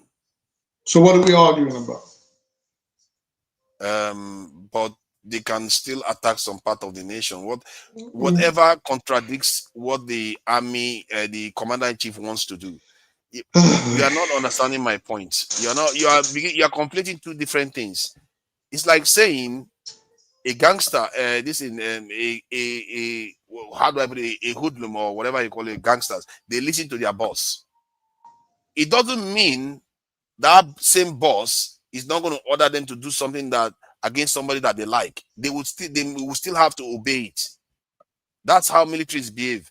They will swear allegiance to, even if their duty is to defend the nation, but because they swear allegiance to, say, a constitution or a president or a crown, that is what they are going to listen to. When the time comes, they will listen to that. Can I add more to that? Also, that's why that's why the army sometimes have mutiny if they tend to disagree with the commander-in-chief. they can have mutiny, you know, in response to, you know, to say, oh, we don't want to follow your command or something. You know, that's why you have mutiny by the army. They can carry out mutiny or in response. Like, I mean, look at what happened. I can use an example, like, you know, just last year or 2 years ago with Russia, when some of the army that went to fight in Ukraine, the military guys, one of the head of the military at that time, I can't remember his name now, Prigozhin actually was protesting against the Russian government, against Putin, right? And as a result of that, part of the army wanted to have mutiny. Then there was tension, right? And eventually they did not follow the instruction. Eventually they had to come to a negotiation. Then they reached an agreement with the Russian government before they continued fighting in Ukraine. So the point I'm making is that, like, if there's a disagreement with the central authority, there are ways in which the army responds, you know. But yeah. Yeah, okay, look at that. That is very interesting what I'm looking at here, actually. They said, in the case of Nigeria, which is quite interesting, actually, the Nigerian military army, they technically swear allegiance to the country. The Nigerian army swears allegiance to the country. And but check what the UK this thing swears allegiance to. Yeah. I don't know how you got so irritating, really. I don't know when you pick up this rotten habit of becoming so irritating. The UK service members swear allegiance to the British in the British Army on enlistment. The oath on this thing goes like this: I swear to God, I swear to Almighty, be faithful and allegiance to His Majesty the King Charles, his heirs, successors. They are swearing allegiance to the King Charles, his heirs, and his successors. Like literally, like the nation is not even like part of the deal. Like nations are different. That's my point. And the idea that in the case of Nigeria, that's very interesting that the Nigerian army actually swears allegiance to Nigeria, which is fascinating because the US one don't. They swear allegiance to the Constitution. That's what they do. Every modern army. Okay, you can call me irritating once you find out the truth and get pissed off. I think you think everybody comes on here to just talk. I think that's what you always think. That's why I always ask you to clarify or ask you what your experience in an issue or your experience in an issue is. And it's always obvious that you... What I find irritating is not your argument, it's your attitude. No, you get irritated because you want to be right and then you find out you're wrong. It's not your argument. It's not your argument. It's your attitude to discussion. All right, so let me... the argument by showing those irritating attitudes. You're doing it again. You're doing it again. I didn't even say anything. I laughed, which was I actually cackled, which is my prerogative because we've taken the better part of how many minutes trying to let you understand that systems are different, the difference between constitutionality and the geographical region of the entity of the country. These things are not things that you should be arguing. And you're the one that came on here talking about people argue based on sentiments. And you got upset. You pinged that post when I said most times, basically because you're not versed on these issues, and there's nothing wrong, like Femi said, in saying I didn't know, because I know Femi from last year. I've been here almost about a year now, and I remember how Femi would talk about certain issues and how he talks about them now. So people go through changes of enlightenment. We all do that every day. For me, I learn that. Oh, I didn't know that. You know what I mean? But I think with you think, oh, if I know everything, or if someone that I don't like says something contrary, even if they're right, even if you need to just ask questions like, oh, how? You know what I mean? Or go check. Not everybody just talks out of their mouth like most of the people that you were criticizing on me. You know what I mean? So I think it's preposterous to think that the army's loyalty in this day and age, especially if most people are emulating Western systems of governments, to think that the way they will structure their army would not be to their nation. I mean, this is what we've been complaining about on the show, how there's no sense of nationalism.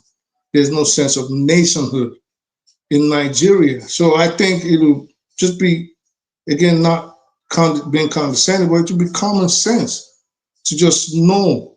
And even if you've never been in the army, go check and say, let me check.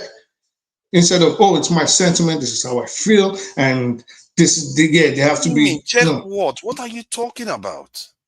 Nigeria Check that the again. military defends their nation. How? Yes, that the loyalty You of know the. that. You obviously didn't know it if it was shocking to you just now. Oh my God! I see you are conflating two things. I keep trying to tell you. I'm saying that the swearing of allegiance is different from defending the nation. Oh my God! Is it not two different things to you? You don't see. What did you just find out that you said was shocking to you, or you want to rewind it for us to watch? You I said say the Nigerian army swears allegiance to the country. Which was shocking to you? No, I said I am surprised, not shocking. What is the difference? What is the synonym for shocking? Shocking. Electrifying. It depends on how you look at it now. Surprising. Perplex is also a synonym for you don't have to. This is the ego at play again. Oh my God, there are degrees. This is the ego at play again. You always like to. Okay, fine. Consider that point. Let me get shocking. To that point. So let me get. No, I know. I was speaking. I was speaking. That's why you were asking me, because I was talking. No. I was what okay. I meant. You remember? No, I didn't ask you what you meant. I was making a statement. Surprising. Okay. Then you interrupted. Okay, say what you want to say. So again, for you to be shocked that the Nigerian army is loyal to the country, I think that's just preposterous. It's preposterous. Like, go check. If you're not sure of something, there's nothing wrong in saying there's a computer in front of you and saying, you are going further again. Stop where you started. The point was that we are talking about swearing allegiance. If I didn't say I know what the Nigerian government, what the Nigerian military swears allegiance. That's why I went to check. Remember? That's why I went to check. After how long? After how long that we beat around the bush? We were talking about America. China. Oh my God! You took us to China. You see that? You asked the question. You want to answer it. We were talking about America, and I talked about China. I talked about the other. Then when we came to Nigeria, I told you I didn't know, and I went and checked. What is the problem with that? I am being honest. So far, but that's not what happened. Tackling, trying to insinuate that's something not, somebody didn't say, and all that stuff. But no. People are listening to us, and you have the recordings. Yes, and you have the recordings you can go back to. Tell me what I tried to imply, please. I'm not going to go back. I don't have no interest in going back. Let's move forward. Yes, I am slow, but I know the difference between the Constitution. Your argument was about the military swearing allegiance to something, either a constitution, a party, or stuff like that, but not necessarily to the people. That's what I was trying to tell you, not necessarily to the people. But somehow you keep switching it to. No, we were talking about. No. You're not going to turn the soccer field into a hockey rink. Okay. It started off, again, he's going to interrupt me. It started off with you and Emmy talking about what would you consider the man standing next to you on a battlefield in a properly conscripted army. The man next to you, your fellow soldier, who is he defending? That was how we started off. And then you started taking off all, you started taking us all over the place. That was where it started. You were wrong on that too. You were factually wrong on that. And you tried to it was you and Emmy. No. I know your ego is still kicking in. It was you and Emmy. It wasn't me and you that were going at it. Yeah, it was you and Emmy. Yeah. You join him. So who is a Nigerian soldier defending? You just read it yourself. You still insist is the commander in chief? Oh, now you're see, hold on. Don't make the mistake. All militaries defend the nation primarily. All militaries defend the nation. But I keep telling you that was not the point I was making. I don't know why somebody tells you with their own words that is not the point. Because I know you kept saying, what is the duty of a military? I'll keep telling you, it's to defend the nation, but that's not the point I'm making.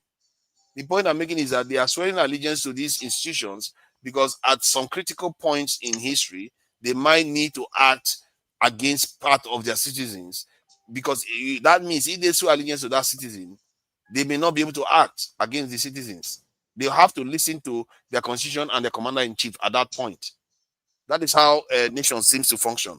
But in the case of Nigeria, they actually swear allegiance to the country to an extent, and to be fair, to an extent, or in totality. To an extent, they swear allegiance to the nation. They talked about, the federal republic. To an extent, so show us the other extent where they're not swearing allegiance to the nation. Because they didn't write the full oath. So all I saw. What do you mean? Pardon? I didn't see the full oath. Come on, man. You want me to tell you a lie? I'm telling you what I saw. You don't act the general truth of it is that they are swearing allegiance to the nation. I didn't deny that. I told you that's what I saw. Who is Tinubu working for? The Nigerian people. So he's a servant of the Nigerian people. Yes. So why would the military, using that a commonsensical approach, why would the military's oath of allegiance be to him and not to the people? Because in the case of the Nigerian military, because they've sworn allegiance to the people, and which could mean they could turn on Tinubu from that point of view even. So you see, which is weird. But in the case of the American Constitution, because they swear allegiance to the Constitution, even if 80% of American citizens believe something else, as long as the House of Legislative, the courts, and let's backtrack a bit. Let's backtrack a bit. I know you're getting to a place where you just want to prove that you're right again. Let's backtrack a bit. The if Nigerian, I want to prove that I'm right, and then right. Hold up. You want to block it. Hold up. You're not proving. You're doing. Let's not start fighting. So we'll throw the baby just out. Stop me from talking. So because you're going on that tangent where you have to prove that you're right. I want to finish my point. That we haven't heard before. All right, go ahead. Allow them to finish their point, and you try to derail my thoughts even. So, all right. In the case of the Nigerian Constitution, because they swear allegiance to the nation, Tinubu could be found this thing against the nation sometimes, and the military can go after him. But in the case of America, because they swear allegiance to the Constitution, all the the military needs is the people, the House of Congress, Senate, the president. They decide something, and even if 80% of the nation is against them, they don't care. They'll get it done. Period. Because that's what the Constitution says. Because it's for the military swear allegiance to the Constitution. So wait. The Nigerian army swears allegiance to who? The country. The country. Yep. And America swears allegiance to who? The Constitution. The Constitution. In the context of Nigeria, who do you think the country is? When they swear, where is that oath coming from? I don't understand. Repeat the question again. When the Nigerian army swears to defend the country under the laws, where do you think the oath is coming from? What do you think governs the oath that the Nigerian army swears by? What governs the oath? Don't think too much. Is the Constitution? No. I'm actually thinking about what. That's an interesting question. What governs? Yeah, is the Constitution? Is the Constitution? Is the Constitution? So wording might be different. The bottom line is Nigeria is also emulating the federal system, the constitutional system of the United States. So the wording might not start off with "we the people," but the primary context of the language would be that they are all swearing allegiance to the constitution of those countries. which is Nigeria's Although, primary you see, oath this is is governed the by the caveat. Constitution. You see, this is the caveat there that I have to be careful about, that, and he should have added that they swear allegiance to the Federal Republic of Nigeria and the armed forces of Nigeria commander-in-chief at all times. Yes, because the commander-in-chief is the chief law enforcement officer of the nation. So he's also bound by the Constitution. Yeah, I think I know He that. he's also being governed by the rules laid down under the Constitution. That's all it is. That's true. Let me see the US one too, whether they even add that part of it, the commander-in-chief. Because they may add it sometimes in the solemn swear. I will support and defend the Constitution of the United States against enemy, foreign and domestic, and that I will bear the truth and faith and allegiance, and that I will obey the orders of the president. You see, it's quite similar, really. It's quite similar. The same language might just be different. But the president also has to abide by the Constitution.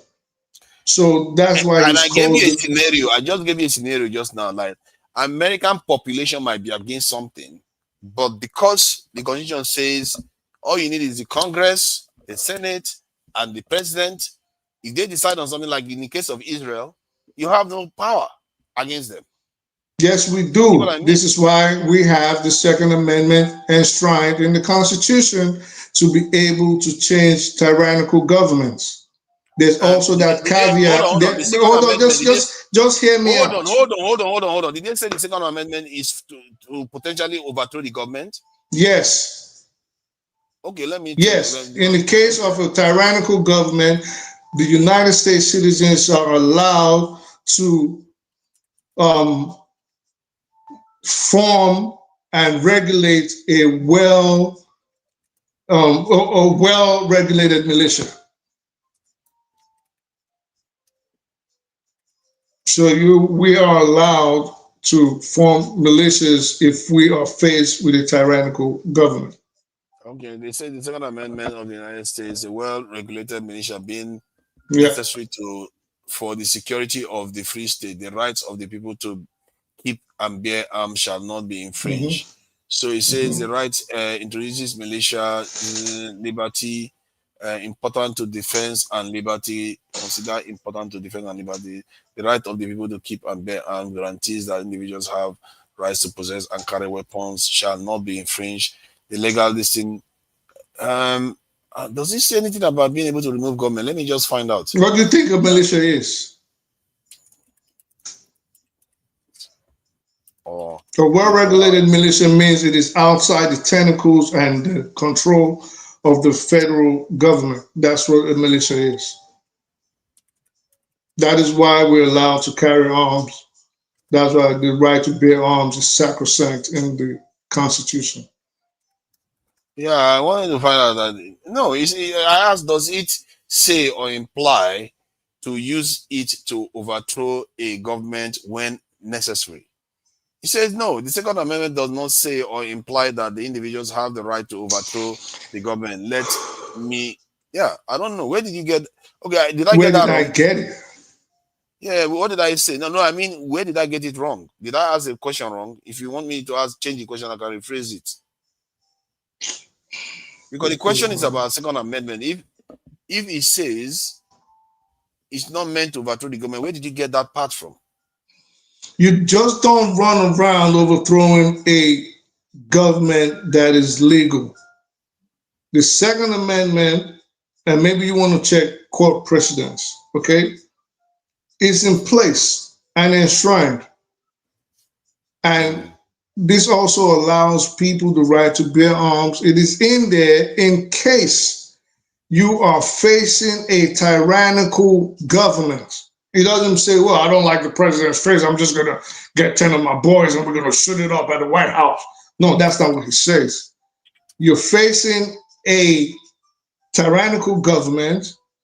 It is not against the Constitution for the citizens of a state or a municipality to form a militia.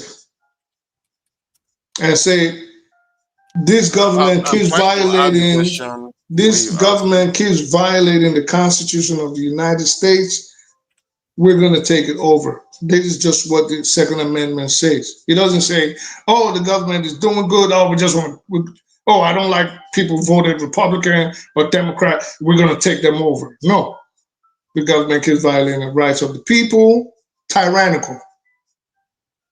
It is under the Constitution that you can form a militia and get rid of them, which you would call a coup in other parts of the world.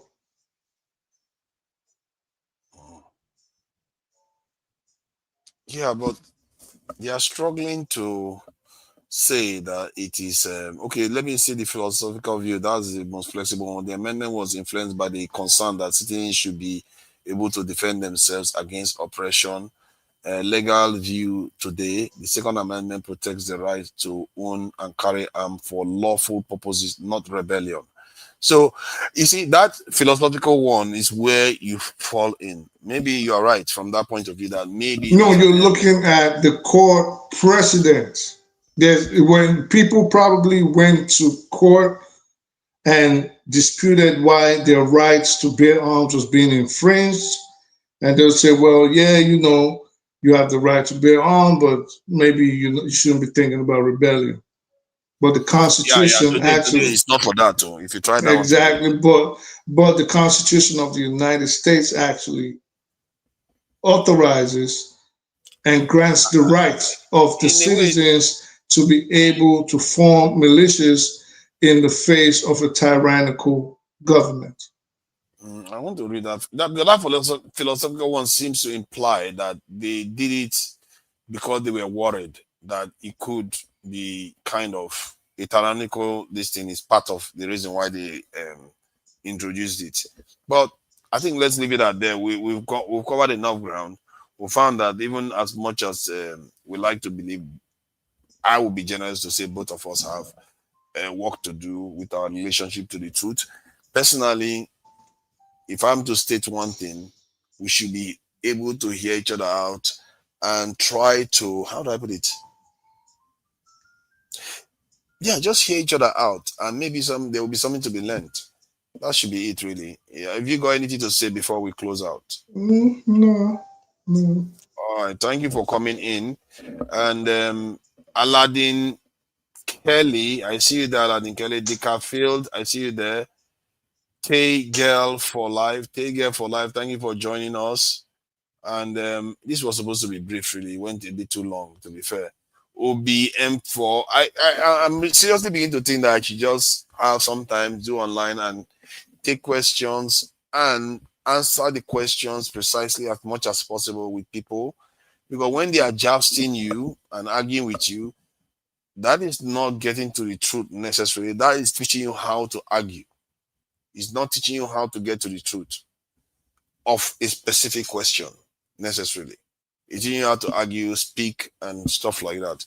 So thank you all for joining us on this live stream. I really do enjoy the topic, and I hope it's something that people come back and have a look at again. And if you haven't liked, please like, share, and subscribe, because these discussions, as you can see, disagreements, all the rest, it means that people are, spilling their hearts out here, trying to be honest with their opinions, and it's a good sampling of what is going on out there. So I thank you all for joining me today. So I will play us out with our Ibani people of River State. Bye, everyone.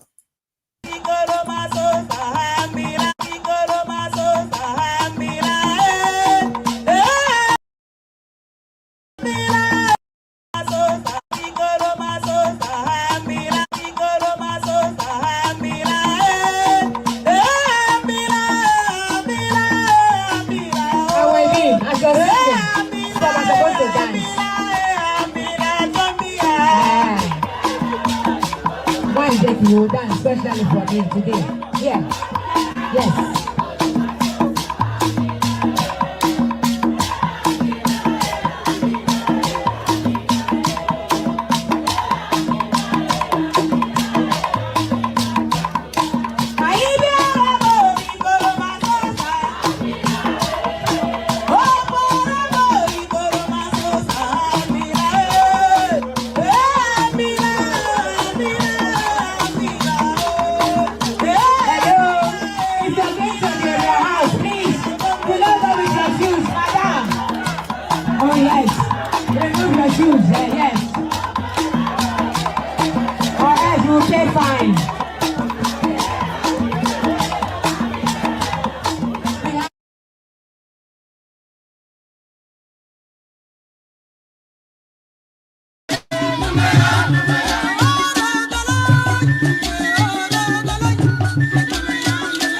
Amen.